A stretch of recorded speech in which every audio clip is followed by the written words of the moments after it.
Chapter 4:15. You're such a clever girl, Li Mu knocked on Wanwan's head.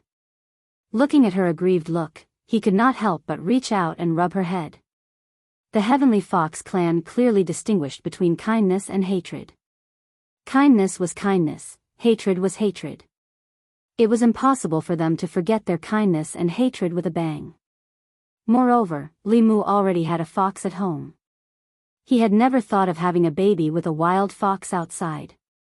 As a member of the Heavenly Fox clan, he was a little curious about Little White's choice in this matter. He looked at Little White again and asked, "Little White, if I had a grudge with you before I saved you, what would you have done?" Little White said without hesitation, "Benefactor, how could you have a grudge with me?" Li Mu said, "This is just a hypothesis." Little White shook her head and said firmly, "There is no such hypothesis." It was indeed difficult for Little White to imagine this matter. Li Mu did not make things difficult for her. After reviewing a few memorials on the table, he returned to the harem to rest. Although he said he was resting, he was actually digesting his gains this time. Whether it was the page of the Heavenly Book or the White Emperor's memory, they were not things that Li Mu could completely digest in a short time. In these days, he had already learned more than 10 cultivation methods of the demon race. He could refine elixirs that could help demons increase their cultivation and break through realms. He also knew many demonic skills. As long as he had enough time, strengthening the demon race was just around the corner. It was a pity that he was a human. He had the abilities of the demon race, but he had nowhere to use them. This feeling was not good. He temporarily suppressed the feelings in his chest. Li Mu calmed down and began to silently chant the Heart Sutra. In the early stages of cultivation, Li Mu envied the strength of Xuandu's physical body and wanted to cultivate both Buddhism and Taoism. In cultivation, Taoism cultivated the primordial spirit and Buddhism cultivated the physical body. Ordinary people could only choose one, but when Li Mu encountered a choice, he would usually consider whether he could have both. Later, he gradually realized that just cultivating one had almost exhausted all his energy. The idea of cultivating both Buddhism and Taoism could only be put on hold indefinitely. Now, he had already taken all the shortcuts he could take in Haotian Taoism. If he wanted to go further, he needed hard work and opportunities. It was not something that could be done overnight. However, he could restart his previous plan. If his Buddhist cultivation could keep up, he would not have been defeated by Phantasmagoria in the White Emperor Cave. In order to avoid similar situations in the future, he had to make up for his shortcomings as soon as possible. The first 3 realms of Buddhist cultivation only required diligent recitation of sutras. Stimulated by Phantasmagoria, Li Mu began to cultivate diligently. For half a day, he locked himself in his room and did not come out. There was still some time before Xian Jizi's disciple recruitment ceremony. Li Qing was in seclusion, so he was in no hurry to go to White Cloud Mountain. This period of time should be enough for him to achieve a breakthrough in his Buddhist Dharma. During dinner, the Empress asked him what he was doing in the room for so long. Li Mu answered honestly. Zhou Yi asked, "Are you going to cultivate both Buddhism and Taoism?" Li Mu nodded and said, "Both Buddhism and Taoism have their own strengths and weaknesses. If I cultivate at the same time, I can learn from each other. Anyway, it's difficult for me to make a big breakthrough in my cultivation. It's better to cultivate Buddhism first." This was one of the reasons. The other reason was that he was stimulated by Phantasmagoria. As a fox, she could cultivate both demon Dharma and Taoism to a high level. Li Mu was not willing to be behind Phantasmagoria. Although Phantasmagoria was the second generation of the demon Dharma, Li Mu's own conditions were not bad. Not to mention the talent of the pure yang body, he also had the Fugu school as his backer. At the same time, he was also holding the Empress's thigh tightly. There was no reason for him to lose to a fox. Zhou Yi nodded and said, "Since you've made up your mind, this is for you." She waved her hand and a golden light flew out of her hand. Li Mu caught it and found that it was a stone about half the size of a palm. It was emitting a faint golden light. The stone was a little heavy, and Li Mu soon found that the golden light emitted from the stone was the light of Buddha. He seemed to realize something and asked, "Is this a Buddhist Saraira?" The Empress nodded and said, "This was left behind by an eminent monk of the Heart sect after he passed away." At that time, in order to build temples in various counties, they gave the saraira of an eminent monk to the imperial court. The Buddhist saraira was a treasure left behind by an eminent monk with profound dharma after he passed away. In the saraira, there was their life's spiritual power. If a mortal had this treasure, they would be immune to all diseases and demons and ghosts. At the same time, this was a rare material. After it was ground into powder, it could replace some precious natural treasures and be used to write the holy talisman. Of course, to a Buddhist cultivator, the saraira of an eminent monk was even more useful. The saraira was the condensation of the eminent monk's life's dharma. Before they passed away, they would condense their life's spiritual power into a saraira and leave it to their descendants. This was also a kind of dharma inheritance. As long as their descendants absorbed the spiritual power in the saraira, they would be able to avoid years or even decades of bitter cultivation. However, it was impossible to retain all the spiritual power in the saraira. It was already rare for an eminent monk to leave 10% or 20% of his spiritual power and condense it into a saraira before he passed away. Even so, to a low-level cultivator, it was a great fortune. If it were someone else, Li Mu might be polite with such a precious gift. However, there was no need for any extra politeness between him and the Empress. Li Mu could sell his life for her and accept such a precious gift from her peacefully. After passing away, the eminent monk who could leave behind a saraira was at least in the 7th realm. Even if this saraira only contained 10% of his spiritual power, it was still a huge amount for Li Mu. With this item, Li Mu's dharma cultivation improved rapidly. In just a few days, he broke through to the 3rd realm. He was not far from the 4th realm, the golden body. If he absorbed all the spiritual power in this saraira, it was inevitable that he would cultivate the golden body. However, he could not be too hasty. Li Mu's improvement was too fast. He needed to completely stabilize his current realm before he could try to break through. His physical body did not seem to have any changes. However, when Li Mu used the Bai sword to gently slash it, only a white mark appeared on his arm. He channeled his spiritual power and slashed it again. Only then did a shallow cut appear on his arm. However, the wound healed at a speed visible to the naked eye. It quickly disappeared without a trace. This was only in the 3rd realm. When he cultivated the golden body, combined with the fighting formula, he would be able to fight in close combat or from a distance. His strength would no longer have an obvious shortcoming. The problem that needed to be solved now was that although Li Mu's spiritual power had caught up with the eminent monk's saraira, it had not completely merged with his physical body. For Buddhist cultivators who cultivated step by step, their spiritual power was hidden in their physical body. Their physical body grew stronger as their spiritual power grew. Li Mu's spiritual power grew too fast. Much of it was still wandering in his physical body. He could not unleash the full power of his physical body. The fastest way to merge the two was to fight. Unfortunately, Li Mu did not have any friends who cultivated Buddhism. Although Mr. Mei and Shangguanli had enough cultivation, their bodies could not take more than a few punches. The Empress could fight him in close combat, but the difference in their strength was too great. It could not be used as a training ground. Moreover, Li Mu did not want to be ravaged by the Empress again. He did not want to personally experience her strength every day. It would cause him to have strange and embarrassing dreams at night. Li Mu thought hard. Suddenly, a light flashed through his mind. He remembered the monk that he and the Empress met in the 9 heavens atmosphere. The 9 heavens atmosphere was a natural place to train one's body. Every 10 feet higher, the atmosphere's power would increase by 1 level. One could choose the position and height according to the intensity of the atmosphere's power. They were constantly challenging their limits. When their strength increased, they could challenge higher positions and continue to challenge new limits. 2 hours later. In the 9 heavens atmosphere above Shendu, at the bottom of the atmosphere, 2 figures sat cross-legged some distance apart. Li Mu's body was completely exposed to the astral wind. He allowed the astral wind to hit him. Not far away, Shangguanli used his dermic powers to prop up a shield, trying his best to keep the astral wind out of his body. 2 hours ago, when Li Mu proposed his idea to the Empress, Shangguanli insisted on following. Whether it was to train one's body or to hone one's spiritual power, this place was a natural treasure. It could constantly squeeze the limits of one's body and spiritual power. Every time one broke through the atmosphere of the atmosphere, they would enter a new world. But this process was not easy.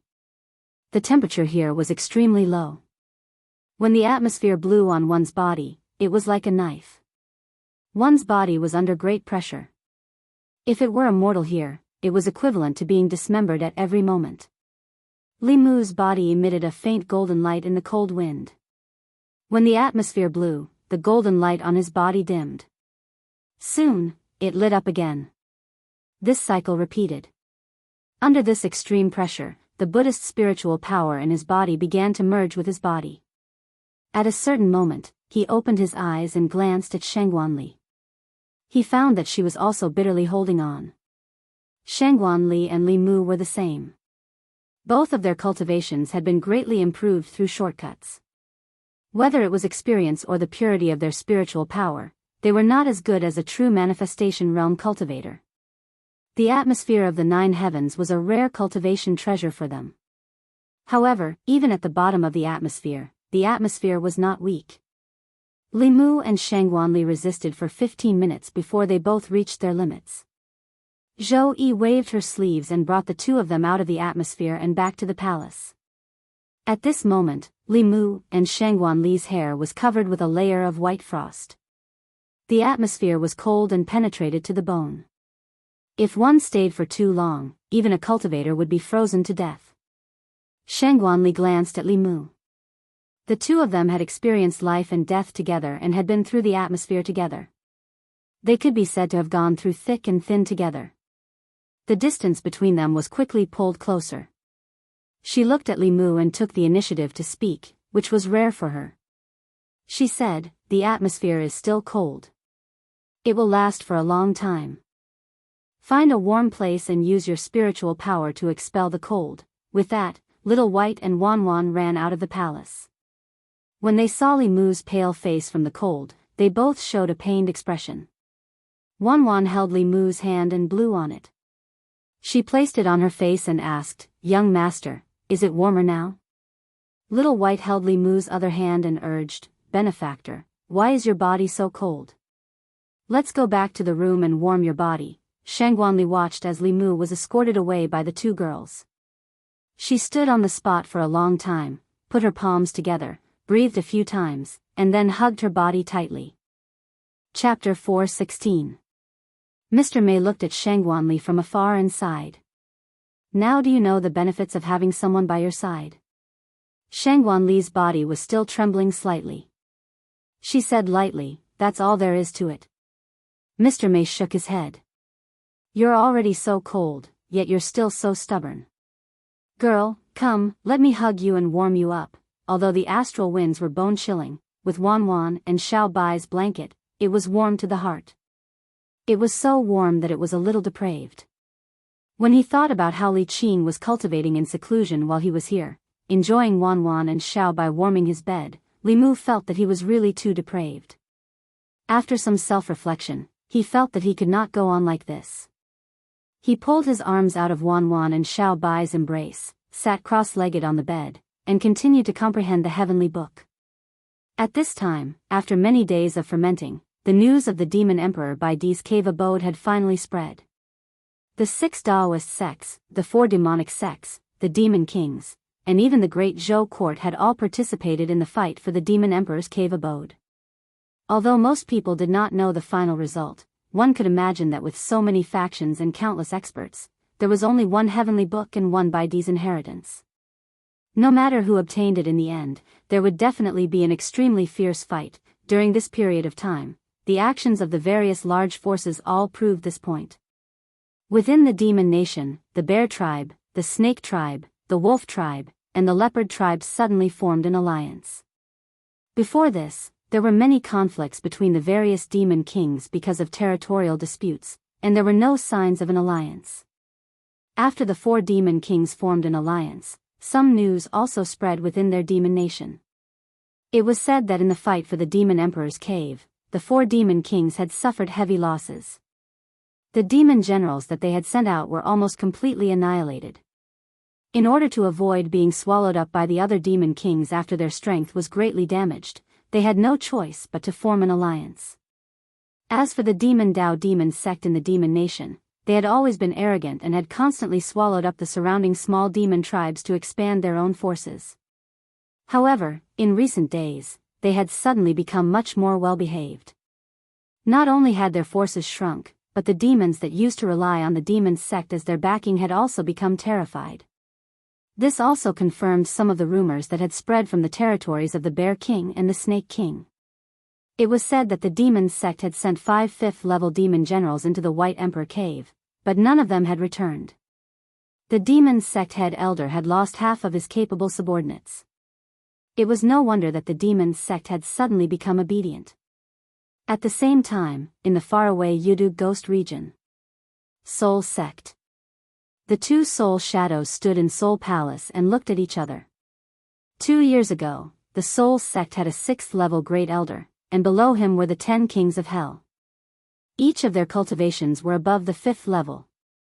Since Chu Jiang of Gojoseon had died in the North County, King Wuguan, Emperor Song, and the Great Elder Nether Saint had all died in the hands of Li Mu.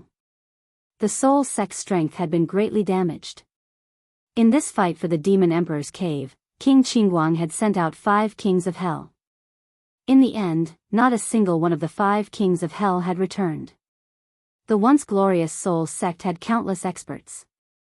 Now, only King Qingguang, who had been forcefully raised to the 6th level, and the King of Chakravarti of the 10 Kings of Hell were left. They had completely fallen to the bottom of the 10 sects.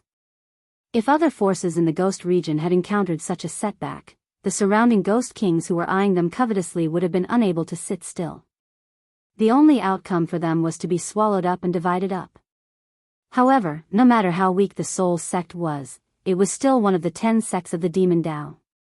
With the giant tree of the Demon Dao behind them, no forces in the Ghost region dared to swallow them up.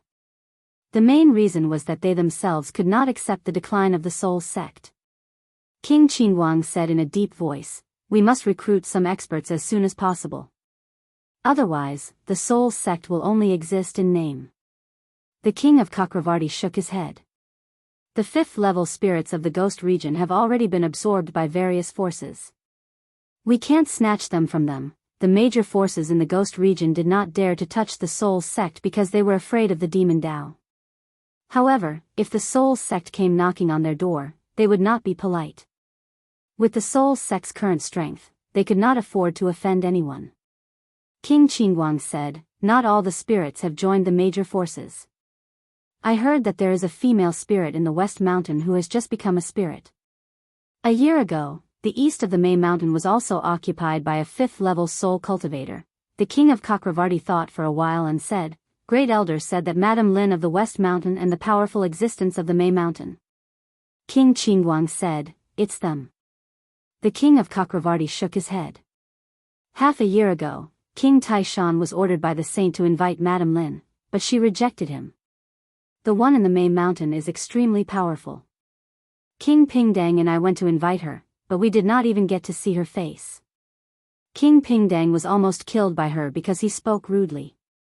If I did not mention the name of the saint at the critical moment, the 2 of us would not have made it back. King Qingguang frowned and asked, "The 2 of you almost died before you even got to see her face. Could it be that the soul cultivator has already reached the 6th level?" "No." The King of Chakravarti said.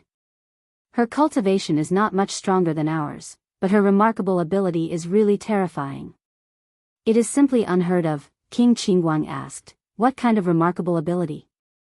The King of Chakravarti said, "She can make snow fall in a 10-mile radius. The snow is bone-chilling and can harm souls. She can also control lightning, which is very effective against us." King Qingguang's eyes flashed as he said, "She does have some ability. If I can subdue her, wouldn't I have another helper by my side? I definitely can't let this girl go. However, before subduing her, I need to go meet Madame Lin."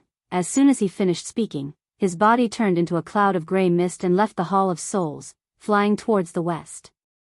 At the same time, a certain matter caused a stir in the demonic path.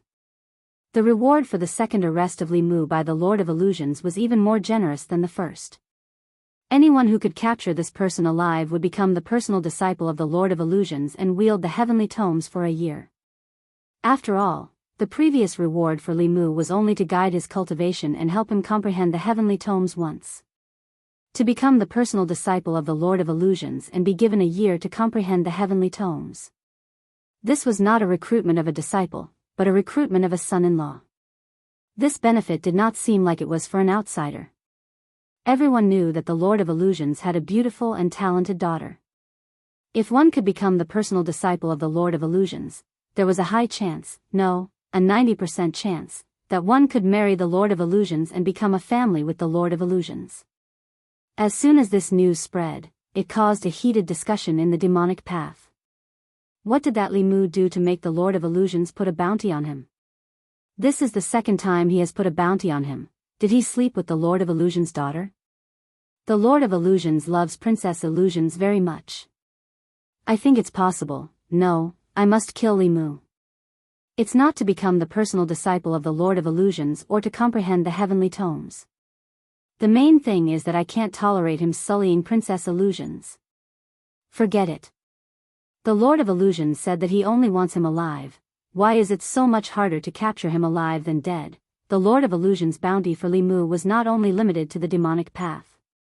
No matter if it was the demon race, ghost race, or human race, as long as they could bring Li Mu to him alive, they would be rewarded by the Lord of Illusions.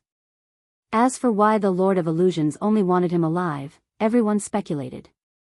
In the end, they all agreed that it was because Li Mu had abandoned Princess Illusions and angered the Lord of Illusions. The Lord of Illusions must have planned to use extremely cruel methods to torture him after capturing him alive. In the Changle Palace, Zhou Yi was holding a secret report from the demon sect. He looked at Li Mu and said with interest, "The spies from the demon sect said that you made the Lord of Illusions' daughter pregnant. The Lord of Illusions has put a bounty on you in the Zoo continent. The person who captures you alive will become his personal disciple and will have 1 year to comprehend a page of the heavenly tomes." When did the thing between you and that fox happen? Wan Wan was so shocked that her mouth was wide open. She didn't even realize that the candy in her hand had fallen out. Xiao Bai was in a daze. Thinking that her benefactor already had another fox outside, she suddenly felt that her life was bleak. Could it be that her benefactor's love for her would disappear? Chapter 417. A bunch of nonsense. After Li Mu reacted, his face revealed a look of anger as he said, "Who sent back this false information? That person is not responsible at all. It's fine if it's just a fabricated rumor, but if this is an important battle report, how many things will be delayed and how much damage will be caused to the imperial court? His bonus for this year is gone." Zhou Yi put down the report and lightly said, "This matter has already spread throughout the entire demonic path. Anyone can find out about it." Li Mu raised his head to look at her and said, "Your Majesty, please believe this subject. This subject is loyal to my wife and is not." No matter how thick-skinned Li Mu was, he could not say the word loyal. He could not even say promiscuous, otherwise, where would he place Li Qing, Little White, and Wan Wan? He lightly coughed and said, "This subject is loyal to your Majesty. How can I have an affair with a demonic path witch? It's even more impossible to impregnate her. This is a rumor, a scandal. This subject has Little White by his side, how can I provoke other foxes?" Little White's face revealed a bashful expression. She felt that her benefactor's love for her had returned. Zhou Yi flicked her finger and a flame flew out, burning the report to ashes. She said, all right. This emperor believes you. Go back to work." Li Mu walked out of Changle Palace and slowly exhaled. This heavenly lord of 10,000 illusions was truly endless. Not to mention the demonic path people, even Li Mu himself was moved by the bounty this time. Li Mu was not interested in becoming the direct disciple of the myriad illusion heaven monarch or marrying Phantasmagoria. However, Li Mu was very curious about the page of the heavenly book in the myriad illusion heaven monarch's hands. It was said that the complete heavenly book had a total of 24 pages. It contained the great Tao of heaven and earth. Li Mu had comprehended 2 of the pages and obtained the inheritance of the talisman Tao and the demonic Tao. At the same time, the images left behind in the heavenly book also left a deep impression on Li Mu. What were those giant beasts? Why did the demonic cultivators bang their heads against the sky? What other mysteries were there in the other heavenly books? As the most legendary treasure in the world, there were too many legends about the heavenly book. However, without a doubt, once one comprehended the complete heavenly book, one would be able to see the great Tao of this world and uncover the mysteries of the ancient times. These 2 things attracted Li Mu much more than phantasmagoria. He wondered if the heaven monarch of myriad illusions would keep his promise and allow him to comprehend the page of the heavenly book in his hands if he surrendered himself and brought Li Mu back alive. Li Mu thought about it carefully and felt that this possibility was not big, so he completely dispelled this idea. 100,000 Great Mountains, where the Mirage faction was located. The myriad illusions lord handed a simple page to Phantasmagoria and said, "If you can't comprehend more, then don't force yourself." Phantasmagoria nodded and said, "I understand." She took the page and sank her consciousness into it. Soon, she appeared in an empty space. This space was filled with a boundless fog. She could only see a few steps away from her. The fog would occasionally tumble, as if something was flying past at high speed. Phantasmagoria calmed her heart and focused her mind. She tried to use her mind to disperse the fog. The fog in front of her seemed to have thinned a little. A white figure suddenly passed through the fog. It was a white fox with 2 tails. Phantasmagoria's gaze swept past the fox demon and continued to disperse the fog.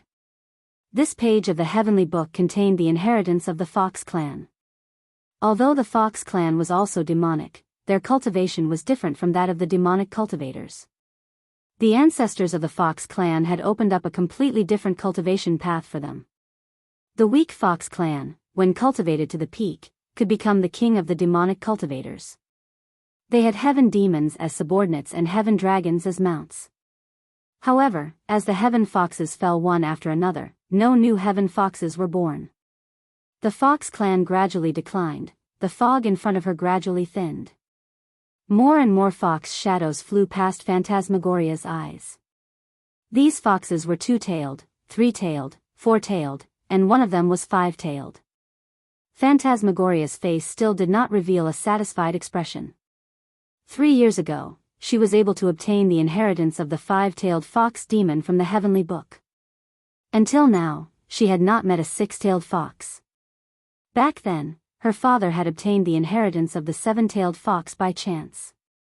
That was why he had the strength and status he had today. If she could meet a 6-tailed fox spirit and obtain its inheritance, she would be able to advance to 6-tailed at the fastest speed possible. Unfortunately, to obtain this level of inheritance, besides strength, she also needed luck. The Heaven Lord of Illusions looked at Phantasmagoria, who was immersed in the heavenly book, and silently walked out of the cave. He looked at a disciple of the Mirage faction and asked, "Have you found the Demon Emperor's spiritual corpse?" The disciple shook his head and said, "Heaven Lord, we have not found any traces of it." The Heaven Lord of Illusions said calmly, "Continue to search." The heavenly book had fallen into Li Mu's hands. This was an unchangeable fact. However, possessing the heavenly book only gave one the possibility to become a powerhouse. It could not immediately make one a powerhouse. The 6 Taoist sects all had heavenly books. Their strongest powerhouses were only in the 7th realm. What's more, the heavenly book of the demon clan was useless to the human clan. However, the demon emperor's corpse was different. It was the corpse of a heavenly demon. If it was handed over to the corpse sect and refined, even if it could not restore his peak strength, it would certainly create a powerhouse in the upper realm. This was more beneficial than the heavenly book. Yingzhou. Yingzhou bordered the northeast of the ancestral continent. There were many mountains and poisonous barriers in the territory. Although the territory was vast, there were no human countries. There were only poisonous insects and beasts everywhere. The trees and flowers that could survive here were generally highly poisonous. Very few people knew that the corpse sect of the 10 demonic sects was in Ingzhou. Among the 10 demonic sects, the corpse sect was the most repulsive. Although the soul sect and the demon sect had committed all kinds of evil, ghosts were the souls of humans, and demons were also living beings. They shared the same emotions as humans. In some novels, love between humans and ghosts, or between humans and demons, transcending life and death, and transcending races, happened from time to time. However, no one had ever written a story about humans and corpses. After all, in the eyes of most people, zombies were inhumane creatures that only knew how to suck blood and bite people. They were more terrifying than demons and ghosts. The people of the corpse sect spent all day with corpses. Just thinking about it made them shudder. Not only the righteous sects, but even the demonic sects did not like the corpse sect. Their bodies were always filled with thick corpse chi, and they were always thinking about the bodies of others. If a powerhouse of the demonic sects died and his corpse was still intact, the people of the corpse sect would take the initiative to come and ask for the corpse. If a powerhouse was about to die, they would come in advance and wait to receive their corpse. They did not care about the feelings of the dying person. Therefore, in the demonic sects, the corpse sect was like a jinx. In Ingzhou, in a hollow mountain somewhere, there was a burst of shock. What? The White Thearka's cave abode has appeared. There are countless demon corpses from 3,000 years ago inside. The White Thearka's corpse is also inside. That's the corpse of a 9th realm powerhouse. It's something that can't be found even in a few hundred years. Why didn't you say so earlier? If I can use a 9th realm corpse as material to refine a spirit corpse in this life, even if I die, it'll be worth it. Figures sat cross-legged on the stone platform in the cave. Although they were all humans, their bodies were filled with thick corpse chi.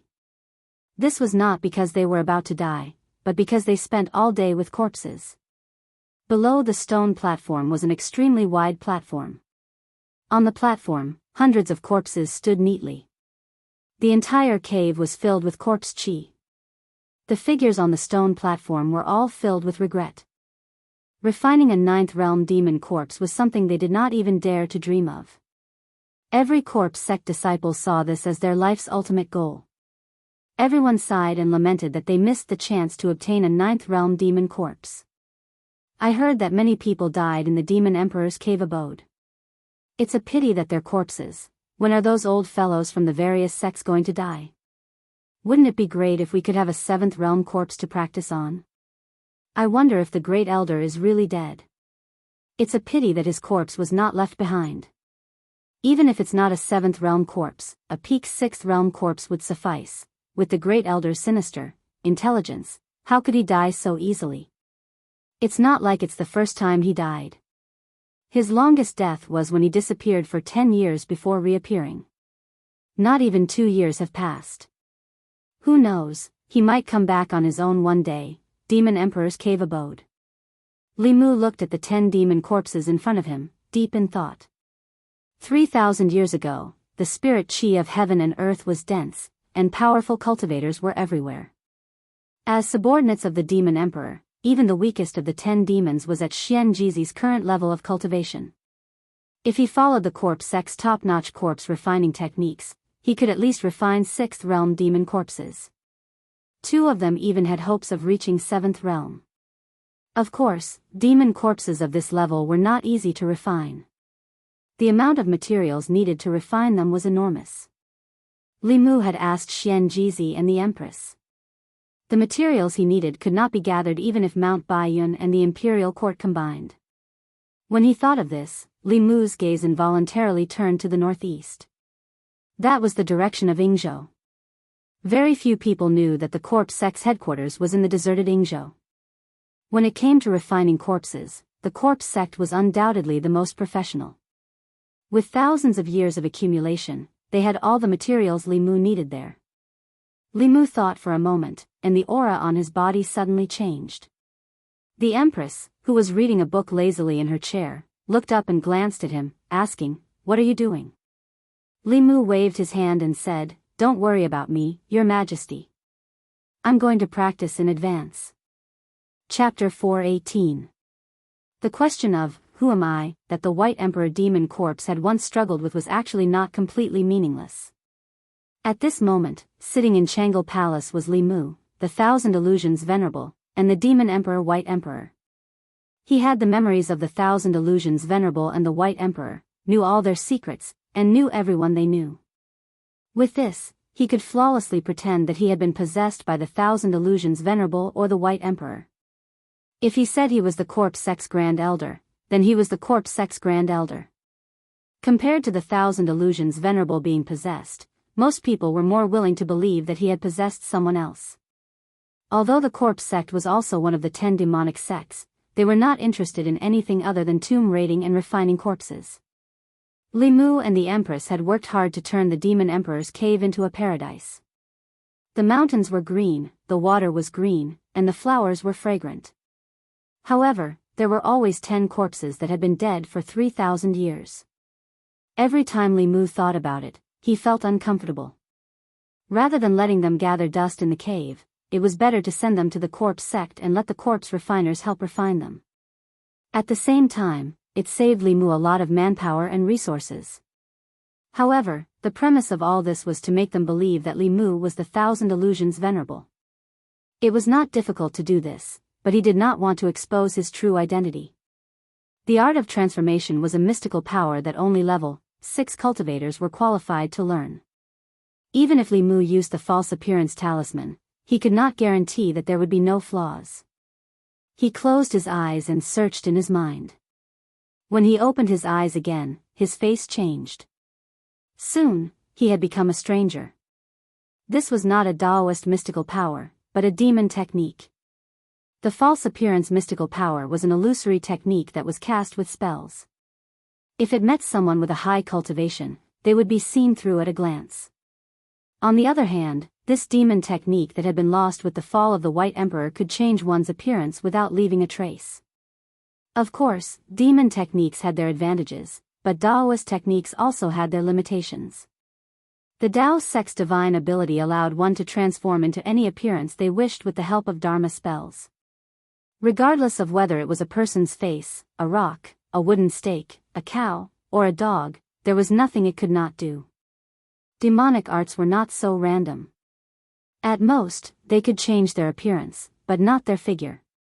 If they wanted to change into the appearance of anyone, they would need to cultivate to a high level. It seemed that Tao arts were stronger, but Tao arts were essentially illusions. All illusions had the risk of being seen through.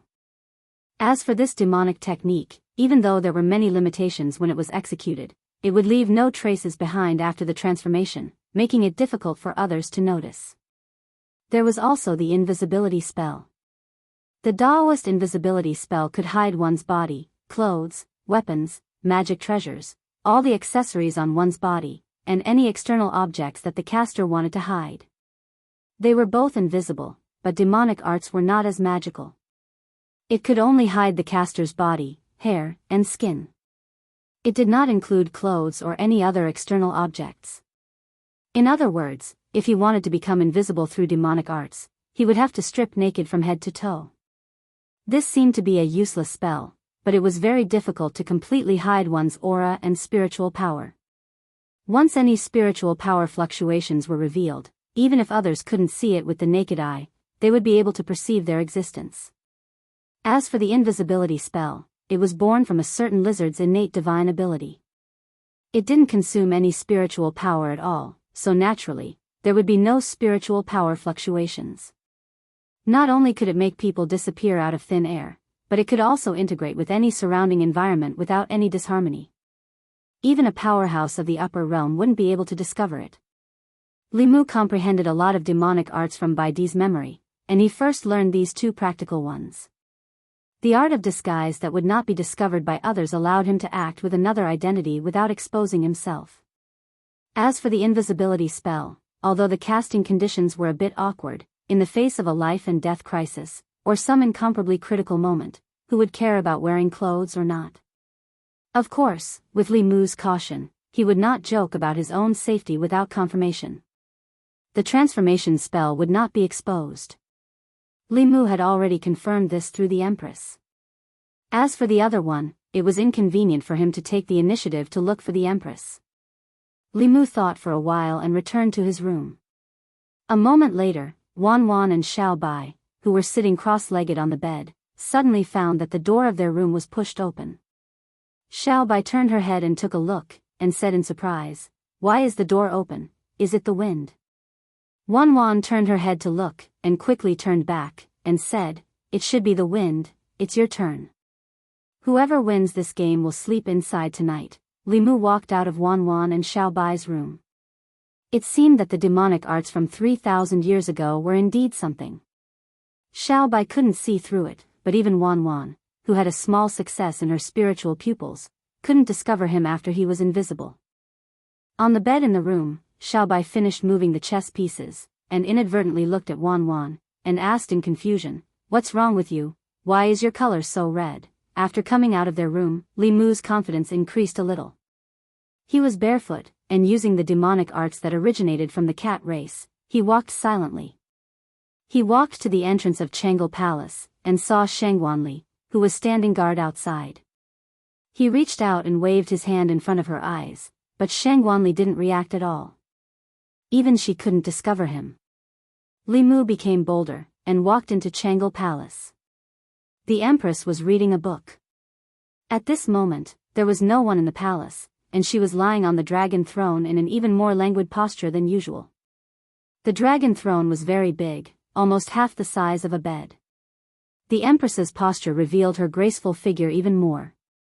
She usually wore a loose dragon robe, which didn't reveal her figure. It was only at this moment that Li Mu realized that the Empress actually had such an impressive figure. He walked around the palace, and the Empress was still quietly reading her book, as if she didn't discover anything. This meant that Li Mu could also hide his figure without leaving any traces in front of other 7th realm cultivators. He frantically tested the Empress a few more times at the edge of danger, but the Empress still didn't react. Li Mu's heart was completely at ease. Just as he was about to leave, the Empress suddenly put down the book in her hand. She skillfully formed a hand seal. Li Mu recognized this hand seal. It was the Mystic Light Technique's hand seal. Why did she use the Mystic Light Technique for no reason? Was she trying to spy on someone? At this moment, Li Mu was also somewhat curious. He looked up at the image displayed by the Mystic Light Technique and couldn't help but be stunned. The image was actually Changle Palace. Li Mu was confused. What was the Empress doing? Was she spying on herself? At the same time, Zhou Yi's face also showed confusion. As if realizing something, she looked in a certain direction corresponding to the Mystic Light Technique. At the end of her line of sight, the invisible Li Mu met the Empress's gaze, and his heart skipped a beat. Zhou Yi stood up and asked in confusion, "What kind of technique is this? Even I can't see through it. How did you do it?" Li Mu's awkward voice came from the void. "Your Majesty, it's not very convenient for me right now. I'll come back and explain later," Zhou Yi said. "What's not convenient about it? You dare to play this kind of trick in front of me? Hurry up and show yourself." With that, she waved her sleeves, and a storm of magic power swept out. Li Mu instantly felt a chill all over his body. This demonic technique was naturally practical, but it couldn't resist too much external interference. It was more suitable for sneaking around. Once someone sensed it, they had to immediately use other countermeasures. Under this storm of magic power, he couldn't maintain his invisible state anymore. Although Li Mu escaped into the Demon Emperor's cave at the first moment, Zhou Yi still caught a glimpse of him before he fled in a panic. The scene that she tried so hard to forget once again appeared in her mind. Changle Palace.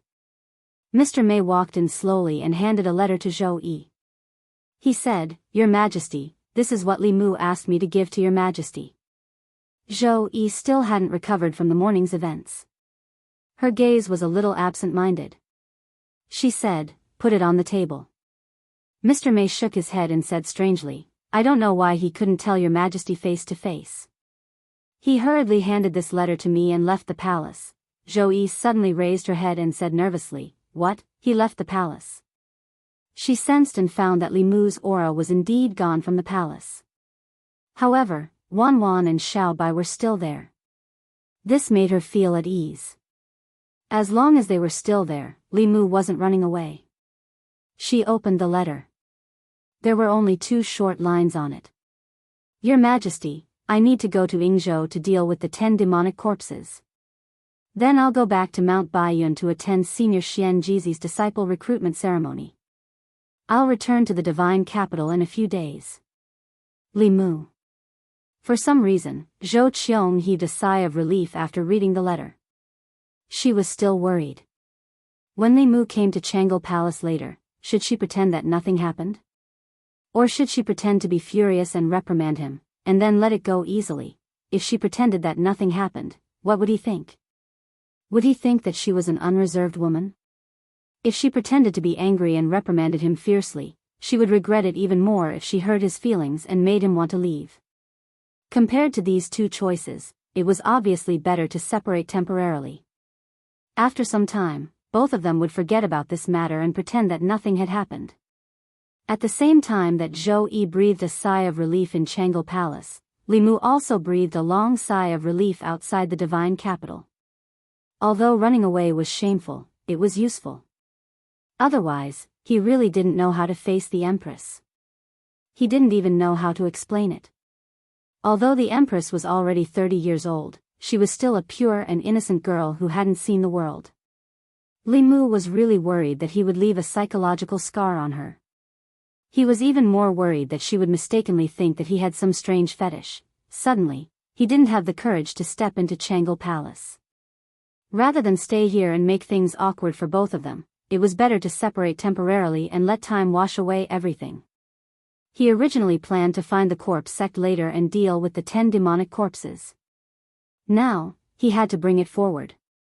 At the Department of Offerings, the slovenly Taoist priest looked at Li Mu and frowned. What are you up to this time?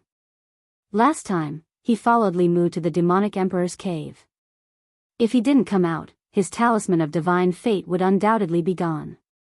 The slovenly Taoist priest only wanted to spend the year well, get the talisman of divine fate, and then continue to look for opportunities to break through.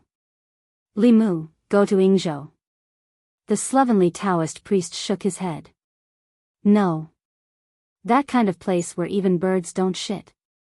What's the point of going to that, Li Mu? When we come back from Yingzhou, I'll give you the talisman of divine fate. The slovenly Taoist priest stood up and asked, when do we leave? Li Mu, now.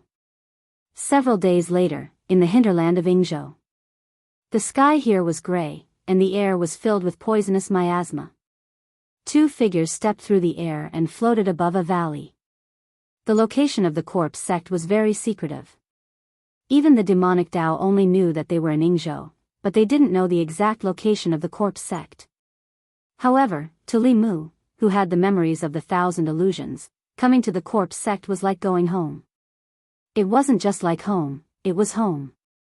The slovenly Taoist priest asked, you really don't want me to go with you? Li Mu shook his head and said, no need. He dragged the slovenly Taoist priest along just in case. With his current strength, if he encountered an enemy at the peak of the 6th realm, it would be difficult for him to escape.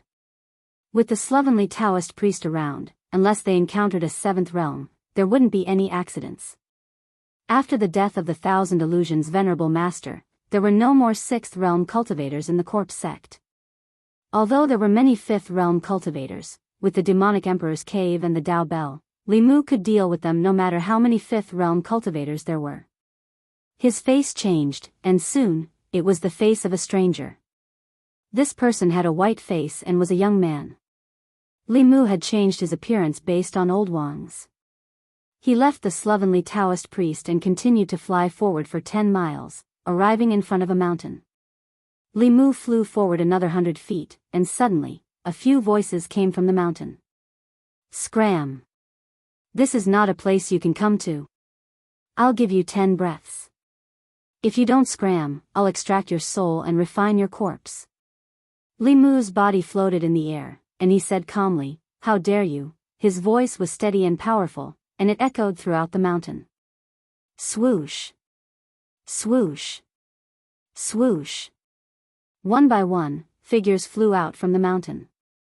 More than 10 figures floated in front of Li Mu, their faces filled with shock.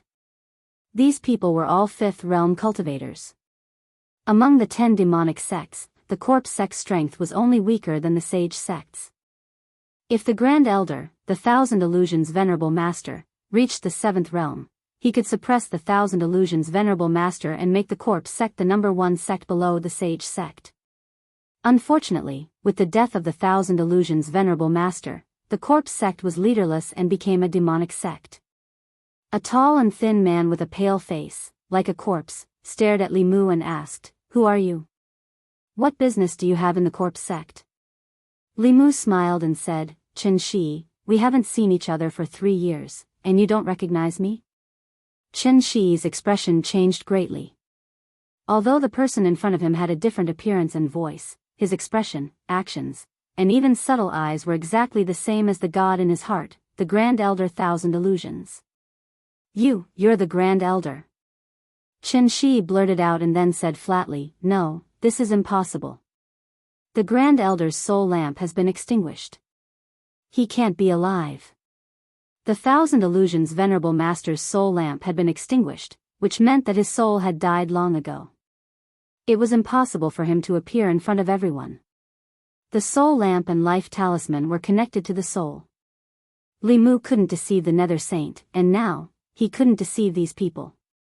He didn't deny it and said indifferently, "The Thousand Illusions Venerable Master is indeed dead. The one standing in front of you now is my memory host. I have erased the memory of his original body. Now, I am him, and he is me." Hearing this, everyone in the soul sect was shocked. Erasing someone else's memory and replacing it with his own. How crazy was he to do such a thing? In this way, who was the identity of the person whose memory was erased? If he was himself, he only had the memory of another person. But if he was Thousand Illusions, he had nothing but Thousand Illusions memory. How could the corpse sect treat him as the Grand Elder? Chen Shi looked at Li Mu and said in a low voice, "What evidence do you have?" Li Mu said indifferently, "Chen Shi, how dare you talk to me like this? Have you forgotten who picked you up from the pile of corpses and taught you how to cultivate and refine corpses?" After saying this, he looked at another person and said, "Han-Shur-san, what's with that look? Don't think that I don't know about you and the female corpse you refined. Sun Chi has already told everyone about it." Han-Shur-san's face was red. Looking at the other person, he gritted his teeth and said, "Sun Chi, didn't you say you would keep it a secret for me?" Sun Chi looked embarrassed and said, "I accidentally let it slip." Li Mu continued, "Sun Chi, once, when Han-Shur-san wasn't around, you secretly did something indescribable with his female corpse. All these years, I didn't tell anyone."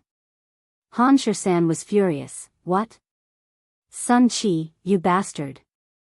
I thought you were my brother, but you did something worse than a beast." Sun Chi retorted, "If I'm worse than a beast, then what are you?" Seeing that the two were about to fight over a spirit corpse, Chen Shi said in a low voice, "Shut up, we'll talk about this later." He looked at Li Mu. At this moment, he didn't have any doubts about what Li Mu said. If he didn't have the head elder's memories, how could he find this place and know everything about the corpse sect? Even so, he still couldn't accept such a special existence. He looked at Li Mu and said, "You said it yourself, you're not the head elder. You only have the head elder's memories. The head elder of the corpse sect is already dead. Go back to where you came from." Li Mu sighed and said regretfully, "If that's the case, then the 10,000-year-old ancient corpses I found can only be refined slowly after I establish the new corpse sect. I wonder if the 2 level 8 ancient corpses can be refined into 2 spirit corpses." Hearing this, everyone in the corpse sect was shocked. What? Level 8 ancient corpse?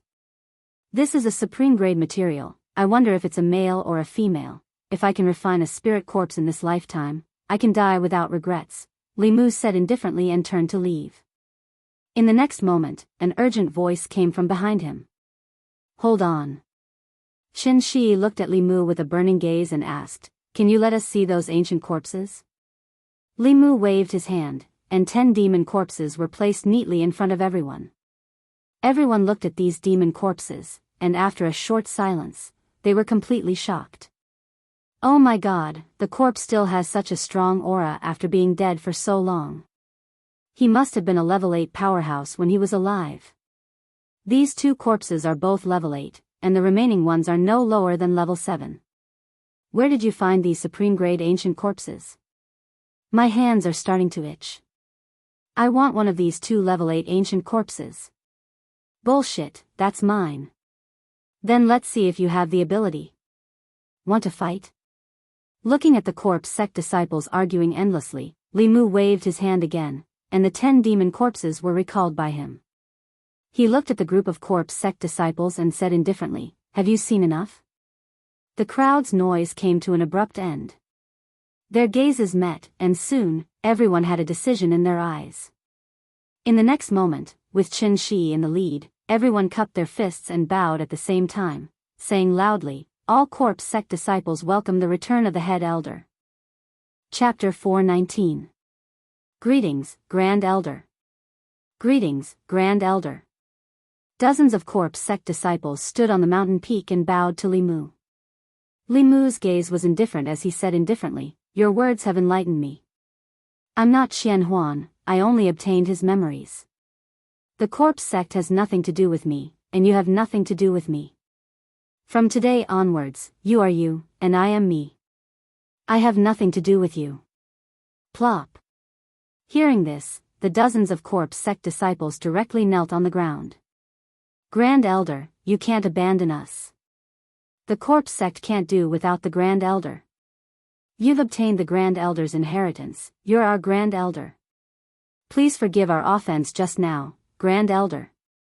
To the corpse sect disciples, it didn't matter whether the person in front of them was Qian Huan or not. It didn't matter whether he had obtained Qian Huan's memories. No matter who it was, to be able to give them 2 level 8 ancient corpses and 8 level 7 ancient corpses, he was the corpse sect's Grand Elder. Even if Grand Elder Qian Huan was still alive, he wouldn't be able to give them so much. As a corpse refiner, what could be more exciting than personally refining a spirit corpse? Not to mention, the person in front of them had Grand Elder Qian Huan's memories. He was more qualified than anyone to become the corpse sect's Grand Elder. Li Mu's expression eased as he said indifferently, "Stand up and speak." The purpose of his words just now was to establish his authority, not to draw a clear line between him and the corpse sect. If he left the corpse sect, where would he find the materials needed to refine corpses and these professional workers who didn't ask for anything in return? After subduing these people, Li Mu could rest assured and leave them to others. Seeing Li Mu's expression ease, the corpse sect disciples knew that the Grand Elder had forgiven them. They all relaxed and started to get closer to Li Mu. Grand Elder's cultivation is profound. He'll rule the 10 continents for thousands of years. Under Grand Elder's leadership, the corpse sect will surpass the sacred sect sooner or later and become the leader of the 10 sects. Grand Elder, where did you find these ancient corpses? Li Mu raised his hand, and the crowd stopped talking abruptly. He glanced at the crowd and said, "These 10 ancient corpses are the key to the rise of the corpse sect. No one is allowed to leak this information, not even the sage sect or the other sections. If anyone violates this rule, they will be severely punished." As his voice fell, an extremely powerful aura emanated from his body. This aura swept out, and the people of the corpse sect felt an extreme pressure from the bottom of their hearts. From the very beginning, everyone could feel that the person who called himself the Great Elder was not even at the 6th realm. This was also the reason why they were unwilling to acknowledge him. It was only because of the 10 precious ancient corpses that they temporarily compromised. At this moment, under this imposing aura, they felt as if they were seeing the Great Elder come back to life. There was no doubt that the new First Elder was also an absolute powerhouse. After recovering from his shock, Han 13 patted his chest and promised, "Rest assured, Great Elder. If anyone dares to leak this information, I, Han 13, will be the first to extract his soul and refine his corpse. We are members of the corpse sect in life, and we will die as corpses of the corpse sect. We will follow the orders of the Great Elder." Yes, Great Elder. Although Qian Huan was dead, his prestige in the hearts of the people of the corpse sect was extremely high. Li Mu only used a little trick and easily inherited his position in the corpse sect. The entire corpse sect of the demonic path was the inheritance that Qian Huan left to him. Li Mu took this as Qian Huan possessing Old Wang as compensation for hurting his feelings. Of course, he was also very clear that the reason why the attitude of the people of the corpse sect changed so much was because of the 10 corpses. To a certain extent, the disciples of the corpse sect were all artists. They treated refining corpses as art. It was their art that was not understood by the world. Li Mu released the 10 corpses once again. The people of the corpse sect looked at them, their faces flushed red and their breathing quickened. Li Mu looked at them and said, I still have important matters to attend to and can't stay in the corpse sect. I will leave these corpses to you. I hope you won't disappoint me. Han 13 licked his lips and said, Rest assured, Great Elder. With these corpses, the rise of our corpse sect is just around the corner. For the next 3 days, Li Mu stayed in the corpse sect. Refining ordinary corpses was very different from refining corpses of this level. In order to ensure that nothing went wrong, he personally guided the people of the corpse sect and set up the corpse refining formation. He also confirmed a few important steps with them before he left with peace of mind. These 10 corpses required a lot of materials to refine. It would completely exhaust the wealth of the corpse sect, but no one cared. If they ran out of materials, they could save them up again. Corpses of this level were rare. Long before he came to the incontinent, Li Mu had used a secret technique to refine these corpses once. This refinement could ensure that no matter how strong they were after they were refined, they would not have their own independent consciousness and could be controlled by Li Mu. In this way, even if the disciples of the corpse sect had other ideas in the future, they would not be able to cause too much trouble. When they left the incontinent, the sloppy Taoist priest looked at Li Mu with a strange expression and said, Kid, you have guts. It has always been the demonic Tao who has ideas about others. You are the first one who dares to do this to them. Li Mu did not say anything. He waved his hand and a golden light flew out and was caught by the sloppy Taoist priest. The sloppy old Taoist priest glanced at him. It's still early for a year. Li Mu said, From now on, Senior is free.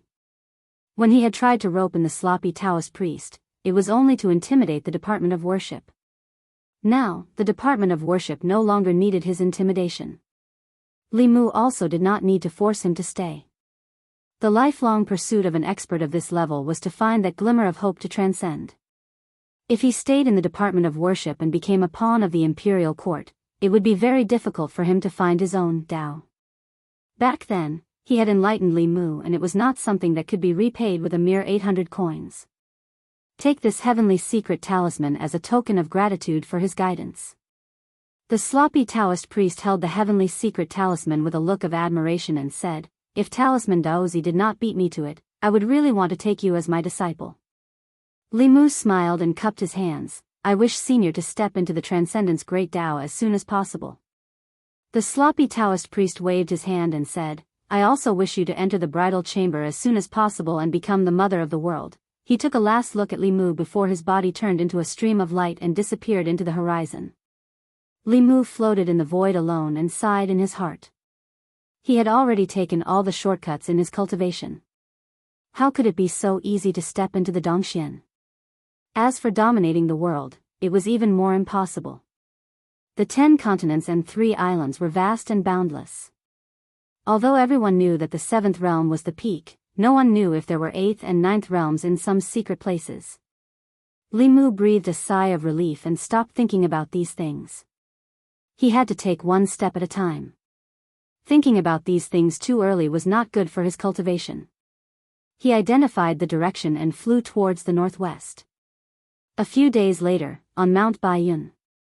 In the Taoist palace on the main peak, Xian Jizi said in surprise, Junior brother, didn't you say that you would come in a few days? Why are you here so early? Li Mu said, I have nothing to do in the imperial court, so I came a few days earlier. The real reason was that he was hiding from the Empress. This time, he had lost a lot of face in front of the Empress. He did not even bring Wan Wan and Xiao Bai and fled. He had to at least wait until the end of the apprenticeship ceremony and wait until the Empress had completely forgotten about that matter before he appeared in front of her. Xian Jizi smiled and said, "You came back just in time. Qing, just came out of seclusion yesterday." Li Qing's cultivation was originally at the fourth realm. In the past 2 months, under the cultivation of the Fulu school, her cultivation was already at the peak of the fourth realm. She was only 1 step away from the fifth realm. This small step did not rely on seclusion, but on chance.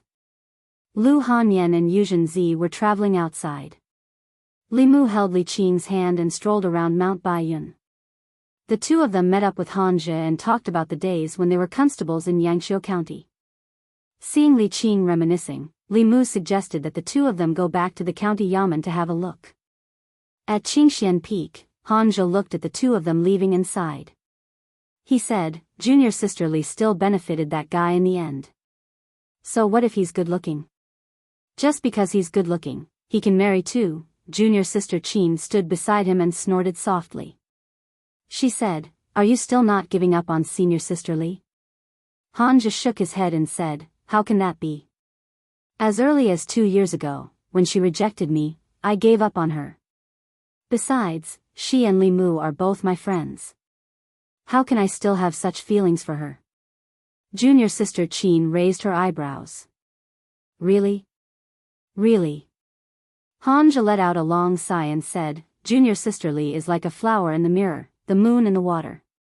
Instead of pursuing these illusory things, it's better to cherish the person in front of you.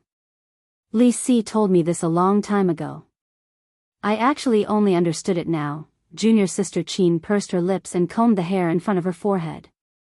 She asked, You're finally enlightened." Han Zhe rolled his eyes at her and said, "I'm not stupid." Junior sister Qin asked, "How do you plan to cherish the person in front of you?" Han Zhe suddenly looked at her with burning eyes. Junior sister Qin's face turned red. She clasped her hands together and looked down at her toes. Han Zhe said, "Junior sister Qin, I have something to say to you for a long time. I don't know if you're willing to." Junior sister Qin said without hesitation, "I'm willing." Han Zhe said happily, "Then help me ask senior sister Zhang if she's willing to be my Dao companion." Junior sister Qin lowered her head. After a long silence, she raised her head and said with a smile, "Okay." She flew back to the mountain gate and came to the female disciple's residence. She knocked on a door. A female disciple opened the door and asked doubtfully, "Junior sister Qin, what's the matter?" Junior sister Qin looked at her and said, "Senior sister Zhang, senior brother Han asked me to pass on a message to you." The female disciple asked, "What message?" Junior martial sister Qin said, "He said that you have an oval face, no breasts, no buttocks, and you have a terrible temper. Whoever becomes your Dao companion will have 8 lifetimes of bad luck." 15 minutes later. Han Zhe, whose face was bruised and his clothes were full of holes, sat on the ground in a sorry state. He looked up at the sky and asked loudly, "Why? Why did you do this to me? Is it wrong to like someone?" Junior sister Qin used the spiritual liquid to help him heal the bruises on his face. She shook her head and said, "This is a good thing. It let you see senior sister Zhang's temper in advance. If you two become Dao companions in the future and she treats you like this every day, it will be too late for you to regret it." Han Zhe thought carefully and nodded. "You seem to be right." Junior sister Qin smiled and said, "Of course. You're my only family in this world. How can I lie to you? Next time, if you like any senior sister, tell me. I'll help you confess." Han Zhe waved his hand and said, "Forget it. I've thought it through. Women will only affect my cultivation speed. I'll cultivate wholeheartedly in the future." Junior sister Qin looked at him with a smile and said, "Then I'll accompany you." Yangqiu County. The county government. There were not many familiar faces in the place where Li Mu and Li Qing used to work together. In the former duty room, Constable Zhou looked at their tightly held hands and said with a smile, "I knew it. I knew it." The cultivators in the government office had changed again and again. Most of the constables had changed. Only Constable Zhou remained the same. The county government office was still the same, but Li Mu and Li Qing were not the same as before. After chatting with Constable Zhou for a while, the two walked out of the county government office and walked on the street hand in hand. In 2 years, the noodle stall that Li Qing liked to eat the most no longer had the same taste as before. Some of the familiar shops along the street were more ostentatious. Some had changed their business because of poor management. Roast chicken, crispy outside and tender inside. Roast chicken only costs 10 copper coins, 20 copper coins for 3, 100 copper coins for 12. Walking on the street, Li Mu suddenly smelled a tempting fragrance. He and Li Qing looked at the corner of the street at the same time. Li Qing said in surprise, "It's them." At the corner of the street, a middle-aged couple stood in front of a temporary stall and shouted loudly. The middle-aged couple was short and ugly. However, the roasted chicken they were selling had a tempting aroma that whetted one's appetite with just a sniff. Because of that, their business was very good. The customers in front of the stall had already formed a long line. In Li Mu's eyes, they were not a middle-aged couple but two weasels. After 2 years, Li Mu and Li Qing met the weasel couple again. There were many customers. Although the two monsters were in a hurry, their faces were full of joy. "We don't have any more today. Please come again tomorrow, I'm really sorry. We'll definitely prepare a few more tomorrow." Sorry. Come here tomorrow to buy roast chicken. We'll give you a bowl of chicken soup for free." The weasel couple sold the last roast chicken and put away the stall. They had a happy expression on their faces. If they maintained this business, they would be able to buy a small house here in half a year at most. Suddenly, the weasels seemed to have sensed something and looked forward. A young man and woman were holding hands. They waved at them and then turned to leave. The weasel was stunned for a moment. Then, joy appeared on his face. He subconsciously wanted to chase after them but was stopped by the woman beside him. The woman shook her head and said, "Don't disturb them." The weasel looked forward again. If what he was looking at was a painting, then the two figures were the most beautiful colors in the painting. They were so beautiful that one could not bear to destroy them. The weasel took a step forward and retracted his steps.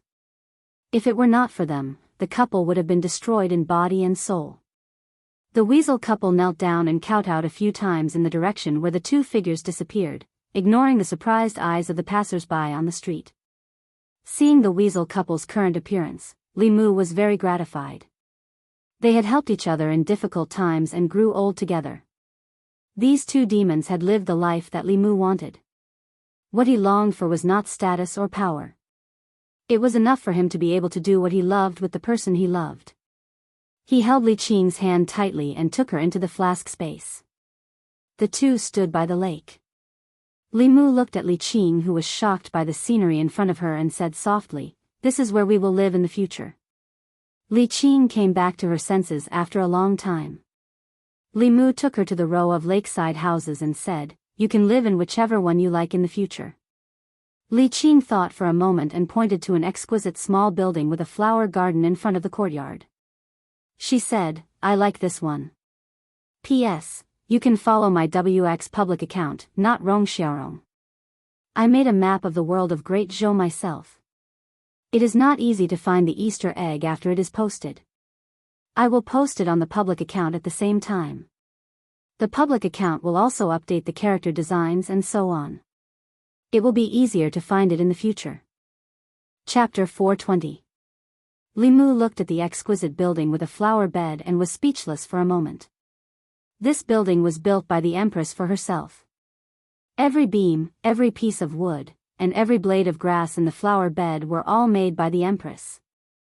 If she came here in the future and saw that someone had taken over her home, Li Mu couldn't imagine how furious she would be. One was his superior who loved and protected him, the other was his beloved woman.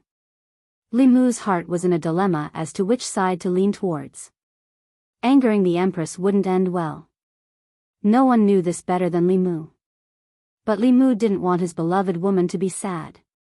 Li Qing saw his strange expression and asked, "What's wrong? Is this building not okay?" Li Mu's throat moved.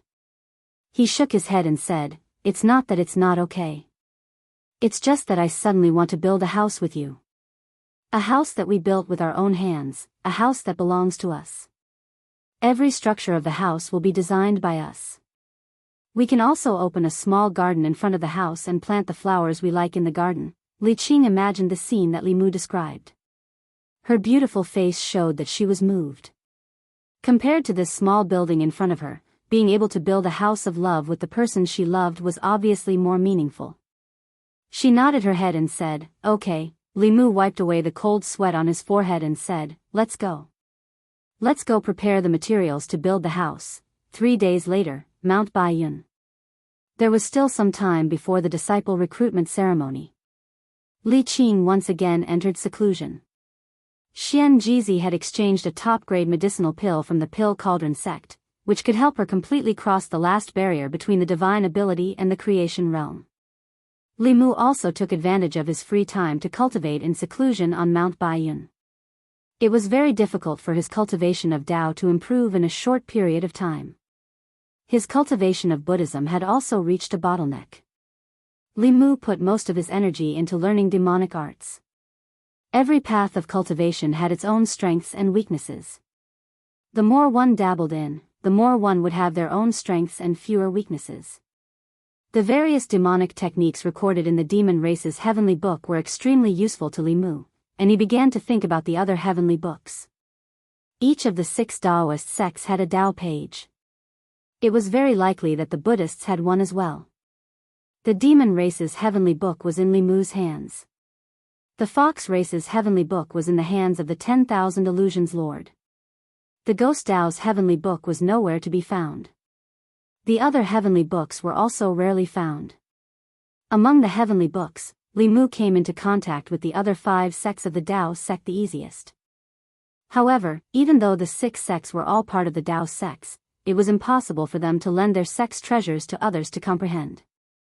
Unless Li Mu hid his identity and became a core disciple of one of the sects, or participated in the various sects' disciple recruitment trials and obtained first place, none of these methods were realistic for Li Mu.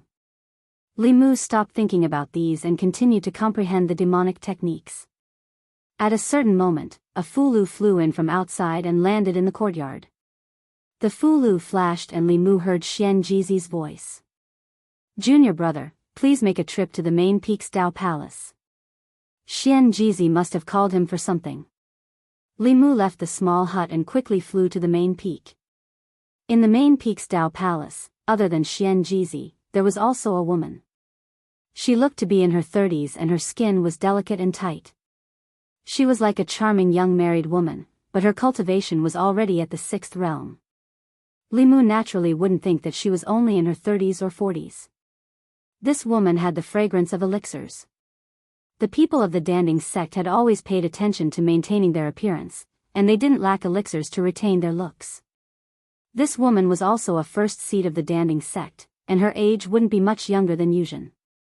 Li Mu walked into the Tao Palace and asked, "Senior brother, what's the matter?" Xian Jizi looked at the woman and introduced her to Li Mu. "This is fellow Daoist Heng Yangzi of the Danding sect."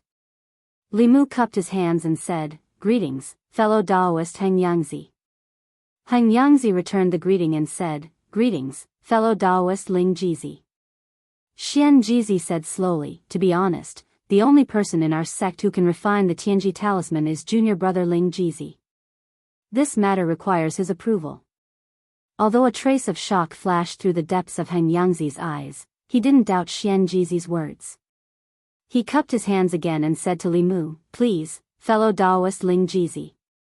Li Mu was still confused and looked at Xian Jizi. Xian Jizi explained, "It's like this, a senior of the Danding sect." After listening to him, Li Mu understood why the Danding sect sent 2 first seats to Mount Baiyun. Other than congratulating Xian Jizi on finding a beloved disciple, they also had a request. A grand elder of the Danding sect was nearing the end of his life and hoped to ask for a Tianji talisman from the Fulu school to extend his lifespan by 10 more years. For Li Mu, this wasn't a big deal. At most, it would take more effort. However, even blood brothers had to settle accounts. In the cultivation world, no one would ask for help like this.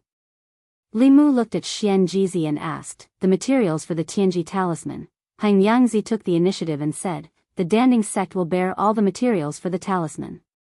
This was what they should bear. When Li Mu didn't know how to hint to her, Han Yangzi continued, if the talisman is successful, we will also prepare a generous gift for the Fulu school. The one who had to bear the burden was Li Mu. He couldn't let Xian Jizi take advantage of him. Li Mu thought for a moment and said, actually, I'm also interested in alchemy. Han Yangzi immediately said, I can give you a book on alchemy. The book contains the insights of the seniors of my sect on alchemy. Li Mu said, I heard that the Danding sect's Tao page contains the truth of alchemy. Han Yangzi understood what he meant. After a moment of silence, he said, I can't make the decision on my own. I need to ask the sect master. Han Yangzi walked out of the Tao palace and quickly returned. He said, senior sister has agreed. If the Tianji talisman is successful, we can let fellow Daoist Ling Jizi study our Tao page once. This result was within Li Mu's expectations. Although the Tao page was a precious treasure of each sect, it wasn't that they never showed it to others.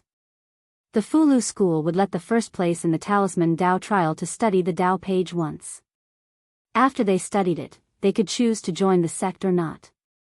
Li Mu chose to join, while Zhou Zhong chose to leave. The other 5 sects also had the same rule. The 6 sects had been passed down for thousands of years. Countless seniors of the sects had studied the Tao page and passed it down while innovating. What made the 6 sects what they were today was not the Tao page, but the hard work of generations of seniors of the sections.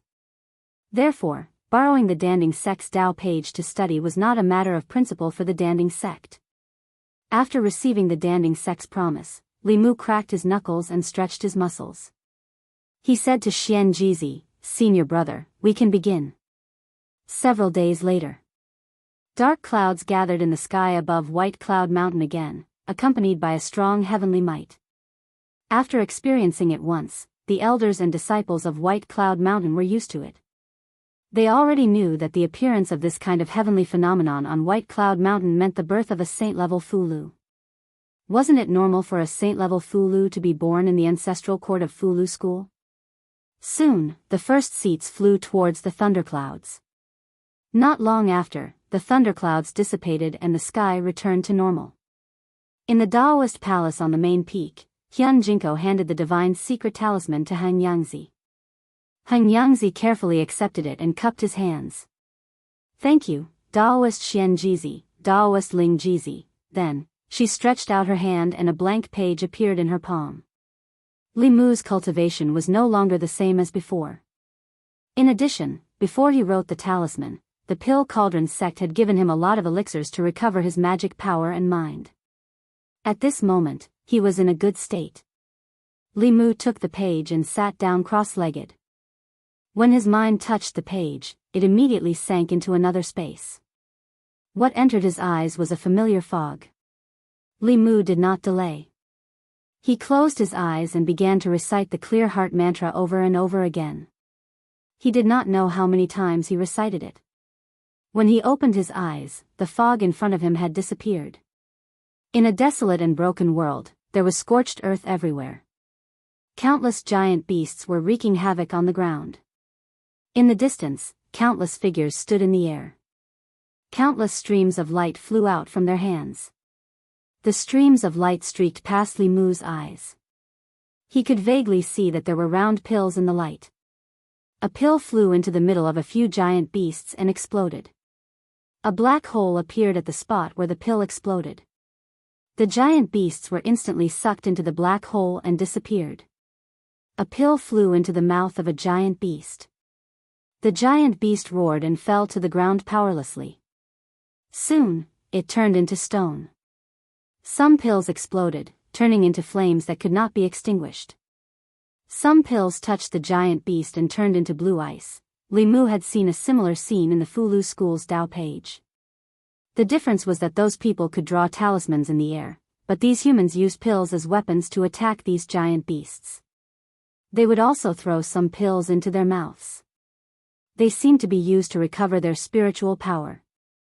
A pill flew in from afar and passed through Li Mu's body. A piece of information suddenly appeared in Li Mu's mind. After realizing what this was, Li Mu reached out and grabbed another pill that flew in front of him. The pill passed through his palm and Li Mu grabbed nothing but air. However, a new piece of information appeared in his mind. The pill cauldron sex Dao page was someone else's after all. There was only one chance to comprehend it. Li Mu flew into the crowd and touched the pills up close. Pieces of information about the Tao of alchemy flowed into Li Mu's mind. In the Tao palace, Hang Yangzi instinctively sensed that something was wrong. He looked puzzled. Xian Jizi smiled and asked, "What's wrong, Daoist Hang Yangzi?" Hang Yangzi said, "Comprehending the Tao page requires a lot of mental energy. Daoist Ling Jizi's cultivation is not high, but he can persist for so long." Xian Jizi looked at him and said meaningfully, "Although my junior brother's cultivation is limited, his mental state is abnormally firm. Even I admire him." At a certain moment, Li Mu, who was sitting cross-legged on the ground, suddenly opened his eyes. He stood up and returned the Tao page to Hang Yangzi. He said, "Thank you." Hang Yangzi put away the Tao page and asked, "How much did Daoist Ling Jizi comprehend?" Li Mu said humbly, "A little, a little." Chapter 421. With the experience of comprehending the Fulu Tao page last time, Li Mu had learned to keep a low profile. He had said that he was just going to take a look, but in the end, Li Mu had inherited everything that the Danding sect had inherited from the Tao page. What the Danding sect had not comprehended from the Tao page, Li Mu had also secretly learned. It was no exaggeration to say that the current him could already use his knowledge of alchemy to establish a second Danding sect. It was just that there was no need to do so. Hearing Li Mu say that he had only comprehended a little, Hang Yangzi was finally relieved. After all, the Tao page was an item of the sect's inheritance. If it were not for the fact that they had a favor to ask of the Fulu school this time, they definitely would not have taken the Tao page out to trade. Hang Yangzi put away the Tianji talisman and the Tao page and quickly left. Xian Jizi looked at Li Mu and asked, "Junior brother, how much have you comprehended from the Danding sect's inheritance?" Li Mu shrugged and said, "I can swear to the heavenly Tao that it really is only a little." Xian Jizi thought to himself that perhaps he was overthinking. It was already rare for him to have such talent in the Tao of talismans and the Tao of Tao. Wanting him to also have such high attainments in alchemy was a bit too much. At this time, Li Mu looked at Xian Jizi with shining eyes and asked, "Senior brother, can you borrow the Tao pages of the other 4 sects to take a look?" Xian Jizi shook his head and said, "I'm afraid not. If it's just the Danding sect, we can still use your interest in alchemy as an excuse. If we use the same excuse for all the other sects, it would seem that we have ulterior motives." Xian Jizi's words made sense. The Fulu school had its own Tao page. If they wanted to take it for free, they obviously had bad intentions. The various Daoist sects might think that the Fulu school had the ambition of swallowing up the 5 sections. Although all the sects had this idea, thinking and doing were 2 different things. In the next few days, Li Mu began to digest the knowledge of alchemy he had obtained from the Tao page. Cultivators generally believed that the function of pills was to gather the essence of spiritual objects in the world. After consuming it, it could increase one's magic power and heal injuries. However, this understanding was obviously narrow. From what Li Mu had seen, the cultivators of ancient times mostly used pills as weapons. Just like the Fulu school's Fulu, they could greatly increase one's battle prowess. Unfortunately, the Dan Cauldron sect did not pass down those powerful pill treasures. The Pill Cauldron school was very sincere. After letting Li Mu comprehend the Tao page, they also gave him an alchemy book and an alchemy furnace. The book of alchemy was not precious. It was an entry-level book in the world of cultivation. The 6 Daoist sects were very generous. They did not forbid the circulation of some basic fu, pills, and formations. Instead, they supported it. This was also the reason why the Daoist sects had grown so rapidly in the past few hundred years. Unlike the other sects, Taoism was more willing to share. Of course, the core secrets of the Daoist sects were only known to the upper echelons and core disciples. The alchemy book that the Pill Cauldron school gave Li Mu was only an entry-level book. What was truly precious was the annotations in the alchemy book. This would allow Li Mu to avoid many detours. After asking Xian Jizi for some spiritual herbs, Li Mu began to try refining pills. At first, he failed a few furnaces. However, when he discovered that the art of tranquility could also be used to refine pills, his success rate greatly increased. Although writing talismans and refining pills were two different things, there were similarities. One required one to control the talisman's magic power, while the other required one to control the temperature of the flames. If one's mind wavered, the fu would be destroyed. Similarly, if one's magic power wavered, the flames would become unstable, and the pills in the cauldron would be destroyed. During this period, Li Mu used the materials given to him by Xian Jizi to practice on Mount Baiyun. After a few days, when he returned to the divine capital and joined forces with the Empress, he might have a chance to refine a saint-level pill.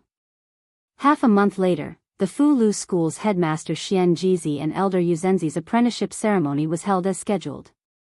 This was a rare occasion for the Fu Lu School in recent years. The other 5 sects of Taoism, the major subsects of the Fu Lu School, and some reputable sects in the cultivation world all sent people to Mount Baiyun to congratulate them. The names of Li Qing and Lu Hanyan were also known by the major sects in the cultivation world. As the direct disciples of the Fu Lu School's headmaster and great elder, their futures were limitless.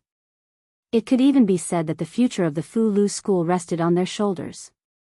In these few days, the two girls received so many gifts that their hands went soft. Li Mu purposely built a few more rooms in the cave to store the gifts they received.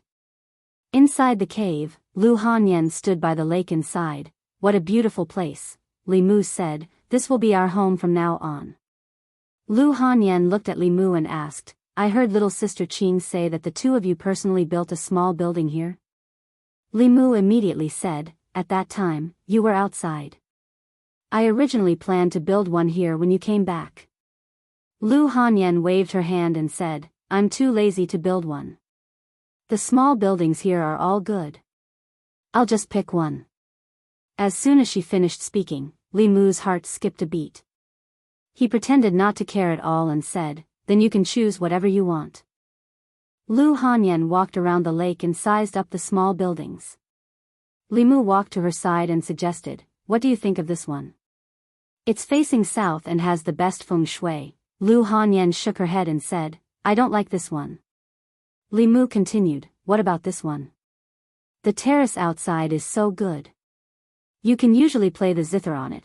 Lu Hanyan continued to shake her head and said, "It's mediocre and has no characteristics." When passing by another small building, Li Mu quickened his pace and glanced around. He thought to himself, "Please don't choose this one, please don't choose this one." Lu Hanyan stopped and pointed to an exquisite small building with a flower garden. She said, "This one." Li Mu stopped and said with a smile, "Actually, I think it's more meaningful for the two of us to build a love house with our own hands." Lu Hanyan said, "But I really like this small building. Look at how beautiful it is. It's like a palace, and there's a small flower garden in front of it." Li Mu's throat moved. He said, "We can copy this small building and build an identical." Lu Hanyan asked, "Since we already have one, why do we have to build another one?" Li Mu said, "This is different. Don't you want to have a small building built by the two of us?" Lu Hanyan said indifferently, "No need to be so troublesome. There's no difference anyway." Li Mu looked at her and said helplessly, "Why are you so unromantic?" Lu Hanyan frowned and said, "Are you saying that I'm not as romantic as Sister Qing?" As expected, when there's a new person, you forget the old. Do you think that I can't compare to her in any way? Li Mu hurriedly explained, "It's not like that. Actually, it's..." Lu Hanyan asked angrily, "What is it?" "Actually, this small building belongs to Her Majesty the Empress." "Her Majesty the Empress? Why is Her Majesty the Empress small building in our house?" Yes, why are you hesitating? Is it because... No wonder you ran to the palace when we were not at home and didn't even go home. No wonder Her Majesty is so good to you. No wonder the rumors say that you are Empress Li. It turns out that what they said is true. After deducing for a while, Li Mu shook his head and threw these thoughts out of his mind. He could never say that to Lu Hanyan, otherwise, things would become more difficult to end. Lu Hanyan was still waiting for Li Mu's answer. She asked, "Why are you shaking your head? Why don't you let me choose this one?" Li Mu raised his head and explained, "Because Qing and I built this small building by ourselves. I'm worried that if you don't have it, you will think that I'm biased." "I see." Lu Hanyan held Li Mu's hand and said, "Don't worry. I won't think too much. I don't want to be so troublesome." She held Li Mu's hand and walked into the small building. After looking around the small building, she was more satisfied. "It's so beautiful inside, this bed is so big. It's so comfortable to lie down, the tables and chairs here are also made of spiritual wood. The carvings on them are so exquisite. They must be the work of a famous artist. The paintings on the wall, are they the original works of Dao Xianjunren from the previous dynasty? Most of his paintings have been lost. Where did you find them? These two vases are also so beautiful. They must be expensive." Li Mu stood in the room and squeezed out a smile. He said, "As long as you like it." Xian Jizi and Yuzhen Zi's disciple recruitment ceremony ended. Li Mu stayed for a few more days before returning to Shendu. Lu Hanyan and Li Qing did not return. In the following days, they would receive the true inheritance of Fulu School. This was the most important opportunity for them to enter the 6th realm and even the 7th realm. After returning to Shendu, Li Mu stayed at home for 2 days to make sufficient preparations before going to the palace. At the entrance of Changle Palace, he nervously asked Shangguanli, "Is Her Majesty here?" Shangguanli nodded and said, "Her Majesty is reading a book. You can go in by yourself." Li Mu walked into Changle Palace and saw the Empress reclining on the dragon throne. He said softly, "Your Majesty." The Empress's face was hidden behind the book. She said lightly, "Wait for me to finish reading this page." She read this page for a full quarter of an hour. Li Mu saw that she was holding the book upside down but did not dare to remind her. After a long time, she put down the book and stood up. She asked, "What's the result of the trip to Yingzhou?" Li Mu said, "I have successfully gained the trust of Corpse Sect and had them refine the 10 demonic corpses for me." The Empress asked, "Aren't you afraid that they will use them against you after they refine them?" Li Mu explained, "Don't worry, Your Majesty. I have already used the spirit-splitting technique to deal with the 10 demonic corpses. No matter who refine them, they will only listen to my command." After that, the Empress asked him some questions about the apprenticeship ceremony. However, she didn't mention a single word about Li Mu streaking in the Changle Palace. If she did not mention it, Li Mu would not take the initiative to mention it either. The two of them reached a tacit understanding about this matter. After the tacit understanding, the Empress said lightly, "Take me to your cave. I want to see my flower garden." Chapter 422. If Li Mu was really guilty, he was willing to accept the punishment of the Great Zhou Law, rather than face this kind of scene every day. The Empress's small building was occupied by Lu Hanyan. She slept on the Empress's bed and even picked the Empress's flowers. How was Li Mu going to explain this to the Empress? In Changle Palace, Zhou Yi saw that Li Mu was still standing in the same place and said, "Still not opening the door?" Li Mu let out a sigh. With a thought, he appeared in the cave. The Empress's figure also appeared by his side. Zhou Yi was just about to go to his own small building when he found that it was different from the last time he was here. There were 2 more small buildings by the lake. One was unique and elegant, the other was grand and imposing. The grand and imposing building looked like a smaller version of Changle Palace at first glance. It immediately attracted Zhou Yi's attention. Although it was called a small building, it was actually more like a palace. Carved railings, painted rafters, and jade tiles flew. It was particularly conspicuous among the row of small buildings. There was a unique and luxurious air. There were flower beds on both sides of the front of the palace, and a winding path led to a secluded place. In the left flower bed, there was a small pavilion. In the pavilion, there were stone chairs and stone tables. In the right flower bed, there was an ancient tree with a green shade. There was a swing hanging down. The swing was not a simple piece of wood, but an exquisite chair. The chair was carved with hollow patterns. At a glance, one could tell that a lot of effort had been put into it. At first glance, Zhou Yi fell in love with this building. Li Mu secretly glanced at the Empress's expression. He was slightly relieved. Striking while the iron was hot, he said, "Your Majesty, I built this for you." Zhou Yi was surprised. "For me?" Li Mu nodded. "Your Majesty's status is so noble. Only this small building can show Your Majesty's status.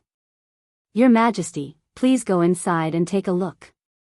Zhou Yi's eyes revealed a satisfied expression. He nodded and said, "Then let's take a look."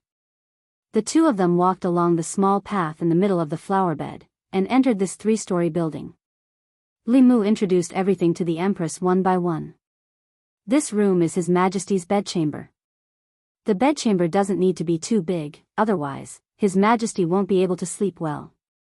This is a leisure area. In the future, Your Majesty can play chess or cards with Wan Wan and Xiao Bai here. This is the kitchen. The area next to it is the dining area." After introducing the first floor, the two of them went to the second floor. The second floor was very spacious, with only a large hall.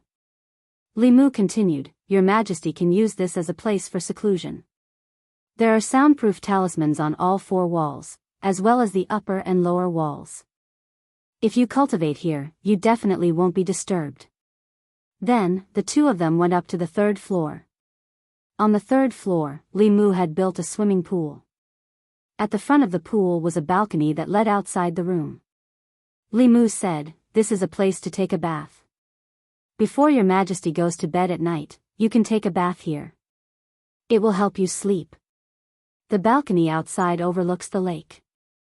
You can also lie there and watch the clouds." For this small building, Li Mu had put in a lot of effort. Standing on the balcony of the 3rd floor, he looked at the Empress and asked, "Is Your Majesty satisfied with this place?" Zhou Yi nodded and said, "Not bad. You are very considerate."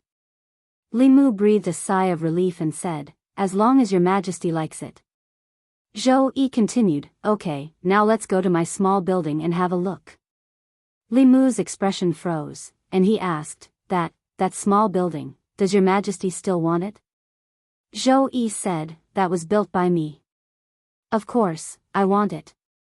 Li Mu wiped his forehead and said, I thought that with this place, Your Majesty would not want that building, so I took the initiative to sleep there for one night. Please forgive me, Your Majesty." Zhou Yi rolled her eyes at him and asked, "You have your own place. Why did you sleep in my place?" Li Mu explained, "Your Majesty, it is because I like Your Majesty's small building very much." Zhou Yi waved her hand and said, "Forget it. Since you like it, I will give it to you. I will go and see my flowers." Li Mu breathed a sigh of relief and said with a smile, "Your Majesty, please." A moment later, in the flower bed in front of the small building, Zhou Yi frowned, pointed to a corner of the flower bed, and asked, "There is a peony missing here. Who picked it?" She also noticed that a peony was missing. Li Mu said nervously, "I was careless." Zhou Yi looked at Li Mu, her brows gradually relaxed, but in the end, she did not say anything. She walked out of the flower bed and said, "This small building and flower bed, I will give them to you. Take good care of the flower bed. There is a painting in the building that I want to take away. As for the rest, I will give them to you." She walked into the room and stretched out her hand. The painting on the wall floated down and automatically rolled up into her hand. Although Lu Hanyan also liked this painting, but in the future when she asked, Li Mu could say that the Empress lent it to him. In order to make it more believable, he turned to ask the Empress, "Your Majesty, what is the mystery of this painting?" Zhou Yi said, "This is the authentic work of the previous dynasty's master painter, Dao Xianzhenren. He entered the Dao through painting. In this painting, there is his painting inheritance. Unfortunately, after the painting was cut off, no one could comprehend it." Li Mu remembered this reason. In the future when Lu Hanyan asked, he would say that the Empress lent it to him to comprehend the painting. Like Taoism and Buddhism, the school of painting was once a cultivation school. However, their lineage had been severed and they had completely disappeared. Until now, the successors of legalism, the school of the military, and Confucianism would occasionally appear, but there was no trace of the successor of the school of painting. Li Mu did not care about this. He had to take a closer look at this painting, so that when he explained it to Lu Hanyan in the future, it would be more believable. Before the Empress put it away, Li Mu said, "Your Majesty, can you let me take a look at this painting?" Zhou Yi asked, "This painting has been hanging here for so long, have you not seen it?" Li Mu said, "I only gave it a few glances." Zhou Yi did not say anything else. He stretched out his hand, and the painting automatically flew up and unfolded once again. Li Mu looked at the painting scroll. This was the first time he looked at this painting carefully. This was actually an ink landscape painting. There were not many elements in the painting. Distant mountains, near water, a lone boat, and standing at the bow of the boat was an old man wearing a straw raincoat. Li Mu did not know much about painting. He could only tell that although this painting was simple, it gave people an extremely spacious and distant feeling. However, if he were to say that he comprehended anything from the painting, that was really not the slightest bit. No matter how he looked at it, it was just an ordinary and mediocre landscape painting. Generally speaking, when his heart was the most peaceful, his comprehension was the strongest. Li Mu habitually chanted the clear heart incantation. When he looked at the painting again, he could not help but be shocked. Usually, when he was upset, he would chant the clear heart incantation to calm his heart and chi. However, this time, after he chanted the clear heart incantation, the painting in his eyes became distorted. With just a casual glance, Li Mu felt dazzled. Accompanying this was a wave of dizziness. The more he chanted the clear heart incantation, the more distorted the painting became. In the end, he could only see balls of swirling ink. Li Mu felt that his soul was also swirling. In the next instant, he appeared in a boundless world. Green mountains, clear water, and a lone boat. He stood at the stern of the boat. An old man wearing a straw raincoat stood at the bow of the boat with his back facing him. The old man held a paintbrush in his hand. When Li Mu looked over, the paintbrush moved. The old man held the paintbrush and his wrist moved quickly. It seemed that he was painting in the void. A ball of ink appeared in the air. It seemed to be a swimming fish. The old man's last stroke touched the fish's eye. The fish shook its tail and jumped into the water. The old man's paintbrush continued to move. After a while, a crane twisted its neck and let out a crisp cry. It flapped its wings and flew into the sky. The old man drew a mountain peak with a few strokes. The mountain peak flew into the distance and became a huge mountain peak. The huge mountain peak fell into the water and set off huge waves. It was as if it was going to capsize the small boat. The old man at the bow of the boat continued to draw. He drew a pair of wings. These wings appeared behind him. With two flaps, the old man's body left the boat and flew into the sky. Pa! A huge wave came and capsized the small boat. Li Mu fell into the water. In the next moment, he appeared in the Empress's small house again. The painting floated quietly in the air. In the painting, there was still a mountain far away, near the water, a lone boat, and an old man. Recalling the scene in the illusion, Li Mu was dumbfounded. With just a brush, he could create something out of nothing. Was this the power of a painter?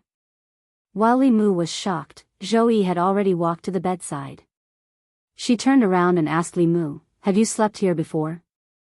Li Mu nodded and said, "Yes." Zhou Yi bent down and sniffed lightly. Her eyes narrowed and she said, "You are lying to me. This is not your smell." Li Mu opened his mouth and explained, "This." Zhou Yi said coldly, "Think carefully before you speak.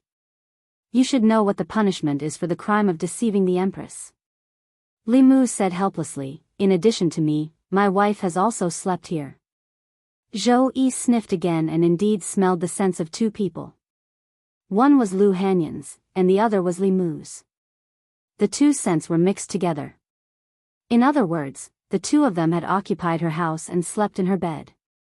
Perhaps Li Mu had even picked a flower from her garden and put it on another woman's head. Zhou Qiong found it hard to imagine what they had done on this bed. She closed her eyes and said, "You can go. I want to be alone for a while."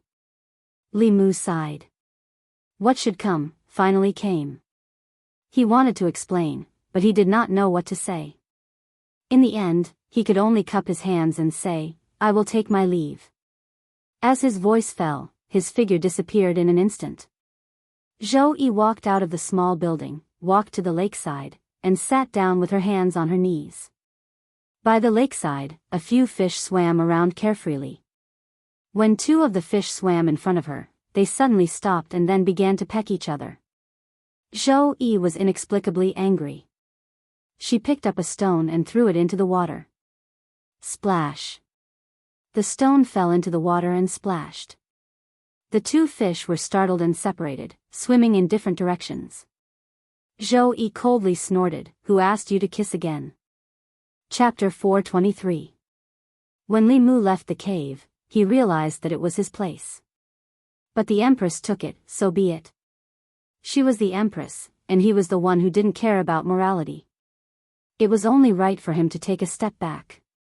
Li Mu had some thoughts about the painting, but he wasn't in the mood to think about it. The Empress wanted to be alone, and Xiao Bai and Wan Wan were playing somewhere. He had nothing to do, so he took a stroll on the street. Unknowingly, he walked to the Shendu Yamen. Inside the Luoyang Yamen, Wang Wu saw a familiar figure and stood up immediately. He asked in surprise and joy, "Sir Li, what brings you here?" Li Mu asked, "Is Li Si here?" Wang Wu nodded. "Yes, he's in the back office. I'll go inform him now." Li Mu waved his hand and said, "Do what you need to do. I'll go find him myself."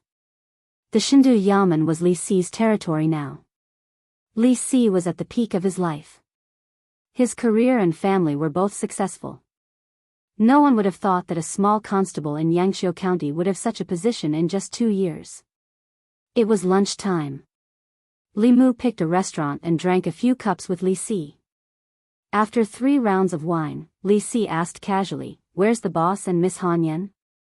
Li Mu said, "They're at Mount Baiyun. They still have some important things to do." Li Mu wanted to drink to drown his sorrows, but the bitter wine made him even more sorrowful. He put down the cup and looked at Li Si again. "I want to ask you something on behalf of a friend." Li Si glanced at him and took a sip of wine. "Speak." Li Mu thought for a moment and said, "This friend of mine did something wrong and hurt another friend of his. He doesn't know how to ask for her forgiveness now." After listening to Li Mu's description, Li Si asked, "Your friend and your friend's friend are the two you mentioned last time, right?" Li Mu nodded. "That's right." Li Si said, "It's been so long. I thought they were already together. Why are they still friends?" Li Mu explained, "It's not the kind of relationship you think." Li Si asked, "If it's not that kind of relationship, would they be together every day and night and even live together?" Li Mu said, "It's because of work." Li Si took a sip of wine and said, "Can't you just end the working relationship as soon as possible? If this continues, won't they be annoyed?" Li Mu shook his head and said, "It's not what you think. My friend has a family." Li Si retorted, "When you had a family, weren't you also with the boss? Is that different?" "What's different? Is she married?" "Not really." "Then what are you afraid of? They're not like what you think. You're not him." "How do you know?" Li Si thought for a moment and said, "How about this? From now on, if you're that friend of yours, imagine if that woman gets married. How would you feel?" Li Mu suddenly woke up.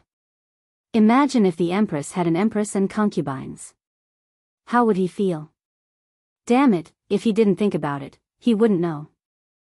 Now that he thought about it, Li Mu realized that he had such a strong desire to possess the Empress. Of course, he didn't want to possess her body. He wanted to be loved by her. He didn't want to share the Empress's love with a second person. He didn't want a second person to be with her every day. He didn't want her to get hurt for a second person. She even sent her avatar and left the divine capital to save him. The Empress was so good to him, but he became arrogant and hurt the Empress. Thinking about it, it was too much. Li Mu stood up and said, "Drink by yourself. I'll leave first." After leaving the restaurant, Li Mu first used a sound transmission magic treasure to contact Lu Hanyan and Li Qing, who were far away in the North County. He told them which small building in the cave belonged to the Empress. As for the reason, he explained it very clearly. Becoming the Empress of the Great Zhou wasn't her intention. When the Emperor Qi in the ancestral temple condensed and the Great Zhou had a new emperor, she would retire. She would grow grass and flowers and become their neighbor as an ordinary woman. Different from Li Mu's deduction, Lu Hanyan didn't blame him and didn't make trouble for no reason. Instead, she asked Li Mu to apologize to the Empress on her behalf. This way, Li Mu only needed to obtain the Empress's forgiveness. He slowly sighed and walked toward the palace gate. Changel Palace. Zhou Yi sat on the dragon throne, but she wasn't in the mood to read. Mr. Mei saw that the Empress was unhappy. He stood quietly to the side and didn't say anything. Zhou Yi didn't say much. She snorted and asked, "Mei Wei, what's the punishment for deceiving the Empress according to the law?" Mr. Mei said softly, "Your Majesty, the punishment for deceiving the Empress is execution according to the law." She raised her head and said, "I don't know who is so bold. I'll have someone catch him and bring him back for questioning," Zhou Yi said angrily. She only said one word, then she was discouraged. She shook her head and said, "Forget it." Mr. Mei thought for a moment and asked, "Did Li Mu make your Majesty angry again?" Hearing someone mention it, Zhou Yi felt wronged again. She couldn't help but say, "He gave away the small building I built and my flower garden to others. He even lied to me. Don't you think I should punish him?" Mr. Mei was also angry after hearing this. He said, "You should. Your Majesty is so nice to him. This bastard dared to do this to your Majesty. I'll catch him and give him 100 beatings." Zhou Yi hesitated and said, "You don't have to punish him so severely, do you?" Mr. Mei said, "He should be taught a lesson."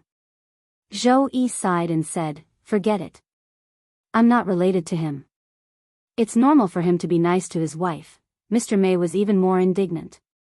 He said loudly, "Your Majesty is so nice to him. You dote on him and protect him. When the tributes from the counties arrived, he was the first one you thought of. This is how he repaid your Majesty.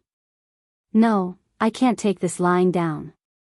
If I don't teach him a lesson, I'll be ashamed of myself and your Majesty." At this time, Shangguanli walked in and said, "Your Majesty, Li Mu wants to see you." Lord Mei said coldly, "Let him wait outside for 2 hours before coming in." Zhou Yi hesitated. She was about to speak when she said firmly, "Your Majesty, you can't protect him this time." Zhou Yi thought for a while and nodded. She sat on the dragon throne with a hesitant expression. After a few minutes, she looked outside the hall and said, "Come in." Mr. Mei looked helpless, but he could only watch Li Mu walk into the hall. She looked at Li Mu fiercely and asked, "How dare you come here?" Li Mu ignored Mr. Mei and looked at the Empress. He bowed and said, "Your Majesty, I'm guilty." Zhou Yi looked surprised. She coughed and put on a dignified expression. She asked, "What are you guilty of?" Li Mu said sincerely, "I shouldn't have lied to your Majesty. I shouldn't have slept in your Majesty's pavilion without your Majesty's permission. Please punish me, your Majesty." Mr. Mei snorted and said, "The crime of lying to the Empress is punishable by death. Do you think a small punishment can make up for your crime?" Zhou Yi stood up from the dragon throne and said lightly, "It's good that you know you're wrong. Just don't do it again." Lord Mei stared blankly at the Empress with a blank expression. Li Mu bowed and said, "Thank you, your Majesty." Soon, Li Mu, Shangguanli, and Mr. Mei walked out of the Changel Palace together. Li Mu turned to Mr. Mei as soon as he stepped out of the gate. He said with disappointment, "Sister Mei, I called you sister so many times. How could you treat me like this in front of Her Majesty? You disappoint me." Li Mu shook his head and left. Mr. Mei stood there for a long time. Then he turned to look at Shangguanli and said seriously, I swear, if I say another word, I'll be a dog. Chapter 424. One should learn from one's mistakes. If one had to use countless lies to cover up a lie, it would be better to be honest from the beginning. After getting a new residence, the Empress generously gave the small building to Li Mu. This incident ended without any mishaps. However, Mr. May's behavior disappointed him. The two of them had such a deep friendship, but he actually fanned the flames in front of the Empress. Li Mu needed to reconsider their friendship. Li Mu was full of apologies to the Empress. The Empress was very good to him, and Li Mu seemed to be using her kindness to do whatever he wanted, ignoring her feelings. Even if he was favored, he couldn't be fearless. A relationship had to be maintained for a long time, and it had to be mutual. If he relied on her to do whatever he wanted, he would only end up with nothing. This was the conclusion that Li Mu had come to after observing countless relationships. Fortunately, the Empress was magnanimous, and Lu Hanyan was tolerant. Baiyun Mountain. Main Peak. Li Qing looked at Lu Hanyan's melancholy expression and asked, Sister, what's wrong? Lu Hanyan sighed and said, I'm a little regretful now. Li Qing asked, what do you regret? Lu Hanyan said, how great would it have been if I had stayed with him in the North County. The next day, outside Changle Palace. Mr. May and Shangguanli stood outside the palace, occasionally glancing inside. Li Mu had walked into Changle Palace for 2 hours. He didn't know what he had to say to the Empress. They hadn't finished talking for 2 whole hours.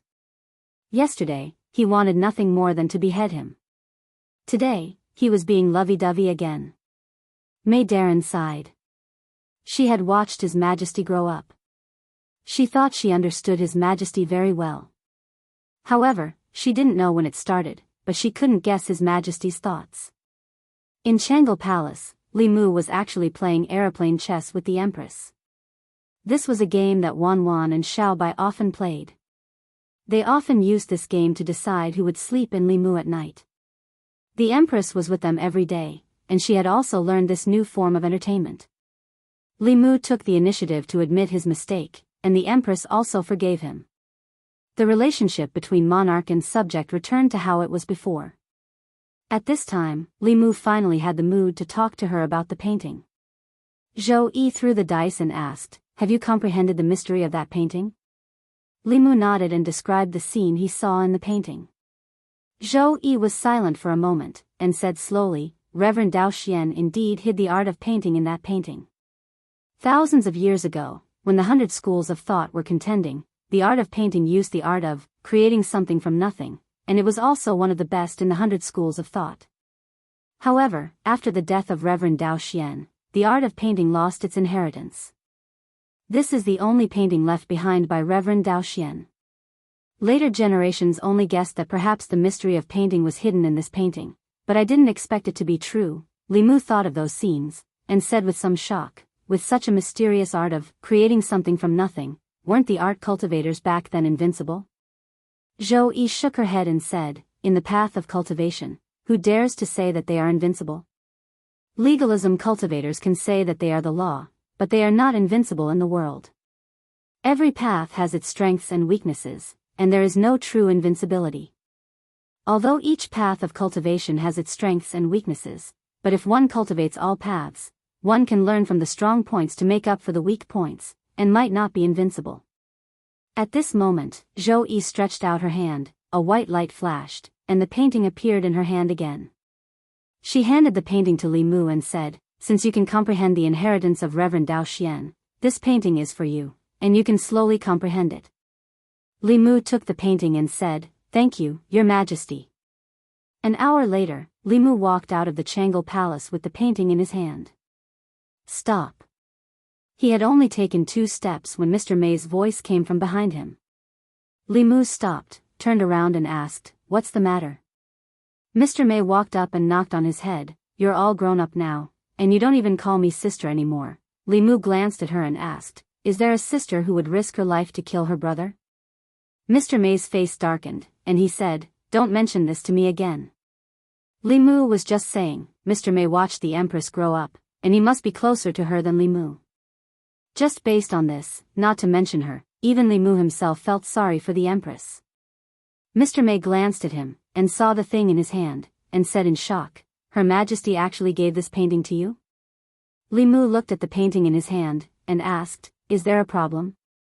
Mr. May's expression was complicated, and he said, "Her Majesty liked painting when she was young, and she admired the painter Reverend Dao Xian very much. This is the only authentic work of Reverend Dao Xian, and also Her Majesty's favorite painting, and it was the betrothal gift that the late Emperor gave to the Zhou family." She was a little emotional, and said, "Her Majesty actually gave her favorite thing to you." From the way the Empress purposely took this painting away from the small building, it was obvious that she really liked this painting, but she still gave it to him without hesitation. Li Mu was touched, and the guilt in his heart deepened. He walked aimlessly to the Luoyang Yamen, and Li Si saw him, and immediately said, "Next time you treat me to a drink, pay the bill first." Li Mu waved his hand, and said, "This time I'm not here to treat you to a drink, I have a question to ask you." Li Si said indifferently, "That friend of yours is in trouble again?" Li Mu nodded, and said, "Under what circumstances would a person give her favorite thing to you?" Li Si glanced at him, and said, "If a person is willing to give her favorite thing to you, then that thing is not her favorite thing, but you." Li Si looked at Li Mu, and said word by word, "You are her favorite thing." When Li Mu left the Luoyang Yamen, he had a lot on his mind. Was it like Li Si said, that he was the Empress' favorite thing? Li Mu was sure that the Empress liked him. In the eyes of others, he was originally the Empress' favorite official. The Empress was his solid backing. He was in front of the Empress, charging and breaking through enemy lines for her, solving problems for her. This kind of official deserved to be more favored. Although he was not as good as Li Si, he was not an idiot who did not know anything about love. Wasn't the Empress being too nice to him a little too much? It was his first time being someone's official, and he did not know what a favorite official should be like. Moreover, as an insider, Li Mu could not answer this question himself. He decided to find an outsider to ask. Mr. May was undoubtedly the best choice. He was the Empress' favorite official, and he knew the Empress best, as well as the relationship between him and the Empress. Li Mu took her to a place far away and set up a soundproof array. Mr. May looked around, and said angrily, "Why are you being so secretive?" Li Mu asked, "Sister May, do you think Her Majesty treats me well?" As soon as he said that, he was hit on the head. "You're so heartless. How dare you doubt Her Majesty treats you well? Has your conscience been eaten by a dog? Let me tell you, you can doubt anyone but Her Majesty. If Her Majesty doesn't treat you well, no one else in the world will treat you well." Li Mu did not get an answer from Mr. May. Instead, he was beaten up. He was extremely suspicious that she was abusing her power to avenge a private grudge. At the gate of the Zongjing Temple, Zhang Chun and Prince Shou watched from afar. They did not come up until Mr. May left. Zhang Chun asked, "How did you offend Mr. May?" "Nothing." Li Mu rubbed his head and asked Zhang Chun casually, "Mr. Zhang, do you think Her Majesty treats me well?" Zhang Chun stopped and slowly looked at Li Mu, saying, "Mr. Li, you must have a conscience. How could you doubt? How dare you doubt Her Majesty treats you well?" Li Mu explained, "That's not what I meant." Zhang Chun asked, "Then what do you mean?" Li Mu thought for a moment and asked, "I mean, how did the former emperor treat his favorite officials, compared to Her Majesty's treatment of me?" Zhang Chun shook his head and said, "I wasn't an official at that time. How would I know?" Prince Shou glanced at Li Mu and said lightly, "How can the former emperor's favorite officials be compared to you? The former emperor didn't treat you as well as Her Majesty did." Chapter 425. In Li Mu's era, the feudal dynasty had long ceased to exist. He didn't know how the ancient emperors treated their favorite officials. He knew how the emperors treated their concubines. King Zhou was obsessed with Daji's beauty, King Yu of Zhou played with the warlords with the beacon fire just to make Bao Si smile, and Emperor Ming of Tang doted on Yang Guifei. In the future, everyone knew about their deeds. King Shou's words woke Li Mu up. In some people's eyes, he was no longer a favored official, but someone like Bao Mo and Daji. Li Mu knew that the Empress treated him well, but he didn't see it as clearly as King Shou and the others. It turned out that the Empress treated him so well. The Empress was the kind of person who would return the favor tenfold if someone treated her well. If Li Mu was a woman, it wouldn't be a big deal. The Empress treated Shengguan Li very well too. However, he was a man. If the Empress treated him too well, it would cause people to criticize him. However, Li Mu never cared about other people's criticism. Since he came to Shindu, the criticism never stopped. He didn't care about these people's criticism. He only cared about the Empress's feelings. After returning to the Li residence, Li Mu looked at the scroll in his hand. After thinking for a long time, he took out a sound transmission instrument and said, "Chen Shi, help me investigate something, Changle Palace." Zhou Yi leaned on the dragon throne with a book in her hand. After reading a page, she realized that something was missing. She asked Mr. Mei, "Where's Li Mu?" Li Mu was late, but the Empress couldn't help but ask. Mr. Mei sighed and said, "Your Majesty, he didn't come to the palace today." Not long after, Xiao Bai and Wan Wan ran in. Wan Wan brought a stick of candied fruit for Zhou Yi and said, "Young master asked us to tell Sister Zhou that he has something to do in the North County. He will return to Shindu in a few days." Zhou Yi stood up and frowned. "Didn't he just go to the North County?" Xiao Bai looked disappointed and said, "Benefactor didn't take us with him either." Zhou Yi looked at the stacked memorials on the table and took out a spirit conch. After activating it, he asked, "Why did you go to North Prefecture? Do you still care about the Imperial Court and the Secretariat?" Within the spirit snail, Li Mu's voice was mixed with the sound of the wind. "Your Majesty, Mount Baiyun has summoned me urgently, so I have no choice but to return. I will explain everything to your Majesty when I return to Fairy's capital. I am still on my way, so let's talk later." After that, there was no more sound from the spirit snail. Zhou Yi put away the spiritual snail, gritted his teeth and said, "What urgent summons from Mount Baiyun? Do you think I don't know why you're here? Men are all the same. Once they get married, they forget everything. Back then, you swore that you would be loyal to me and would go through fire and water without hesitation. Now, when I need you, you can't even see me." A month passed in the blink of an eye. During this month, the morning court was still held every 3 days. Although the morning court wasn't dull, there weren't any major changes. Without Li Mu, the old and new parties had been quiet for a long time after being defeated by Li Mu. The courtiers had long gotten used to the days without Li Mu. The current imperial court was very different from before. The influence of the old and new parties was not as strong as before. The Empress had absolute control over the imperial court, especially the officials led by the left Assistant Minister of Personnel, Zhang Chun. They gradually formed a force. These people held real power and had a lot of say in the imperial court. They didn't belong to any of the old and new parties and were only loyal to the Empress. Although Li Mu wasn't in the imperial court, the great Zhou imperial court was still under his shadow. The people of Fairy's capital hadn't seen Li Mu in a long time. However, as time passed, Li Mu's reputation among the people didn't decrease. Instead, it increased.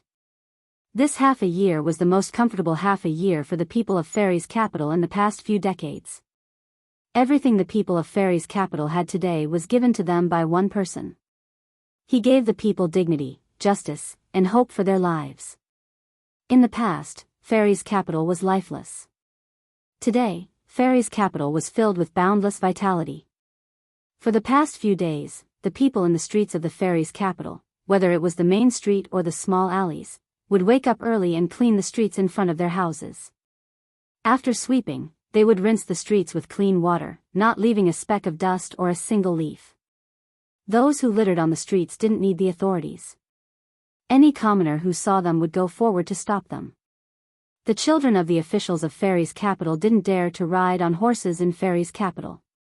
Even if they rode in carriages or sedan chairs, they had to use roads specially designed for carriages and horses. Those who violated the rules would be severely punished. In just half a month, the entire Fairy's capital became orderly. Of course, part of the reason for this was the intervention of the authorities. However, the commoners didn't object to this. This year was the year when the countries of the Zhou continent paid tribute. From this month onwards, the envoys of the small countries in the south would arrive in Fairy's capital. As citizens of Great Zhou, they had a strong sense of pride. They didn't want to embarrass Great Zhou in front of these small countries. Great Zhou, which was born in the hinterland of Zhongjuan, used to have enemies. However, after the martial emperor, Great Zhou had almost unified the Zhou continent. The remaining small countries in the south also respected Great Zhou. They paid tribute every 5 years in exchange for Great Zhou's protection. This was the first time the various countries paid tribute since the empress ascended the throne. It was even more important to show them the majesty of a great country. 2 men walked on the streets of Fairy's capital. The young man kept looking around as he walked. He sighed and said, "Shangzhou is indeed Shangzhou. This is the most prosperous, most imposing, and cleanest city I've ever seen." The other middle-aged man shook his head and said in a low voice, "It's only bright on the surface. You have no idea what kind of life the commoners live here are living. What kind of darkness lies beneath all this brightness?" The young man looked around and said doubtfully, "But it looks like they're living a good life." The middle-aged man said faintly, "It's all an act. Every year, the Great Zhou court does this. After the tribute, everything goes back to normal." The young man looked carefully again and shook his head. "I don't think they're faking it. Some things can't be faked. You're still young. There are some things you can't see through." The middle-aged man looked at the commoners of Great Zhou who walked past him. His lips moved, but he didn't say anything else. The last time he came to Fairy's capital, it was during the reign of the previous emperor. At that time, Fairy's capital looked brighter on the surface than it was now. However, the commoners of Great Zhou had faces full of numbness and despair. It left a deep impression on him. However, when he came to Fairy's capital again today, it was still the same Fairy's capital. However, the commoners of Great Zhou didn't seem to be the commoners of Great Zhou of the past. The numbness and despair on their faces were no longer there.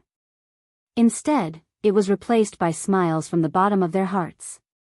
Every commoner's eyes were shining. Was this still the Fairy's capital he knew? The middle-aged man was shocked. He muttered, "What happened here in the past 5 years?" At a tea stall by the roadside, a few passers-by were drinking tea and chatting. "I wonder where Lord Li went. I haven't seen him in a long time. It's been a long time. The last time I saw him was a month ago. Lord Li just got married not long ago. He should be accompanying his wife. We're all experienced people. We can understand. Lord Li will probably come back. I feel uneasy when he's not in Fairy's capital." "Me too. If I don't greet Lord Li every few days, I feel like something is missing. With Lord Li around, there's more to life." A middle-aged man sat by the tea stall. He looked at them and asked curiously, "Excuse me, who is this Lord Li you're talking about?" The few of them looked surprised. They exclaimed, "You don't know Lord Li?" The middle-aged man smiled and said, "We're not from here. We don't know much about Fairy's capital." One of them poured him a cup of tea and said, "Even if you're not from here, it's impossible that you haven't heard of Lord Li. This won't do. I have to explain it to you today." Just as he was about to speak, his body suddenly trembled. He looked ahead. A figure was walking on the street. The commoners crowded around him and greeted him warmly. He hurriedly stood up and waved with a smile. "Lord Li, you're back." Beside the tea stall, 2 figures looked at the young man who was surrounded by the commoners of Fairy's capital. They looked surprised. Li Mu stayed on the street for a long time before he finally entered the palace. At the entrance of Chang'e Palace, he asked Mr. Mei, "Is His Majesty here?" Mr. Mei gave him a look, telling him to be careful later. Li Mu walked into Chang'e Palace. He bowed and said, "Greetings, Your Majesty." Zhou Yi was reviewing memorials. He didn't even raise his head. He said calmly, "It's only been a month. Why didn't you spend more time with your wife on Mount Baiyun? Why did you come back to Fairy's capital?" Li Mu said, "Your Majesty's birthday is coming soon. I have a few gifts for Your Majesty." Zhou Yi finally raised his head. He asked in surprise, "How do you know my birthday?" Li Mu smiled. Mr. May told me. Zhou Yi coughed softly. He asked, what gifts? Li Mu stretched out his hand. A few scrolls appeared in his palm. With a thought, the scrolls floated into the air and slowly opened. Zhou Yi took a look and was stunned. She didn't care about her manners. She stood up and said in shock, Zhenren Daoxian's authentic works. There's only one of his authentic works. Where did you find so many? Li Mu lowered his head. He said, it's just a coincidence. Zhou Yi looked at him. He counted with his fingers and said in disbelief, you dug up his tomb? Chapter 426. Li Mu was taken aback. The Empress could even predict this? He had a sudden thought. Reverend Daoxian was known as the art saint. Among his authentic works, there should at least be a few that were buried with him. As long as they could find his tomb, they would be able to find his authentic works. As the Grand Elder of Corpse Sect, it was normal for him to lead Corpse Sect disciples to rob tombs. Moreover, to the Corpse Sect disciples, there was nothing deeper than robbing tombs together and fighting big dumplings together. In this 1 month, he had shortened the distance between him and the disciples of the Corpse Sect to a great extent, and had also completely gained their trust. However, finding the art saint's tomb was far more difficult than Li Mu had imagined. Reverend Daoxian was an ancient from the previous dynasty. He had fallen more than 1,000 years ago. There were very few records about him. With the help of the Corpse Sect disciples, Li Mu spent almost a month to find his tomb. It was also thanks to the Corpse Sect. They were not good at other things, but digging tombs was something that every Corpse Sect disciple was familiar with. In order to steal strong corpses to refine corpses, they had to be proficient in feng shui knowledge. This was very useful for exploring tombs. An outstanding Corpse Sect disciple was definitely an outstanding feng shui master. A skilled feng shui master did not even need to consult ancient books. They only needed to use their eyes to see if there was an ancient tomb in a place. Based on the feng shui of the tomb, they could determine the position or strength of the corpse of Mu Zhong when he was alive. Reverend Daoxian was the last painting master. After him, the art of painting was cut off. In these years, countless people had searched for his tomb. Naturally, there was a lot of information about this. However, after 1,000 years, no one had found it. The Corpse Sect had searched for it before. However, everyone knew that Reverend Daoxian, the art saint, had dismembered himself before he fell. His tomb was only a cenotaph. This, to the Corpse Sect, was naturally boring. Many years ago, they spent a lot of effort but still could not find his tomb. The Corpse Sect gave up immediately. After all, there were more strong warriors' tombs waiting for them to explore. This time, the members of the Corpse Sect had searched for an entire month. They didn't know how many tombs they had snuck into and investigated before they finally found the tomb of the art saint. The dignified art saint, a powerhouse of his generation, had actually built his tomb in such a simple and crude manner. Ordinary people would probably think that it was a commoner's tomb. This was also the reason why no one had ever found this tomb in the past 1,000 years. If it wasn't for the fact that Li Mu just happened to have an authentic painting of the painting saint in his possession that produced a subtle connection with the objects buried with the tomb, Li Mu would probably have missed it as well. Looking at the Empress's shocked expression, Li Mu said with a straight face, I am doing this for the inheritance of the art Dao. I believe that senior art saint won't blame me. Besides, there are no remains in his tomb, so it isn't considered an offense. Oh right, whose paintings does your majesty like? I will send people to dig them up. The people of the Corpse Sect are very good at finding and robbing tombs. Mr. May stood in the middle of the hall with a stunned expression on his face. Damn it, this was clearly a very disappointing matter. Why did it sound so sweet when it came from Li Mu's mouth? After Zhou Yi came back to her senses, she hurriedly said, no need. Then, she suddenly realized something. Looking at Li Mu, she asked, could it be that you weren't at Mount Baiyun this month? Li Mu still said with some trepidation, the tomb of the art saint is not easy to find. It was just a coincidence that I almost wasted a month of effort. Fortunately, I managed to find it before your majesty's birthday, Zhou was slightly delighted, but her expression was still dignified. She said, "The tomb is full of dangers. Have you forgotten what happened in the White Emperor's cave? Don't do such dangerous things in the future." Li Mu nodded repeatedly. "I will do as you command." Zhou said lightly, "Go to the back hall. Xiao Bai and Wanwan have been thinking about you all day." Li Mu bowed and said, "I will take my leave now." When Li Mu turned and walked into the back hall, the solemnity on Zhou face disappeared. She admired the few authentic works of the art saint, and the corners of her mouth couldn't help but curl up slightly. Mr. May walked forward and explained, "Your Majesty, I didn't tell him Your Majesty's birthday. He must have heard about it from somewhere else.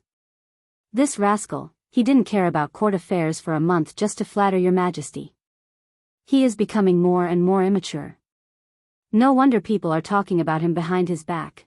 Zhou nodded deeply and said, "Keep an eye on him. Don't let him fool around anymore." Mr. May raised his head and looked at the Empress. Even his eyes were smiling. He could only say helplessly, "I know."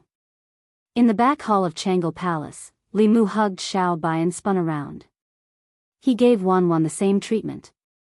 Wanwan hugged his arm and looked at him pitifully.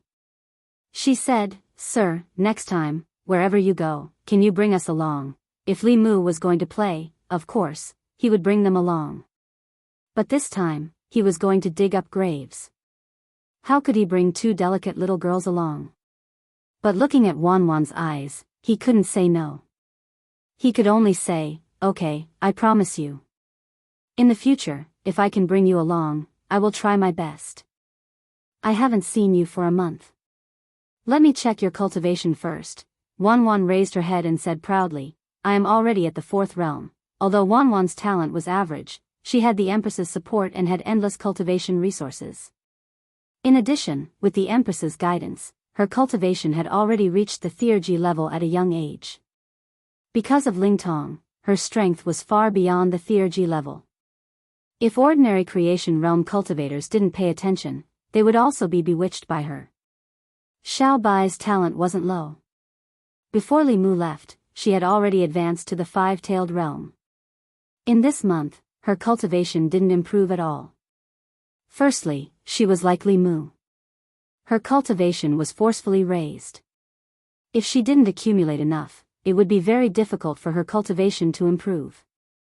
Unless she encountered a great opportunity, it would be very difficult for her to improve in a short time. Under normal circumstances, the Fox clan needed decades to advance from the 5-tailed realm to the 6-tailed realm. And 99% of the 5-tailed foxes would never be able to cross this hurdle in their lifetime. Now, Xiao Bai wasn't just facing the problem of stagnation in her cultivation. She still lacked the cultivation method after the 5-tailed realm. Xiao Bai's grandmother only had the cultivation method of the Fox clan before the 5th realm. If she wasn't of the Fox clan, Li Mu, who had the Demon clan's heavenly book, could provide her with the cultivation method from the 5th realm to the 9th realm. However, the Fox clan's cultivation method was independent of the Demon clan. Li Mu couldn't provide her with any help. Li Mu wasn't the only one who couldn't. The Empress couldn't either. The Fox clan's cultivation method was only passed down to the Fox clan unless they found a 5th realm fox demon. Li Mu knew a 5th realm fox demon and she owed him a favor. In principle, Li Mu could ask for her favor and pave the way for Xiao Bai's cultivation. However, Phantom Princess was his enemy. It was very likely that he didn't ask for her favor and would end up losing his own life. Moreover, this wasn't a long-term solution. Even if he had the cultivation method for the 5th realm, he still didn't know anything about the 6th realm. When Xiao Bai's cultivation level increased, she would encounter the same problem. Actually, there was another way. That was to let Xiao Bai cultivate the ordinary demon Dao. She was already at the 5th realm and had already surpassed consciousness opening, fetus molding, and transfiguration. She only needed 1 or 2 years to condense a demon core. However, this way, her identity as a Fox clan member would be wasted. Even if her cultivation level increased, her mantissa wouldn't increase and she wouldn't have the Fox clan's talent. Unless it was absolutely necessary, Li Mu wouldn't let her take this path. If she could obtain the Fox clan's heavenly book from the Illusion Lord, Xiao Bai's cultivation would be smooth sailing. However, it wasn't easy to steal a treasure from a fox's mouth. He could only find another opportunity in the future. Li Mu stroked Xiao Bai's head and said, "Don't worry. I'll find the cultivation method for you after the fifth realm as soon as possible." After accompanying Xiao Bai and Wan Wan for a while, they went to play by themselves. Li Mu stayed in the room alone. He stretched out his hand and a brush appeared in his hand. This brush was found by Li Mu in the painting sage's cenotaph. This brush was identical to the brush used by the old man at the bow of the boat in the painting. It was likely an item belonging to the painting sage. However, Li Mu couldn't create something out of nothing with this brush. This meant that the profundity of this art lay in the caster and not the brush. This was a large part of the reason why the painting Tao was cut off. Be it the Buddhist Tao, the demonic Tao, or the ghost Tao, it was very easy to gain a rudimentary understanding of cultivation. All one needed to do was cultivate step by step. Therefore, they were able to endure for so long. For artists and musicians, to gain a rudimentary understanding of their arts, one had to have superb artistic attainments. Just this alone was enough to keep most people at bay. Without anyone cultivating it, it wasn't surprising that the heritage was cut off. However, no matter how difficult this path was, Li Mu had to give it a try. The painting sage's divine power of painting in the void gave Li Mu a great deal of inspiration. The painting Tao could create something out of nothing. If he used the same method to draw talismans, wouldn't he be able to save talisman materials and condense talismans in the void? Li Mu thought about it carefully and felt that this idea was very feasible. If he wanted to cultivate the painting Tao, he had to start by learning how to draw. This was also the first time Li Mu realized that he didn't have any artistic talent. With his cultivation, he could control every muscle in his body, including his hands. However, drawing required more than just the control of the body. It was the same landscape painting, but Li Mu had imitated Dao Xian's authentic work. On the surface, there was not much difference between the two paintings, but when one compared them, one would have to wonder what exactly he had painted. In the room, Li Mu looked at a new painting on the table and frowned. The Empress walked in from outside and asked, "What are you doing?" Li Mu said, "Your Majesty, can you help me take a look and see what's wrong with this painting of mine? It has form but no spirit. You haven't gained a rudimentary understanding of it." Zhou Yi glanced at it and said lightly. She then asked, "You want to learn to draw?" Li Mu nodded and said, "It seems that I can't just draw blindly. I have to find someone to guide me." "Who should I find?" The Empress looked at the painting and coughed lightly.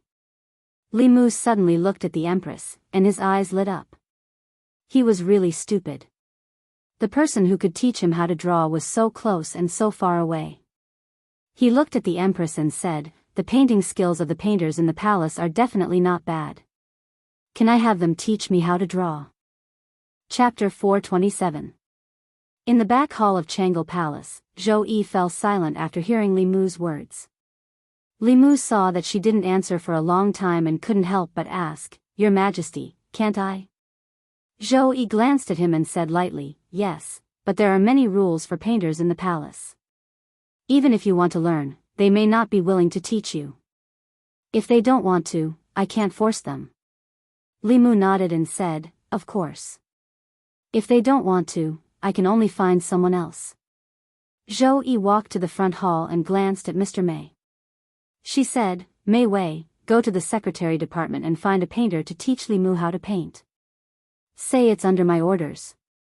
Mr. Mei bowed and said, "Yes, Your Majesty." Zhou Yi added, "If the painter doesn't want to, don't force him." Mr. Mei looked up at her and met her eyes. He nodded and said, "I understand." Li Mu wanted to choose his own teacher. He walked to Mr. Mei and said, "I'll go with you." "You stay." Zhou Qiong glanced at him and said in an unquestionable tone, "As an official of the imperial court, you left your post without my permission for more than a month. I haven't punished you yet. You stand here for 15 minutes and reflect." "Yes, Your Majesty." Li Mu sighed, and obediently stood where he was. Although he had wanted to give the Empress a surprise, and at the same time, try to find an inheritance of the art Dao, he had also violated the rules of the imperial court, and should be punished. Moreover, he wasn't a primary school student. Standing for 15 minutes wasn't a punishment at all. Li Mu stood in the hall. Zhou Yi didn't sit down. She walked to him and said, in addition, without my permission, you're not allowed to dig people's graves. If there's a next time, it won't be as simple as standing. Li Mu said sincerely, I know my mistake. No matter what, entering someone else's tomb was always immoral. Moreover, it was disrespectful to the dead. He was not Thousand Illusions, and did not really like this. With the Empress's permission, for example, entering the White Emperor cave and getting the page of the Tomes of Arcane was a reasonable archaeological excavation. Or, for the sake of passing down the painting doctrine, visiting the tomb of the painting saint from 1,000 years ago was justifiable. In order to unravel the mysteries of the ancient era and explore the ancient history, it was not only the demonic Tao, but also the righteous Tao cultivators. If there were similar situations in the future, he could just apply to her first. In Chang'an Palace, Li Mu stood obediently as punishment. In the Secretary province, Mr. May had already summoned 3 court painters. Although their cultivations weren't high, they were all existences standing at the pinnacle of Great Zhou's painting and calligraphy world. They represented the pinnacle of Great Zhou's art. An old man bowed and asked, What orders do you have, sir? Lord May said indifferently, You are the most experienced and skilled painters in the palace. Li Mu, the Imperial Secretariat's official, is currently learning how to paint. He wants to find one of you to teach him. The white-haired old man stepped forward and said, I admire Sir Li's actions very much. I'm willing to use all my life's knowledge to teach Sir Li painting skills. The other middle-aged man didn't dare to show weakness and said, It's my honor to teach Sir Li. I'm also willing to teach him all my painting skills, the last young man said. If Sir Li is interested in painting women, you can come to me at any time. Mr. May glanced at them and asked, Your painting skills can't be easily taught to outsiders, so no one will teach him, understand? The old man was puzzled and asked, Why? The middle-aged man was surprised and said, Our master didn't set such a rule. The young man was puzzled and asked, Why is that? Mr. May said coldly, You don't have to ask why. If Li Mu asks, just say so. If anyone wants to teach him, they don't have to come tomorrow. The 3 men's expressions became serious and they immediately spoke. Yes, sir. Understood. Understood. After Lord May left, the 3 of them looked at each other with puzzled expressions. One moment he's allowed to teach, the next moment he's not. Is he going to teach or not? Of course not. Didn't you hear what Commander May said at the end? Whoever dares to teach him can pack up and go home tomorrow. Let's listen to Commander May. She's by His Majesty's side. Her wishes are His Majesty's wishes. We can't go against his orders. If he wants to teach, then teach. If he doesn't want to teach, then don't teach. What is His Majesty playing at? Oh right, I remember that His Majesty also likes painting. The art saint's original work is in His Majesty's hands. If he doesn't want us to teach him, does His Majesty want to teach him himself? Shoo, be careful with your words, Chang'an Palace. Li Mu had been standing there for 15 minutes. He was eating the grapes given by the Empress while waiting for Mr. May to return. Li Mu was quite confident about this matter. Although many people in Fairy's capital didn't like him, there were even more people who liked him. He wasn't loved by everyone, but with his status, it shouldn't be a problem to hire a few court painters to teach him painting. Moreover, the Empress had given him a verbal order not to force them. It was just a casual remark. Everyone knew that the Empress favored him the most. If anyone dared to refuse, they wouldn't have to come to work tomorrow. Soon, footsteps could be heard outside Chang'an Palace. Mr. May walked in and bowed. Your Majesty, none of the 3 painters are willing to teach him. Li Mu was stunned. Then, he asked in disbelief, Why? Lord May explained, They said that their painting skills are not taught to outsiders, so they can't teach you. Zhou Yi glanced at Li Mu and said calmly, Since they have such a rule, I can't force them. You'd better find someone else. Li Mu couldn't accept this fact. He personally went to the secretary province and found the 3 painters. The old man said apologetically, "Lord Li, I'm really sorry. Please forgive me for not being able to help you. I once swore to the heavens that I wouldn't teach my painting skills to anyone else. Otherwise, I'd be struck by lightning and die a horrible death." Li Mu looked at the middle-aged man. The middle-aged man immediately said, "Same for me." The young man also immediately said, "Same for me." Li Mu shook his head and said disappointedly, "I finally know why the art of painting was cut off. If the painters in the past were like you, it would be strange if the art of painting didn't change." Li Mu had been curious before. Taoism was easy to get started with, and it was easy to get started with it. Furthermore, it was open to the public and did not hide anything. It served them right to flourish. Even if it was harder to learn the art of painting, could it be harder than legalism? Nowadays, legalism still appeared often, but there were no painters. This might be the reason. However, Li Mu couldn't force others to follow this rule. At most, he could only lament their misfortune and be angry at their incompetence. After returning from the secretary province, Mr. May suddenly said, "Why don't you let Her Majesty teach you?"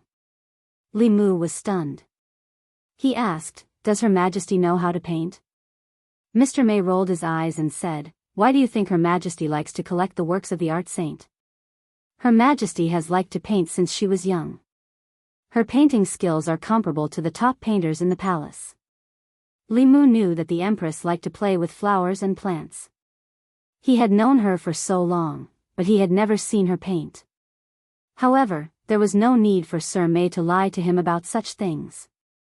How could a person who didn't know anything about painting like a painting be his favorite thing? Moreover, when the Empress had commented on his painting, she had seemed to be quite professional. Li Mu sighed softly. He felt like he had searched for her thousands of times in the crowd, but when he looked back, she was in the dim light. It was just that the light was too dazzling, and Li Mu didn't notice it for a moment. It turned out that the Empress was the person he had been looking for. Changle Palace. Wan Wan looked at the table full of dishes and said in surprise, "What's the occasion today? Why are there so many dishes?" Xiao Bai looked and said, "They all seem to be Sister Zhou's favorite." Wan Wan said, "I like them too." Xiao Bai muttered, "As long as it's edible, you like it." Li Mu patted their heads and said, "Today is your sister Zhou's birthday." Every dish on the table was made by Li Mu himself, and they were all the Empress's favorites. He hadn't made so many dishes for a long time. This time, he had to be more attentive since he had a favor to ask. After eating and drinking, the 2 lively girls went out to digest. Li Mu looked at the Empress and asked with a smile, "Are these dishes to your liking, Your Majesty?" Zhou Yi nodded and said, "Yes, you are very considerate." Li Mu struck while the iron was hot and said, "Your Majesty, I have a presumptuous request." Zhou Yi said indifferently, "What is it?" "Say it."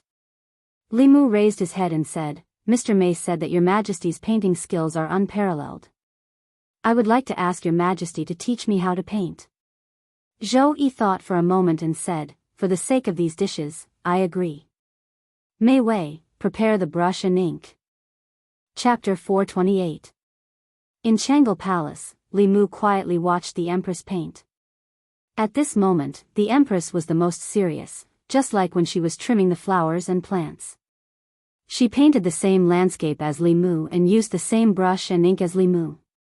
The mountains and water in the painting were lively and lively, unlike the empty mountains and stagnant waters in Li Mu's painting.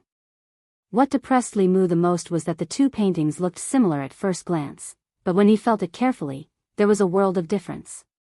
After finishing the last stroke, the Empress put down the brush and said softly, "The art saint once said that there are 3 realms in painting. Painting the mountain is a mountain, painting the water is water, painting the mountain is not a mountain, painting the water is not water, painting the mountain is still a mountain, painting the water is still water. You have only just entered the first realm. You can barely draw the shape of the mountains and rivers, but you can't draw the meaning of the mountains and rivers." Li Mu asked, "How can I draw the meaning of the mountains and rivers?" The Empress said leisurely, "See more and paint more." When you have enough experience, you will naturally be able to draw the meaning of the mountains and rivers. I will teach you the basic techniques first. If there is anything you don't understand, you can ask me. Li Mu asked again. How long will it take for me to reach the second realm? Zhou Yi said indifferently, at least 2 to 3 years, at most 20 to 30 years. It depends on your comprehension. The improvement of one's painting skills couldn't be achieved in a day. Li Mu could only learn slowly from the Empress. The Empress would give Li Mu pointers every day. Other than the basic practice, Li Mu would also immerse himself in the art saint's authentic works and seriously comprehend them. He would improve a lot every day. These days, what surprised Li Mu was that the Empress was actually so artistic. In the past, Li Mu's understanding of her was limited to the fact that she was beautiful, a cultivation genius, a seventh realm elite, a petty and simple queen who liked to play with flowers and plants, and a sweet and naive one. If the Empress hadn't mentioned it, Li Mu wouldn't have known that she was also a master painter. Later on, he found out that before he entered the palace, Zhou Yi of the Zhou clan was famous in the divine capital for his talent in cultivation and his attainments in painting. Li Mu had been with the Empress for a long time. Based on his understanding of her, when Zhou Qiong was a young girl, she probably only wanted to have her own flower garden in the future so that she could plant flowers and paint when she was in the mood. But after she became an adult, these things became more and more distant from her. Mr. Mei and Li Mu walked in the palace. She let out a sigh of relief and smiled. Ever since you came to the palace, everything has changed. In the past, the emperor could only go to the royal garden after morning court. He had no time to paint. Sometimes when I patrolled late at night, I could still see the emperor sitting on the roof. Li Mu rolled his eyes at her and said, "Isn't it because the things that should have been done by His Majesty have been done by me these days? Otherwise, His Majesty wouldn't have so much free time." Mr. Mei smiled and said, "That's why, if only you had entered the palace 3 years earlier." If you had entered the palace 3 years earlier, the emperor wouldn't have had to suffer these 3 years. 3 years ago, Li Mu wasn't Li Mu yet, so such a possibility didn't exist. For the current Li Mu, if he had to deal with memorials every day, he would also be annoyed. It was better to help the Empress complete her great cause and then live in seclusion in the fields, planting vegetables and flowers. In the past year, the faith of the people in the 36 counties of the Great Zhou had almost doubled compared to a few years ago. In terms of governance, the only emperor in the history of the Great Zhou who could compare to the Empress was Emperor Wen. If the current policy was maintained and the people were allowed to recuperate for 10 years, surpassing Emperor Wen wouldn't be difficult. In these 10 years, the faith of the people in the Great Zhou would gradually stabilize and wouldn't increase too much. In this way, the nurturing of the emperor's qi would be far away in the future. To accelerate the nurturing of the emperor's qi and allow the empress to be liberated sooner, the only way was to greatly increase the faith of the people in the counties. Once the faith of the people had stabilized, internal factors alone wouldn't be able to stimulate the people. At this time, some external stimulation would be needed. For example, subduing the Yao Kingdom and the Ghost Realm, eliminating the demon sect, or unifying the Zhou province. These things could greatly stimulate the people of the Great Zhou and make their support for the Empress reach a peak. Naturally, there was no need to worry about the faith of the people. However, none of these things were easy to accomplish. On the contrary, it was easy to waste all the previous efforts. Once the Yao Kingdom or the Ghost Realm invaded, or the demon sect wreaked havoc in the counties, causing the Great Zhou to be in turmoil, all the efforts he and the Empress had put in over the past year would be wasted. Of course, the Great Zhou could still keep these forces in check at the moment. The only trouble was the southern countries. For a long time, the southern countries were vassals of the Great Zhou. Every year, they paid tribute. The Great Zhou provided protection for them.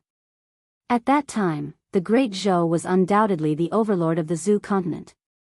However, the successive 2 incapable emperors caused the Great Zhou's national strength to rapidly decline within a few decades. It also caused the vassal countries in the south to have disloyalty. In these few decades, the tributes from the various countries went from once a year to once every 2 years, once every 3 years, and once every 5 years until the end of the previous emperor's reign. Now, the Shao royal family had even lost control of the Great Zhou.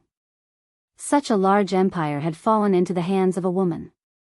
The thoughts of the various countries became more active. This time, the ambassadors of the various countries took advantage of the tributes and gathered in Chengdu. They had already communicated with each other. It seemed that they had reached some kind of tacit agreement to completely break away from the Great Zhou and cancel the tributes. Although this didn't cause any substantial losses to the Great Zhou, it was a huge blow to the hearts of the people. The Great Zhou used to be the Celestial Empire. The surrounding countries all submitted to it. If the various countries broke away from the Great Zhou while the Empress was on the throne, it would be a great sin that the Empress couldn't make up for with any achievements. Although this was a mess left behind by the previous two emperors of the Great Zhou, they were already dead. The people would only blame the Empress. Li Mu pondered for a moment. He looked at Mr. May and asked, "Is it true that the various countries want to break away from the Great Zhou?" Speaking of this, Mr. May's expression became serious. He nodded and said, "It is true. In these few decades, the various countries have become more and more dissatisfied with the Great Zhou. The last time the various countries paid tribute, because of the previous emperor's incompetence, caused the imperial court to lose face in front of the ambassadors of the various countries. It also caused them to become disloyal. In these 5 years, from the passing of the previous emperor, to the Zhou family seizing the emperor's qi, and the ascension of the empress, the Great Zhou has been in turmoil. Their ambitions can't be hidden anymore," Li Mu said calmly. "This is normal. Who wants to be a vassal of others forever? To them, they probably want the Great Zhou to be destroyed. They want to take advantage of the chaos to carve up the Great Zhou." Mr. May said angrily, "A bunch of immature wolves. They probably forgot who helped them defend against the enemies of Yanzhou and Chengzhou. Without the Great Zhou, they would have been swallowed up by others long ago. Not even dregs are left." Li Mu shook his head and said, "Calm down. Times have changed. It is no longer the time of the previous emperor. Even if they really have disloyalty, I'm afraid they don't have the guts." Honglu Temple. The residence of the various countries' ambassadors. In a courtyard, a middle-aged man in a long robe and a young man beside him stood quietly in the courtyard. Their gazes were looking in the direction of the imperial palace. Their eyes shone with a golden light. At the end of their line of sight, a certain part of the sky was shining with golden light. It didn't take long for the golden light in their eyes to disappear. That part of the sky also returned to its original color. The young man asked doubtfully, "Didn't Sir say that the Great Zhou's destiny has come to an end, and that the common people are disloyal to the court? Why is there still so much psychokinesis in the Great Zhou ancestral temple?" The middle-aged man said in a deep voice, "The Great Zhou of today is no longer the Great Zhou of the past. I originally thought that the Great Zhou replacing the Shao family was the last bit of destiny for the Great Zhou. I didn't expect that in just 5 years, no, in just 1 year, the Great Zhou would return to its 100-year-old peak." The young man asked, "Then do we still want to leave the Great Zhou?" The middle-aged man said softly, "Let's wait and see first." A strange light flashed in his eyes. He said meaningfully, "Li Mu." A rueful look appeared in the young man's eyes. He said, "That Li Mu is truly formidable. He actually has the ability to change the destiny of a country. If my great Yong also had such a character, the national strength would definitely be even more prosperous. In 100 years, we might be able to unify the ancestral province." In the Changel Palace, the corners of Zhou Yi's mouth curled up. He said disdainfully, "In your dreams." Li Mu, who was in the middle of painting, raised his head. He asked doubtfully, "What did your Imperial Majesty just say?" Zhou Yi's expression returned to normal. He said, "Nothing. Continue painting. Don't get distracted." Chapter 429. In the Changel Palace, Li Mu was painting seriously. These days, he gradually felt that it was not a bad thing that the painters in the palace were not willing to teach him. The Empress's attainments in painting were extremely high, and when she taught him, she was gentle and responsible. In just 2 days, Li Mu had already forgotten all about being a court painter, and was wholeheartedly focused on learning from the Empress. Zhou Yi stood beside Li Mu. As she looked, she said, "In painting, there is no need to stick to the appearance. You have to use the appearance to write the spirit. You have to search for the feeling between resemblance and non-resemblance. Li Mu carefully pondered her words. After a while, the Empress sat back on the dragon throne and said softly, "Later today, the imperial court will invite the ambassadors of the various countries to a banquet in the Chaoyang Hall. You will go with the officials of the Secretariat." Great Zhou was the sovereign state. Every time they paid tribute, they would invite the ambassadors of the various countries. At that time, besides the important officials of the imperial court, the Empress would also attend. After finishing this painting, Li Mu went to the Secretariat. Today's banquet was only for officials of the 4th rank and above. In the Secretariat, only the head of the Secretariat and 2 assistant ministers were qualified. Li Mu had just returned to the duty room when Louis walked in and asked, "Will Lord Li also attend today's banquet?" Li Mu nodded and said, "Her Majesty has asked me to go with the officials of the Secretariat." Although Li Mu's rank was not high enough, it was within Lu Yi's expectations that he would go. He smiled and said, "In that case, I will call Lord Li again later." There was still some time before the banquet, so Li Mu had nothing to do. He stretched out his hand. With a flash of white light, the art saint's brush appeared in his hand. He gripped the brush and attempted to draw a few strokes in the void, yet nothing was left behind. Li Mu had the Empress try before, and she was also unable to use the ultimate art of creating something from nothing, of the painting path. It was fine if Li Mu couldn't do it, but even the Empress couldn't. Li Mu had reason to suspect that this technique was the same as Dao techniques and mystical powers. It should also require a chant or an incantation. Unfortunately, the tomb of the art saint was very simple. Other than this brush and a few authentic works, there was nothing else. On the Dao of painting, Li Mu encountered the same predicament as Xiao Bai. They both lacked cultivation dermic formulations. Xiao Bai's predicament was easy to resolve. The white fox race was still a large fey race, but the Dao of painting had not appeared for a long time. At present, the only thing Li Mu could do was to learn painting from the Empress and wait for the right opportunity. Half an hour later, Li Mu, Lu Yi, and the others walked towards the Chaoyang Hall. This hall was to the left of the Crepe Myrtle Hall. During the time of the previous emperor, he often held banquets for officials and clans. Walking into the Chaoyang Hall, Li Mu walked to his seat and sat down, looking across. At this banquet, the officials of the Great Zhou sat on the left, and the ambassadors of the various countries sat on the right. Across from Li Mu were the ambassadors of the various countries. There were more than 10 small countries in the southeast and southwest of Zhou province. The combined area of these small countries was only half the size of Great Zhou. In these 100 years, they were all vassals of Great Zhou. They paid tribute to Great Zhou, and Great Zhou provided them with protection. Other than this relationship, Great Zhou would not interfere with their internal affairs. Among these countries, Liang, Yu, Jiang, Jing, Shen, and Yong were the most powerful. Among the 6 Daoist sects, other than the Fulu school and Xuanzong, which were located in Great Zhou, the other 4 sects were located in Liang, Yu, Jiang, and Jing. Relying on these 4 sects, these 4 countries had considerable influence in the south. Although Shen did not have a Daoist sect, it was the birthplace of Buddhism. Among the various countries, it had the largest area and the largest population. Its strength could not be underestimated. In the past, Shen was a formidable rival of Great Zhou. When Great Zhou was first established, Shen took advantage of the Great Zhou's instability to provoke Great Zhou. Taizu sent troops to attack Shen's capital. If it were not for Great Zhou's policy of peace, Shen would have long been erased from the Zhou continent. Since then, Shen Gua had been completely well-behaved. For a long time, Shen had the ambition to become the overlord of the Zhou continent.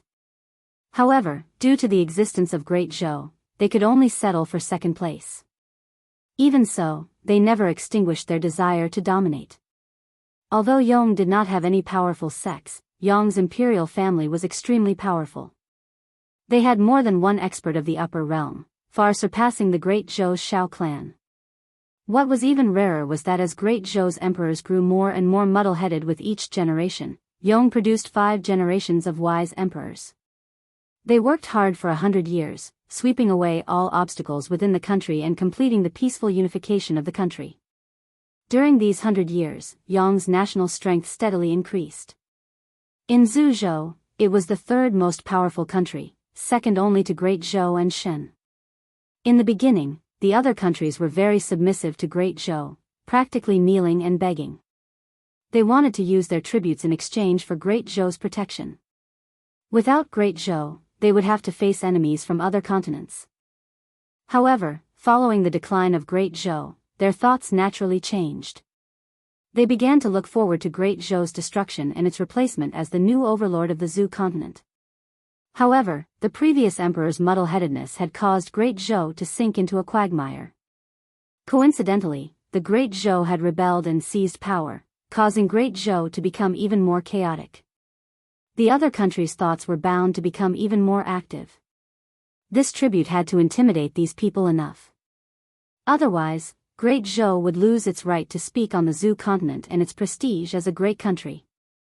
While Li Mu was observing the various countries' envoys, a man seated across from him, wearing clothes different from those of Great Zhou, called over the eunuch behind him and asked in a low voice, "Who is Lord Li Mu of your esteemed country?" The eunuch looked across, his gaze searching. Replying to the envoy, "Starting from the table directly across from you, the third person on the left is Lord Li Mu." The man, as well as the several people at the two tables beside him, looked over at the same time, their hearts trembling. "He's that Li Mu? He's so young. Great Zhou has changed too much in the past few years. This person is so young, but his methods are so powerful." Everyone had been in Luoyang for several days and was no stranger to Li Mu's name. On the first day they arrived in Luoyang, they had heard of his name in the ears of the common people. At first, they were curious, but after some investigation, they were only left with shock. Abolishing the criminal substitution law, reforming the recruitment of officials, cleaning up the Academy's court, attacking the old and new parties, and taking back power to the Empress of Great Zhou. Everything he did was earth-shattering. Who didn't know about the criminal substitution law of Great Zhou? This law separated the common people from the nobles. Although it was convenient for the nobles and officials, it was a nightmare for the poor common people. Ever since this law was promulgated, the faith of the people of Great Zhou decreased year by year. The various countries saw this and were happy in their hearts. The emperor of Great Zhou was so muddle-headed, and the court was so decadent. It would be best if the various counties of Great Zhou rose up in revolt and rebelled against the court. This would also give them an opportunity to take advantage of and divide up Great Zhou. From then on, they would no longer have to submit to others. However, in the past 5 years, this law had been abolished. Li Mu had also used a few cases to trick the previous emperor into giving away the death exemption golden medallion.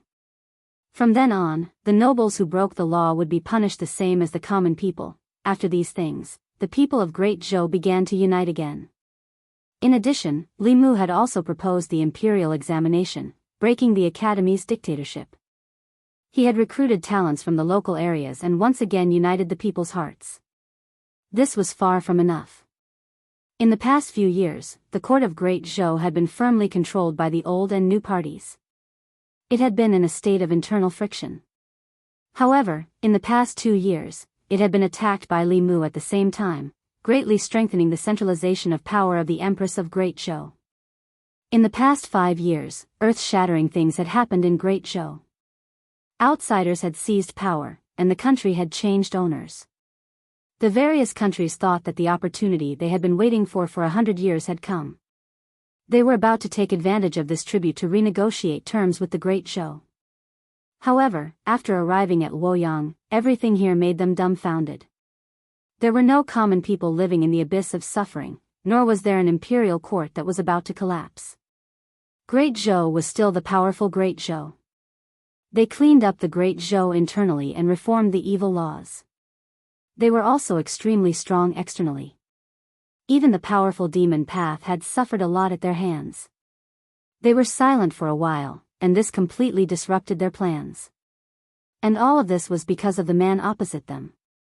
He had saved a building from collapse. He was deeply trusted by the people of Great Zhou. He was the most favored official of the Empress of Great Zhou. He was Li Mu of the Secretariat. In the eyes of the crowd, there was pity, admiration, and resentment. They regretted that they had lost the opportunity they had waited so long for. They admired Li Mu's actions. Putting aside their standpoints, what he had done was worthy of everyone's admiration. It was normal for them to feel resentment. Because of this person's existence, their many years of anticipation had gone up in smoke. How could they not hate him? Soon, the expressions of the two envoys from the Shin nation, who had hidden resentment in their eyes, changed.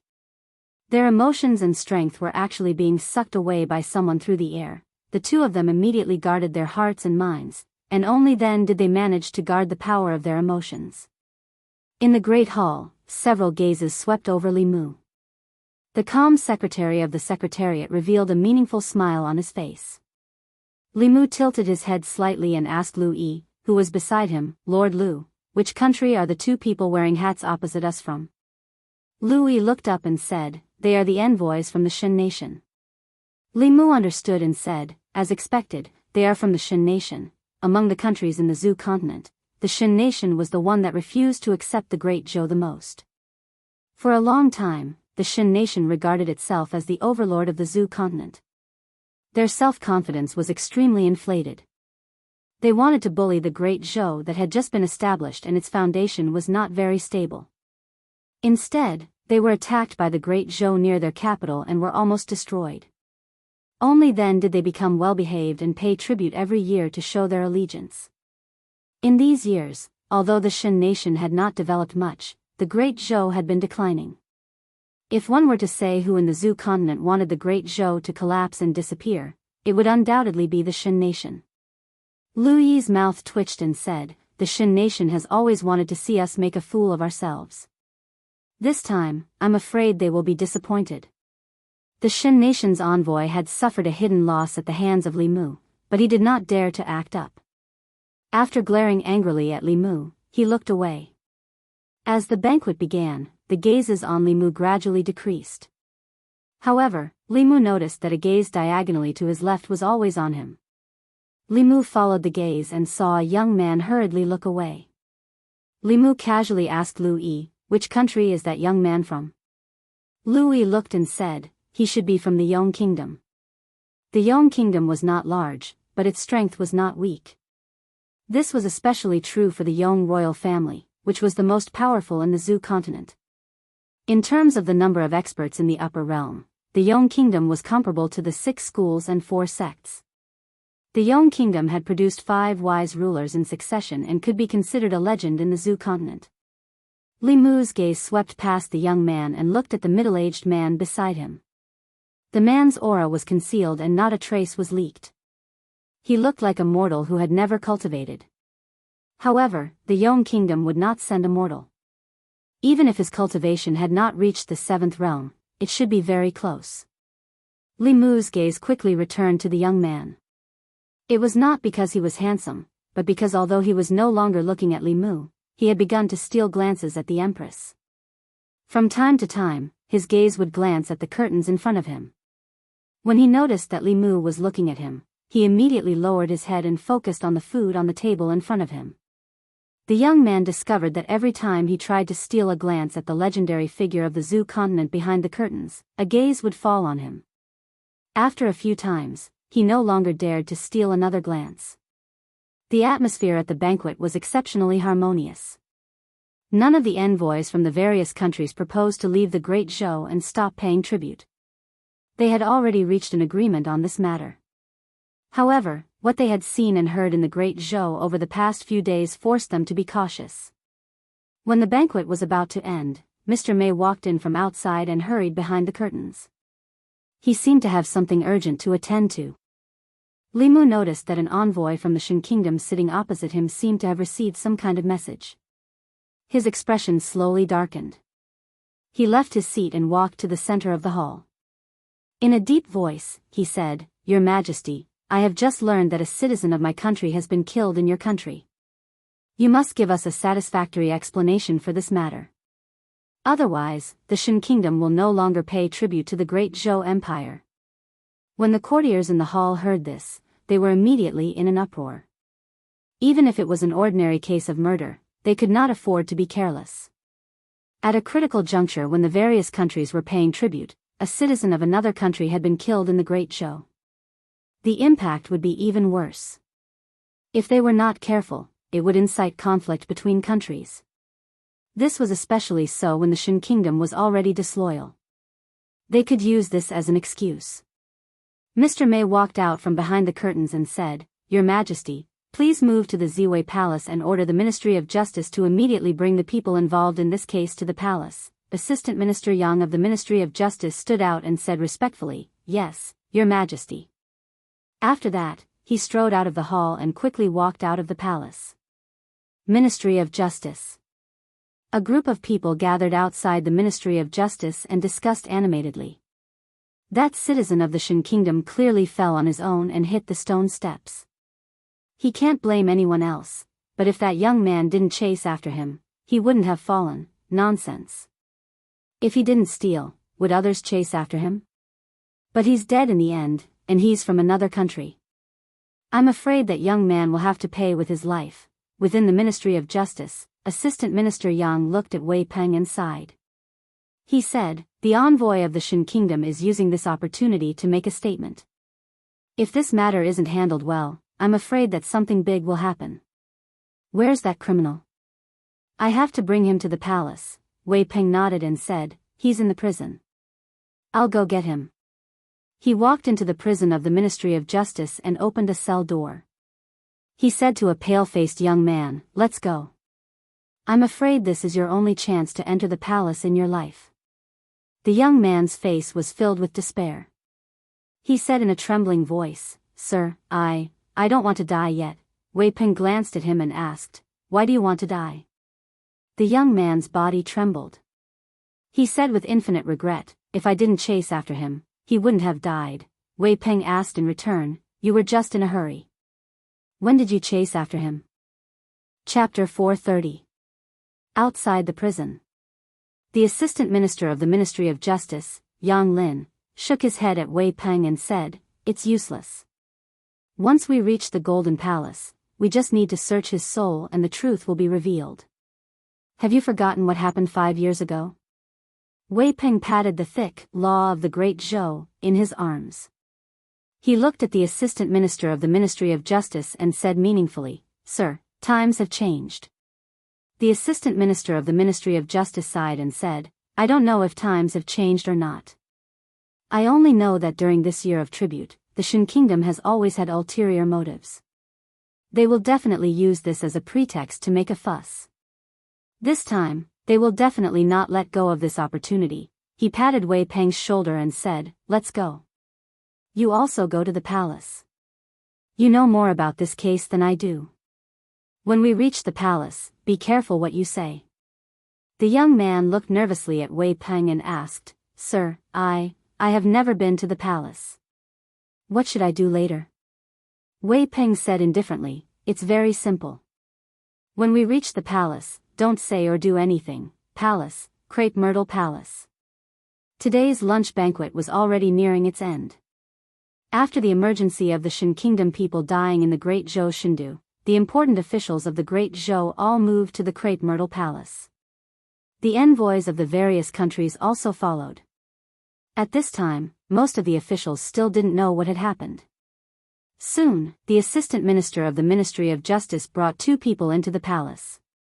After the report, everyone knew what had happened. This Shin Kingdom person had stolen a precious piece of jewelry from a jade shop in the Shindu. After being discovered by the shopkeeper, he fled through the door. The shopkeeper went out to chase after the thief, but because of his old age, he was left further and further behind by the thief. A passerby saw injustice on the road and helped the shopkeeper chase after the thief from the Shin Kingdom. Unexpectedly, the thief panicked and accidentally fell. Coincidentally, his head hit the top of the stone steps on the street. Immediately, his brain splattered and he died. As a result, the courageous citizen of the Great Zhou became the murderer of this person. In the palace, many of the officials of the Great Zhou had extremely gloomy expressions. Every time the various countries paid tribute, other than diplomatic missions, there would also be some merchants accompanying them. bringing goods from various countries to be sold in the divine capital. In the beginning, when Great Zhou was at its peak, all countries, regardless of whether they were diplomatic missions or merchants, were well-behaved and abided by the laws of Great Zhou. They didn't dare to do anything that violated the law. But in the past 50 years, with the decline of Great Zhou's national power, the intervals between tributes from other countries gradually increased, and the tributes gradually decreased. The actions of foreigners in Great Zhou also became more and more unbridled. By the time of the previous emperor, Great Zhou had completely lost the spirit of a great country. Furthermore, in order to rope in these small countries and prevent them from leaving the Great Zhou while he was in power, the previous emperor even gave them a lot of preferential treatment. From the beginning, merchants from other countries were exempted from all taxes in the Great Zhou, to indulging them in breaking the law and even committing crimes within the Great Zhou's borders. The law of Great Zhou could govern the citizens of Great Zhou, but it couldn't govern the citizens of other countries. This caused the previous emperor's reign to be the most aggrieved period for the citizens and officials of Great Zhou. This aggrieved feeling reached its peak 5 years ago. 5 years ago, the last time the various countries paid tribute, a merchant from the Shen nation raped a woman in the divine capital and was injured by a righteous man. The Shen nation diplomatic mission flew into a rage and threatened that if Great Zhou didn't give them a satisfactory explanation, they would sever their tributes with Great Zhou. In order to maintain stability, the previous emperor publicly executed that righteous man, but released the criminal from the Shen nation. This became the most humiliating diplomatic incident in the history of Great Zhou. It forcefully broke the backbone of the citizens of Great Zhou, causing the citizens of other countries, especially those from the Shen nation, to act recklessly in Great Zhou. However, the citizens of Great Zhou didn't dare to voice their anger. 5 years later, this scene repeated itself once again. Perhaps Shengua had done it on purpose. In the Crepe Myrtle Palace, the Shen nation diplomatic mission said with a cold expression, "A citizen of my Shen nation died in your Great Zhou. The Great Zhou court must severely punish the murderer and give us an explanation." At this moment, under the gazes of the people in the imperial court, a figure slowly stepped forward. Wei Peng looked at the Shen nation diplomatic mission and asked, "Murderer? What murderer?" The Shen nation diplomatic mission said, "Of course it's the murderer who caused the deaths of our citizens." Wei Peng shook his head and said, "A merchant from your country committed a theft in the Great Zhou's divine capital. When he was escaping, he accidentally fell and hit the stairs and died. What does this have to do with others? How can there be a murderer?"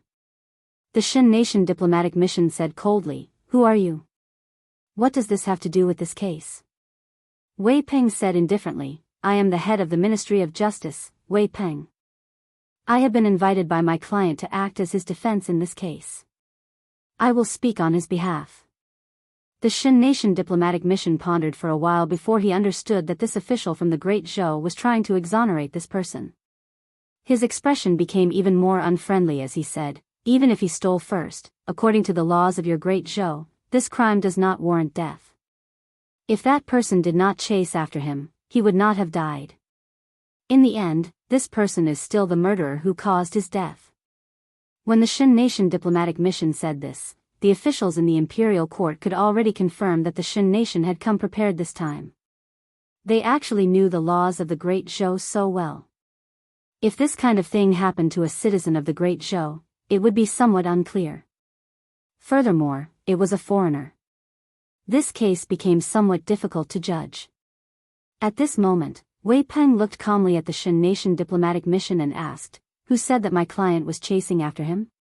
"My client was just in a hurry. Your merchant was panicking and died from hitting the stairs. What does this have to do with my client?" When Wei Peng's words came out, whether it was the officials in the imperial court or the envoys from the various countries, they were all stunned. This reason was really amazing. Prince Shou was so shocked that his mouth opened wide.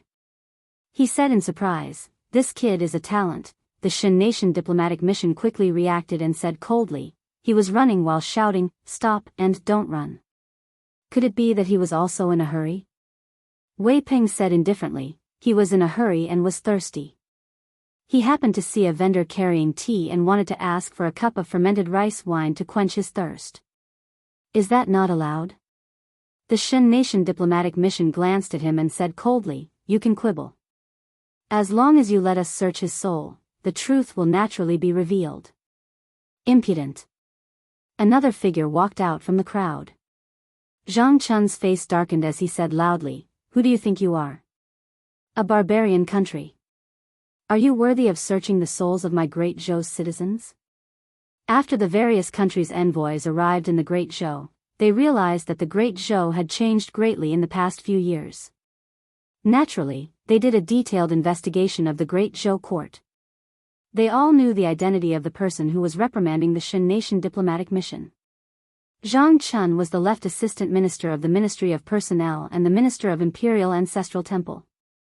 He was loyal to the Empress of the Great Zhou and did not belong to either the old or the new party. At the same time, he was also the most loyal dog under the powerful minister Li Mu. The Shin nation diplomatic mission's face was extremely cold. He gritted his teeth and said, "The citizens of the Shin nation died in the Great Zhou Shindu. Is this the attitude of the Great Zhou?" After a short silence, a majestic voice finally came from behind the curtain at the front of the hall. "The people of the Shin nation stole first and accidentally fell to their deaths while escaping. They brought this upon themselves and cannot blame others. There is no need to discuss this further." The Empress's voice echoed in the hall. In the end, she only left 2 words, "Court dismissed." The Empress's words undoubtedly determined the nature of this case. After the court was dismissed, the officials of the Great Zhou walked out of the crepe myrtle hall and couldn't help but straighten their backs. Although the Great Zhou had been the most powerful country on the Zhou continent for the past 100 years, it had been a long time since they had straightened their backs in front of the envoys of these small countries. At this moment, there was only one thought in the minds of the many officials. The Empress was mighty. The envoys of the various countries walked out behind the Great Zhou officials with different expressions on their faces. It had also been a long time since they had seen such a powerful Great Zhou. The Empress of the Great Zhou did not give any face to the Shin nation. She did not even search the soul of the Great Zhou citizen and directly ended the case. She was not afraid of the threats of the Shin nation diplomatic mission and did not give them a chance. They had once thought that the Great Zhou's national fortune had declined and would not last long after a woman ascended to the throne, reversing yin and yang and reversing the universe. No one had expected the Empress of the Great Zhou to be so powerful. They once again felt the aura of the ruler of the Zhou continent from her. The Shin nation diplomatic mission left without a word. It was not until this moment that they realized that the Great Zhou of today was no longer the Great Zhou of 5 years ago. The man from the Yong kingdom breathed a sigh of relief and said, 5 years ago, the people of the Great Zhou were cold and heartless. They did not help the elderly on the road, and they did not stand up for injustice. I once saw with my own eyes that the people of the Shin nation dragged a woman from the Great Zhou into a dark alley. The onlookers ignored them. I did not expect that 5 years later, a frail scholar would have the courage to step forward. The times have truly changed. The seriously ill lion of the Great Zhou has once again stood up. The young man beside him took a deep breath. The dignified voice of the Empress of the Great Zhou still echoed in his ears. He raised his head and resolutely said, "There will be a day when I will also become that kind of person." After the envoys of the various countries returned to the Chamberlain of Dependencies, they closed their doors and did not leave. This trip to the Great Zhou was full of surprises. They needed to plan carefully. Li Mu did not go to the Changle Palace. Instead, he walked out of the Imperial Palace with the other officials. Outside the Imperial Palace, there were already many commoners waiting to see what was going on. They did not dare to approach the other officials. When they saw Li Mu come out, they immediately surrounded him, all of them talking at once. "Officially, how was it? How did Her Imperial Majesty decide? Will that righteous man pay with his life?" Li Mu looked at their earnest gazes and smiled. "It's been so long. You all still don't understand Her Imperial Majesty's temperament. How could she allow us, the people of the Great Zhou, to be bullied by outsiders on our doorstep? Her Imperial Majesty has already said that the people of the Shin nation apologized first. They only have themselves to blame and deserve to die. It has nothing to do with others." That righteous and courageous young man has already been acquitted and will leave the imperial palace in a moment. The commoners around him all cheered and jumped for joy when they heard this. That's great. Her Imperial Majesty is mighty.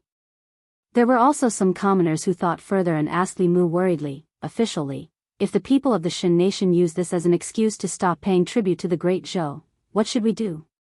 Li Mu said calmly, they can choose to pay tribute or not. If they don't pay tribute, would our great Zhou not be the largest country in the Zhou continent? Great Zhou has vast lands and abundant resources. Do we lack their tributes? The commoners were stunned for a moment. After thinking about it, they quickly came to their senses. Official Li is right. Our great Zhou has vast lands and abundant resources. Do we need their tributes? They can ride on our heads and ride roughshod over us. We don't need such tributes. If we take their tributes, we have to be bullied by them. We don't need their tributes. They can pay whoever they want. In order to record him well in the history books, and to prevent the other countries from breaking away from the great Zhou, the former emperor tolerated the other countries. God knows how much the people of Shindu suffered and how much suffering they suffered. When the merchants of other countries bullied the people of Shindu, the commoners dared not speak up. When the people of Shin raped women, the former emperor, who was muddle-headed, actually executed the righteous people who saw injustice. Great Zhou was a great country. As the people of Great Zhou, they could have been proud and arrogant. However, under the former emperor's muddle-headed policies, the commoners of Shindu were inferior to the people of other countries. The commoners had long had enough of this. Li Mu originally wanted to keep the tributes from the other countries. After all, it was the symbol of Great Zhou as the most powerful country in the Celestial Empire. After this incident, he had changed his mind. It was better not to ask for tributes. The former emperor wanted to use this method to gain a good reputation in the history books. However, he was scolded even more harshly by the historians. He was completely nailed to the pillar of shame in history. During his reign, the Great Zhou's national strength declined the fastest. The faith of the people declined the most. He even lost the throne of the Shao family. If nothing went wrong, he would be the most humiliated emperor of the Shao family. If he kept the tributes, the commoners would not praise him. If the empress did not want the tributes, she would have won back the dignity of the commoners. The commoners would not scold her. The tributes from the other countries should be paid willingly. They used the tributes in exchange for the protection of the Great Zhou. This was a kind of transaction. It was also their recognition of the strength of the Great Zhou. Li Mu had to let the commoners understand this principle. In the future, even if they did not pay the tributes, the commoners would not think it was the empress' fault. He looked at the commoners in front of him and said in a deep voice, "Everyone, remember that the former emperor has passed away for 5 years. Great Zhou is no longer the Great Zhou of the past. From now on, no matter where you are in the Great Zhou, you can straighten your backs. You are the people of the Great Zhou. Behind you is the most powerful country in the Zhou continent." When he said this, he used a trace of his dermic powers. His voice echoed in the ears of the surrounding people. Yes, the former emperor has passed away for 5 years, now our emperor is Her Majesty the Empress. What right does a barbarian country have to ride on our heads? It should have been like this long ago. As the commoners thought about this, many of them breathed rapidly. Their eyes started to turn red. You are the people of the Great Zhou. No matter where you are, you can straighten your backs. They had been waiting for this sentence for a very, very long time. Lord Li was right. The former emperor had passed away for 5 years. The people of the Great Zhou could stand up. At this moment, all the commoners present subconsciously straightened their backs. Seeing the two people walking out of the palace gates, Li Mu said, "Lord Yang." The assistant minister of the Ministry of Justice immediately walked forward and asked, "Lord Li, what are your orders?" Li Mu said, "The Great Zhou laws are used to protect the people of the Great Zhou. From now on, no matter which country you are from, as long as you dare to violate the laws of the Great Zhou in the Great Zhou, you will be severely punished." The assistant minister of the Ministry of Justice immediately bowed. "I understand." Li Mu patted him on the shoulder and whispered, "You have a high rank. You don't have to call me I in the future." The assistant minister of the Ministry of Justice only gave a simple and honest smile. Rank did not explain everything. Everyone in the court knew that Lord Li and the Empress wore the same pants. It was not excessive to respect him as much as the Empress. Moreover, in his lifetime, he still wanted to rely on Li Mu to get promoted and move to a bigger residence. At the palace gates, the commoners had already dispersed. Li Mu's words were still echoing in their minds. The news spread from 1 to 10, and from 10 to 100.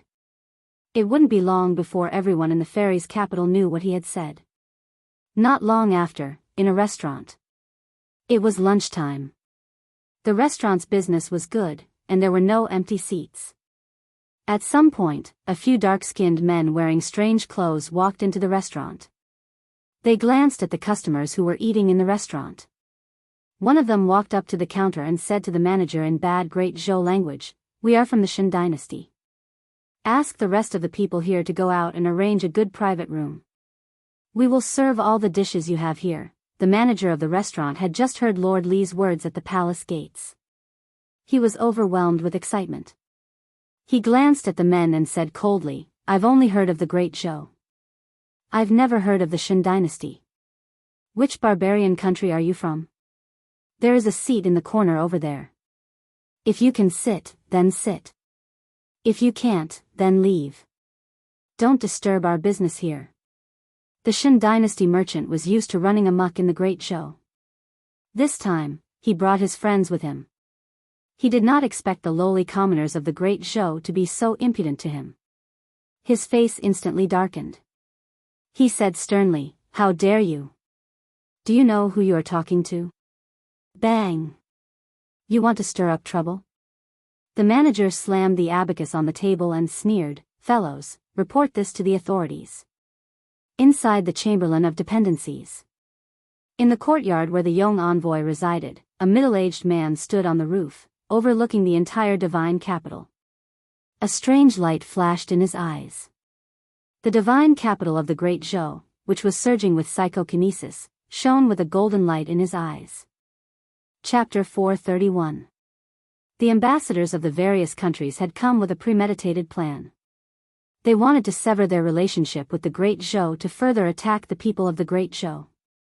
It had been a tradition for the countries of the Zhou continent to pay tribute to the Great Zhou for more than a century.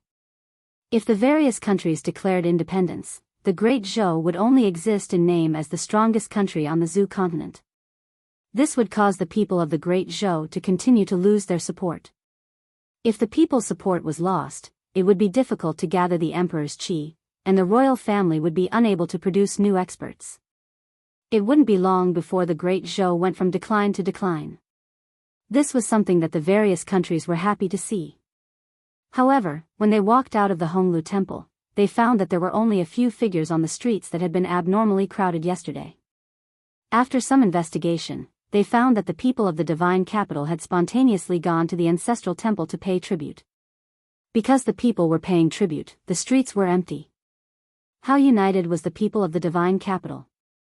Under these circumstances, even if they stopped paying tribute, the impact on the people's support would be minimal.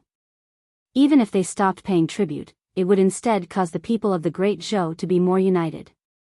In the following half a day, the Ministry of Justice arrested dozens of foreign merchants who had violated the laws of the Great Zhou. They were flogged at the entrance of the Ministry of Justice, attracting countless people to watch.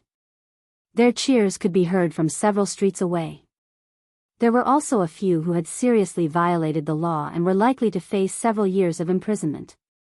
The ambassadors of the various countries protested this matter to the Great Zhou court, requesting that the Ministry of Justice release the relevant people, but they were rejected.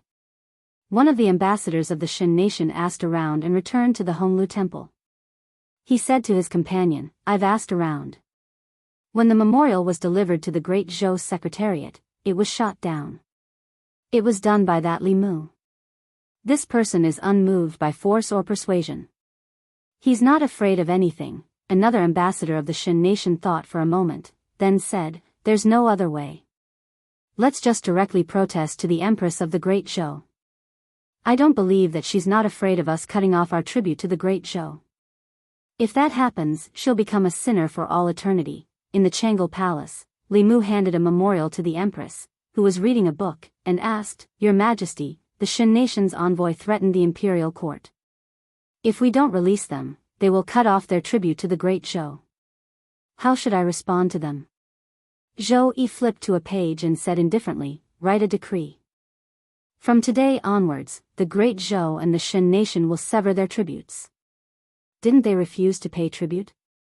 In the future, they won't have to pay tribute anymore.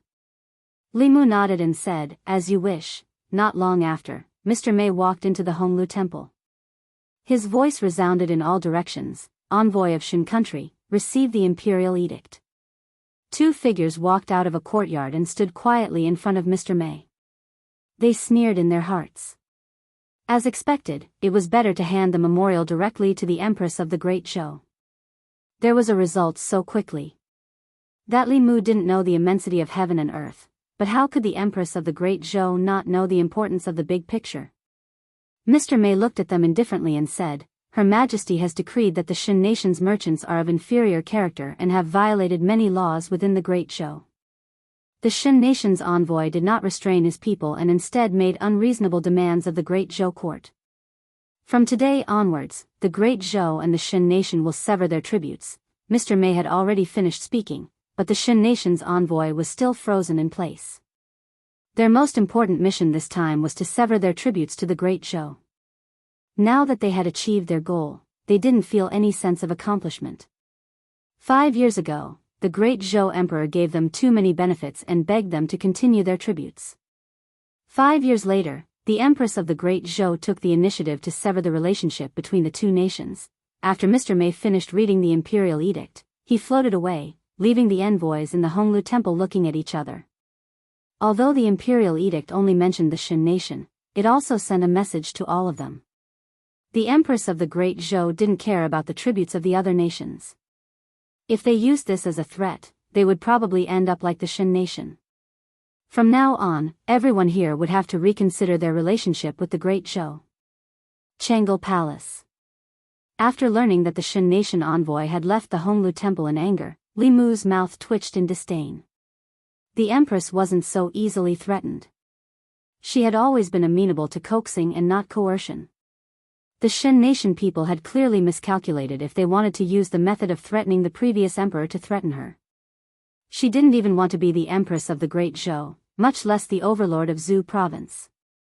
If the other nations wanted to pay tributes, they could play by themselves. To the Empress, growing grass and flowers, playing aeroplane chess with Xiao Bai and Wan Wan, and painting with Li Mu were perhaps more attractive than these things. She didn't care about whether or not the other nations paid tributes. She even gave Li Mu full authority to receive the envoys. Regardless of the other nations' ulterior motives, the Great Zhou had to have the bearing of a great nation. Although there was no need to give them special privileges over the people of the Great Zhou, she still had to do her part as a host. According to the rules of previous years, after the imperial court banquet, the envoys would be taken on a tour of Shen Du to show off the glory of the great nation. During the month of tributes, the people of Shen Du would wash the streets and paint the houses. This had already become a tradition. They strove to show the best of the Great Zhou in front of these small nations. In previous years, officials from the Ministry of Rites were in charge of this. Li Mu had never presided over this before. He specially came to the Ministry of Rites to consult the Assistant Minister of the Ministry of Rites. How was this arranged in previous years? The Assistant Minister of the Ministry of Rites said, Lord Li, in the past, one of the 6 ministries and 9 temples would be chosen as the place for the envoys to visit. After the selection, they would be notified at least a day in advance so that the officials could make preparations. After he finished speaking, he asked again, Lord Li, which government office will we choose this time? Li Mu waved his hand and said, Whatever. The next day, at the entrance of the Department of Offerings. The Assistant Minister of the Ministry of Rites looked at the envoys and said, This is the Department of Offerings of the Great Zhou. Everyone, please. The envoys all had expressions of interest on their faces. In the past, the Great Zhou court would only allow them to visit the 6 ministries and 9 temples. This was the first time they were allowed to visit the Department of Offerings. The Department of Offerings was the place where the experts of a nation gathered. From the Department of Offerings, one could see the foundation and strength of a nation. The assistant minister of the Ministry of Rites led the crowd in slowly. They passed through the front yard of the Department of Offerings and came to an extremely wide open space. The assistant minister of the Ministry of Rites took the initiative to introduce, "This is the place where the offerings practice their martial arts." On the open space, ripples of mana could be felt. At the very front, on a small slope, stood a human-shaped target.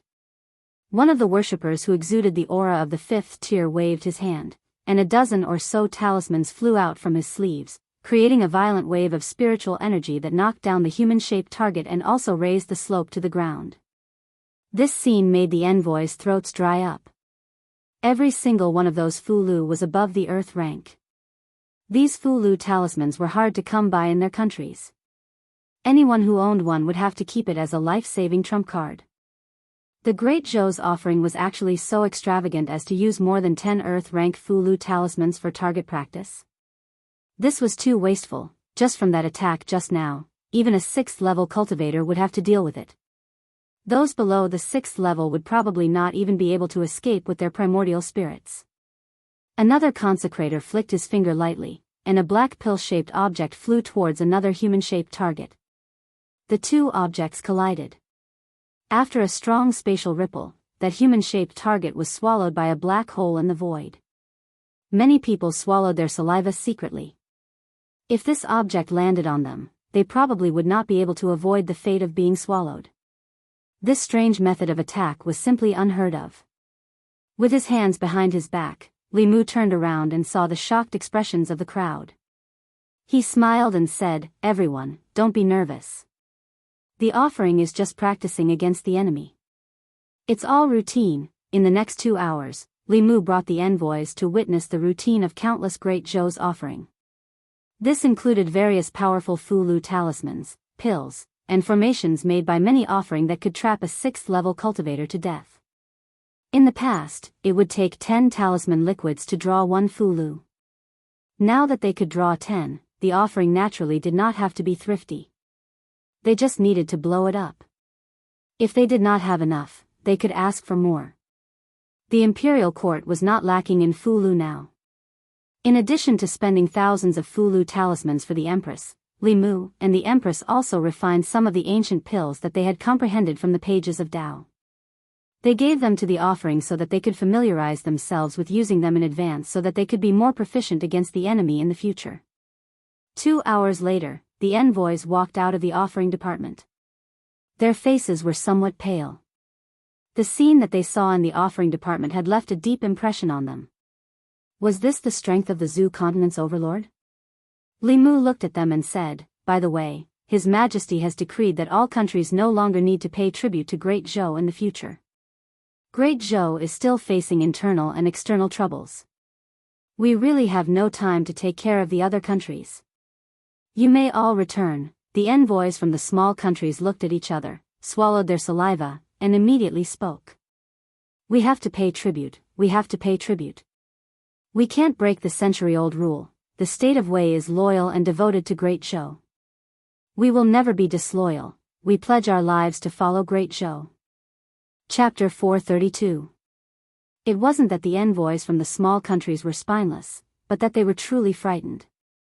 It was one thing for Earth-rank Fulu to bombard indiscriminately, and it wasn't a big deal for unheard-of Pill Dao attacks. It was possible to find flaws in a joint attack formation, but who had ever seen a wall covered with heaven-rank Fulu just for people to admire? That was a precious heaven-rank Fulu, not some cabbage. Before coming to the Great Zhou, they had come to the conclusion that the Great Zhou was going to fall. After visiting the Great Zhou's Department of Offerings, they deeply realized that the Great Zhou was the absolute king of the Zhou continent. They began to panic. Not long after Li Mu returned to the palace, the Ministry of Rites sent over a report. Just now, after the envoys from the small countries finished visiting the Department of Offerings, they immediately sent the list of tributes to the Ministry of Rites. These small countries were different from the other 6 countries. No matter how much the Great Zhou declined, it wasn't something they could contend against. The reason they didn't immediately offer tributes was because they were observing the other countries. After witnessing the power of the great Zhou with their own eyes, they all put away their hesitation. In the Chamberlain of Dependencies, the envoys from the other countries gathered together, their hearts particularly complicated. The envoy from Liang sighed deeply and said, I originally thought that the invasion of the great Zhou was the beginning of its decline. I didn't expect that this would be their chance to rise again. The envoy from Yu said helplessly, the great Zhou is indeed the great Zhou. Fortunately, we made sufficient preparations. Otherwise, it's very likely that we would have fallen to the same fate as the Shin kingdom. After some hesitation, the envoys from Jiang and Jing also spoke up. The tributes cannot be cut off. Not only must they not be cut off, but they must be restored to their former state. We must satisfy the great Zhou. Only an hour later, Li Mu received another message. Liang, Yu, Jing, Jiang, and Yong had also sent a list of tributes to the Ministry of Rites. They indicated that this was only the first batch of tributes, and that the second batch would arrive within half a year. In the Changle Palace, the Empress, who was reading a book while reclining on her dragon throne, snorted coldly and said, have the Ministry of Rites send the items back. The great Zhou does not lack this bit of tribute, nor do we need them to pay tribute. Li Mu hurriedly said, Your Majesty, please reconsider.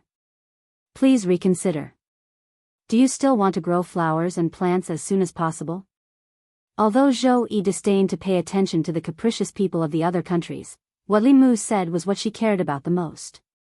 Accepting tributes from the other countries was good for rallying the people's hearts. She picked up the book again and waved her hand. Forget it, I don't care anymore. You decide. Li Mu said, then I will accept their tributes on behalf of Your Majesty. Although the tributes from the other countries didn't make much of a difference to the national treasury, it made a big difference to the people of the Great Zhou. Who didn't want their motherland to be strong? Accepting tributes from the other countries could strengthen the cohesion of the people, increase the happiness of the people, and increase their psychokinesis and speed up the condensation of imperial qi?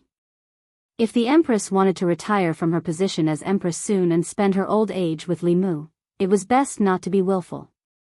Li Mu had just finished drafting the edict when Mr. Mei walked in and said, Your Majesty, an envoy from the Yong Kingdom is outside the palace, requesting an audience. Zhou Yi put down her book and sat up from her dragon throne. What is the Yong Kingdom doing here? She asked. Mr. Mei shook his head. I don't know. Does Your Majesty wish to see them? Zhou Yi thought for a moment, then said, have them wait outside the imperial study. The Changle Palace was her sleeping quarters. She generally didn't receive foreign officials here.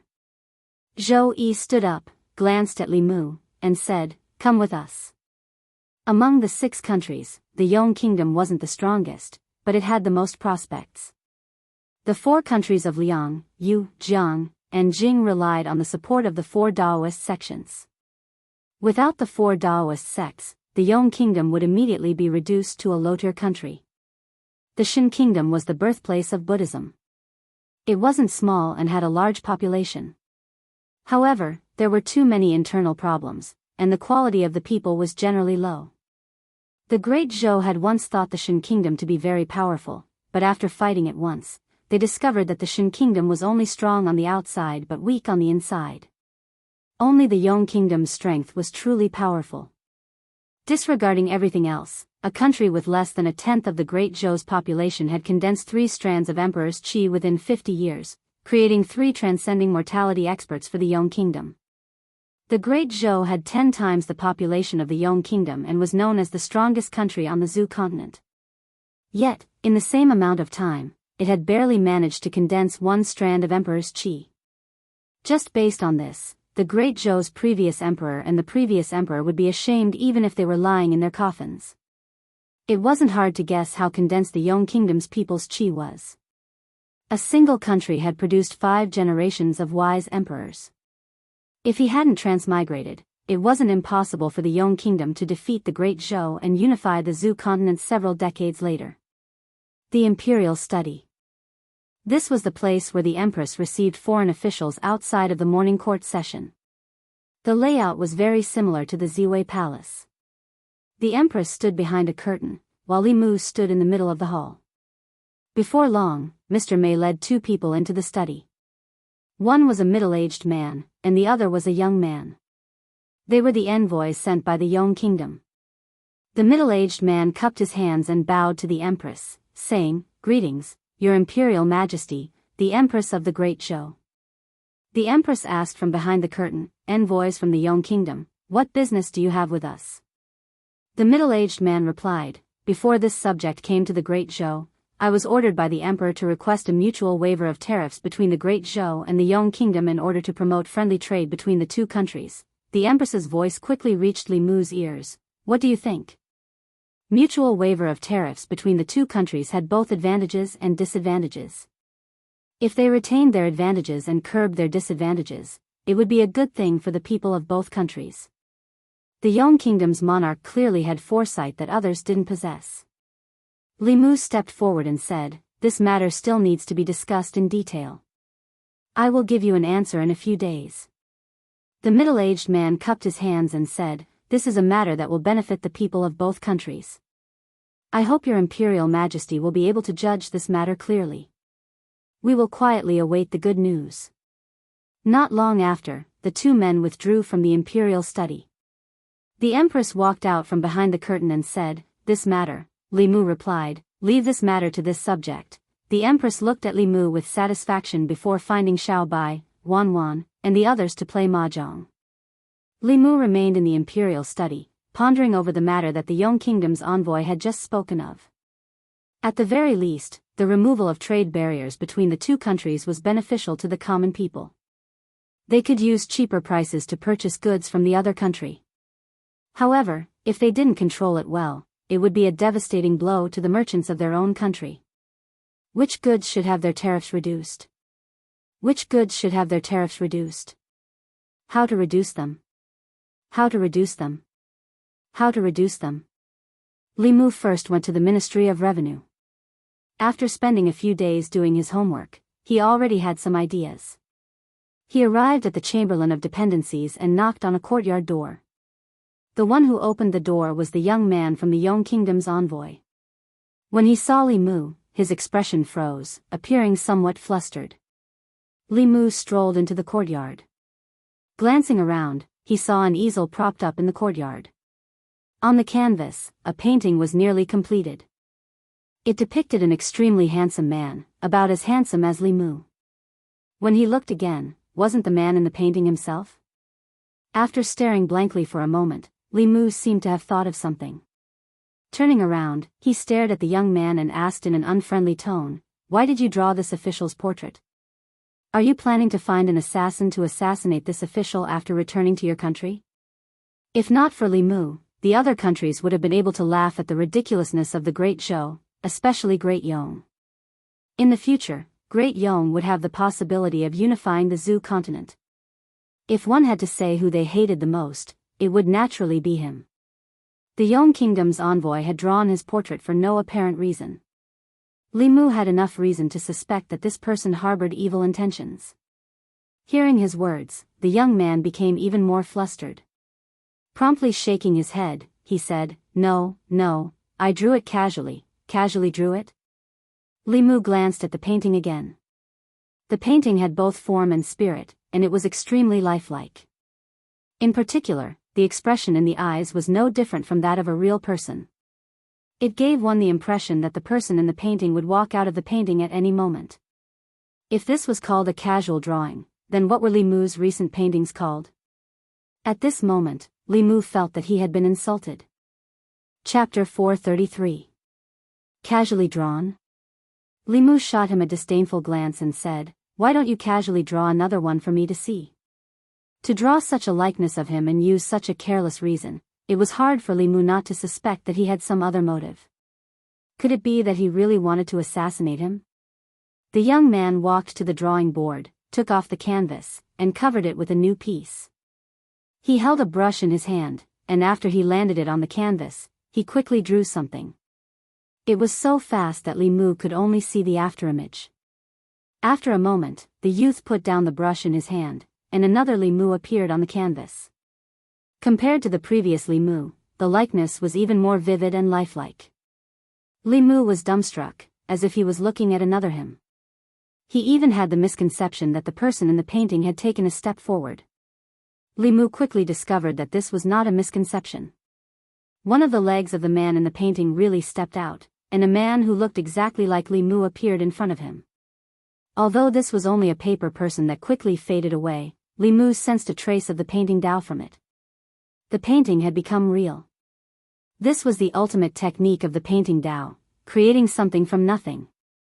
As his emotions churned, the youth took out a dozen or so paintings from his room and spread them out in front of Li Mu.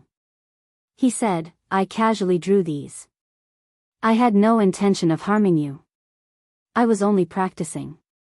These dozen or so paintings included scenery and people. The scenery was of the divine capital, and the people depicted the various states of the divine capital. However, this was no longer important. This young envoy's cultivation was not high, but he actually knew the painting Dao. It was truly a case of wearing out iron shoes in a fruitless search, only to find it by chance without any effort. He definitely knew the basics of the painting Dao. Li Mu had been longing for this for a long time. Li Mu's mind raced, but his expression regained its calm. He said, "Enough. This official believes you." Hearing this, the youth from Yong breathed a sigh of relief. Li Mu did not mention this matter again. He asked, "As for the matter of the mutual reduction of tariffs and friendly trade between the two countries, it still needs to be discussed. Where is the person in charge of the Yong diplomatic mission?" The youth replied, "The ambassador is not present. This humble one can make the decision on this matter." Li Mu sized him up with an odd look. This young envoy was young, but the authority he wielded was not small. After the two were seated, Li Mu got straight to the point and said, "After the discussions of my court's ministers, everyone unanimously believes that the mutual reduction of tariffs between the two countries will not benefit our great show. On the contrary, it will intensify competition and attack our merchants. It will also reduce local taxes. Out of the protection of our great show's merchants and local taxes, the officials of the Ministry of Revenue do not agree to the mutual reduction of tariffs between the two countries," the young envoy argued. "This humble one believes otherwise. The mutual reduction of tariffs will make goods cheaper. This will be beneficial to the common people, as it will allow them to buy what they need at a lower price. Although this will intensify the competition between merchants to a certain extent, an appropriate amount of competition is beneficial to the development of commerce. This will benefit the people of both countries. If tariffs are reduced, it will inevitably attract even more merchants, and local taxes will only increase, not decrease." Li Mu regretfully said, "This official has no choice but to admit that your noble country's proposal is very good. This official also fully approves of it. However, this official's words carry little weight. I cannot oppose the entire Ministry of Revenue, unless..." The youth's eyes brightened. He asked, "Unless what?" Li Mu replied, "Unless someone can convince His Imperial Majesty. If His Imperial Majesty agrees, then the Ministry of Revenue's opinion will not be important." The youth stood up and bowed to Li Mu. He earnestly said, "This is a matter beneficial to the people of Great Zhou. Darren Li is deeply loved and respected by the common people. I ask that Darren Li consider the common people of both countries and facilitate cooperation between the two countries." Li Mu sighed. "Although this official shares your thoughts, I cannot disregard the opinions of the entire Ministry of Revenue and speak before His Imperial Majesty. Otherwise, won't this official become a treacherous official who bewitches His Imperial Majesty into making arbitrary decisions?" The youth replied, "The eyes of the common people are as clear as snow. If Darren Li is a treacherous official, then there will be no loyal officials in the Great Zhou." When he said this, his tone was somewhat complicated.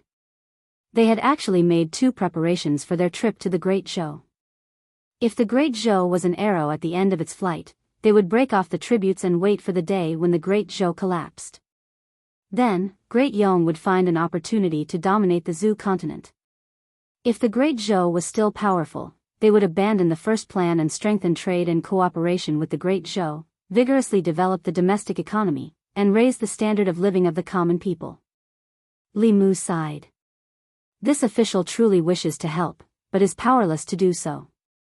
The courtiers already have complaints about His Imperial Majesty's favor and trust in this official. If this official opposes the Ministry of Revenue again, who knows what they will say about this official behind my back? Perhaps they will say that this official was bribed by the state of Yong and received benefits from you, harming the interests of the Great Zhou. Speaking on your behalf, isn't this the same as framing this official as being heartless and unjust? He looked at the young envoy and said, for this matter, you will have to personally seek out Her Imperial Majesty. Disappointed, the young man replied, Darren Li is Her Imperial Majesty's most favored subject. If your words are useless, then even if we seek an audience with Her Imperial Majesty, it will be futile. Li Mu did not speak. His face revealed a contemplative expression, as if he was hesitating. A moment later, he looked back at the young envoy and said, this official is fully aware that friendly trade between the two countries is greatly beneficial to both the people of the two countries and the court. Although this official is unable to directly help you due to my status, I can point you in the right direction. The young man's eyes lit up again. Cupping his fist, he said, please advise me, Darren Li. Li Mu looked at him and asked, you should know that Her Imperial Majesty is very interested in painting, right? The young man nodded. I saw it a few days ago. The paintings hanging on the walls of Her Imperial Majesty's study are authentic works by Wu Daoxian. Even when the Empress mentioned the art sage, her tone was respectful. However, this young man from the Yong Kingdom directly called him by his name, not even adding the word sage. Perhaps there really was something to him. Li Mu casually asked, if my guess is correct, you should be cultivating in painting, right? The young man did not deny it. Nodding, he replied, yes. Li Mu unhurriedly said, from what I know, Her Imperial Majesty is very fond of painting. Moreover, she is deeply in love with the art sage's authentic works. For many years, she has been searching for the lost inheritance of painting. If you can fulfill Her Imperial Majesty's wish, then the matter of trade will not be a problem. After saying this, he slowly stood up and said, this official's words end here. I can't say anything more. Think about it yourselves. Finished speaking, he turned and left. The middle-aged man walked out of the room. The young man raised his head to look at him and asked, Royal Uncle, what should we do? The middle-aged man did not answer. Instead, he asked, what do you think? After thinking it over, the young man said, reducing tariffs and opening up trade with Great Zhou is a blessing for the common people of Great Yong. Although painting is an important part of the heavenly tomes, it is not that it cannot be taught to outsiders. Taoist cultivators are all aware of this. In the past thousands of years, they have become even more powerful. It is precisely because the other sects do not teach it to outsiders that they have declined. The middle-aged man smiled and said, since you have already made your decision, there is no need to ask me. Recalling Li Mu's reminder, the young man sighed with emotion and said, no wonder Great Zhou has risen again so quickly. The Empress of Great Zhou looks down on the other countries, possessing the spirit of a celestial empire. The officials she has placed in important positions also have such insight. They are intelligent and not lacking in ingenuity. Most importantly, they have the hearts of the common people, establishing their hearts for the heavens and earth, and establishing their lives for the common people. A real man born between the heavens and earth should be like this. It is a pity that he was not born in my Great Yong. The middle-aged man also sighed and said, the Empress of Great Zhou has exceptional insight. If the previous Emperor of Great Zhou had been at death's door for another 10 years, or if the Great Zhou family had not seized the imperial aura and seized power, then today's Great Zhou would not be like this. Everything is predestined. Li Mu walked out of the Chamberlain of Dependencies and leisurely strolled through the streets. The streets were bustling with activity. Li Mu patiently responded to the greetings of the common people along the way. Along the way, he bought 3 sticks of Tunghulu. Thinking of Wan, he hesitated for a moment before buying 3 more sticks. Afterwards, he continued to walk forward. This time, after walking for a short while, he heard a voice behind him. Officially, please wait. Li Mu turned his head to look at the young man and asked, is there anything else? The young man handed a letter to Li Mu and said, I request officially to deliver this to Her Imperial Majesty, the Empress. Li Mu accepted the letter and nodded his head. It just so happens that this official needs to make a trip to the palace. The young envoy cupped his hands in gratitude and said, "Thank you for your advice." Officially, Li Mu waved his hand and said, "It is all for the common people."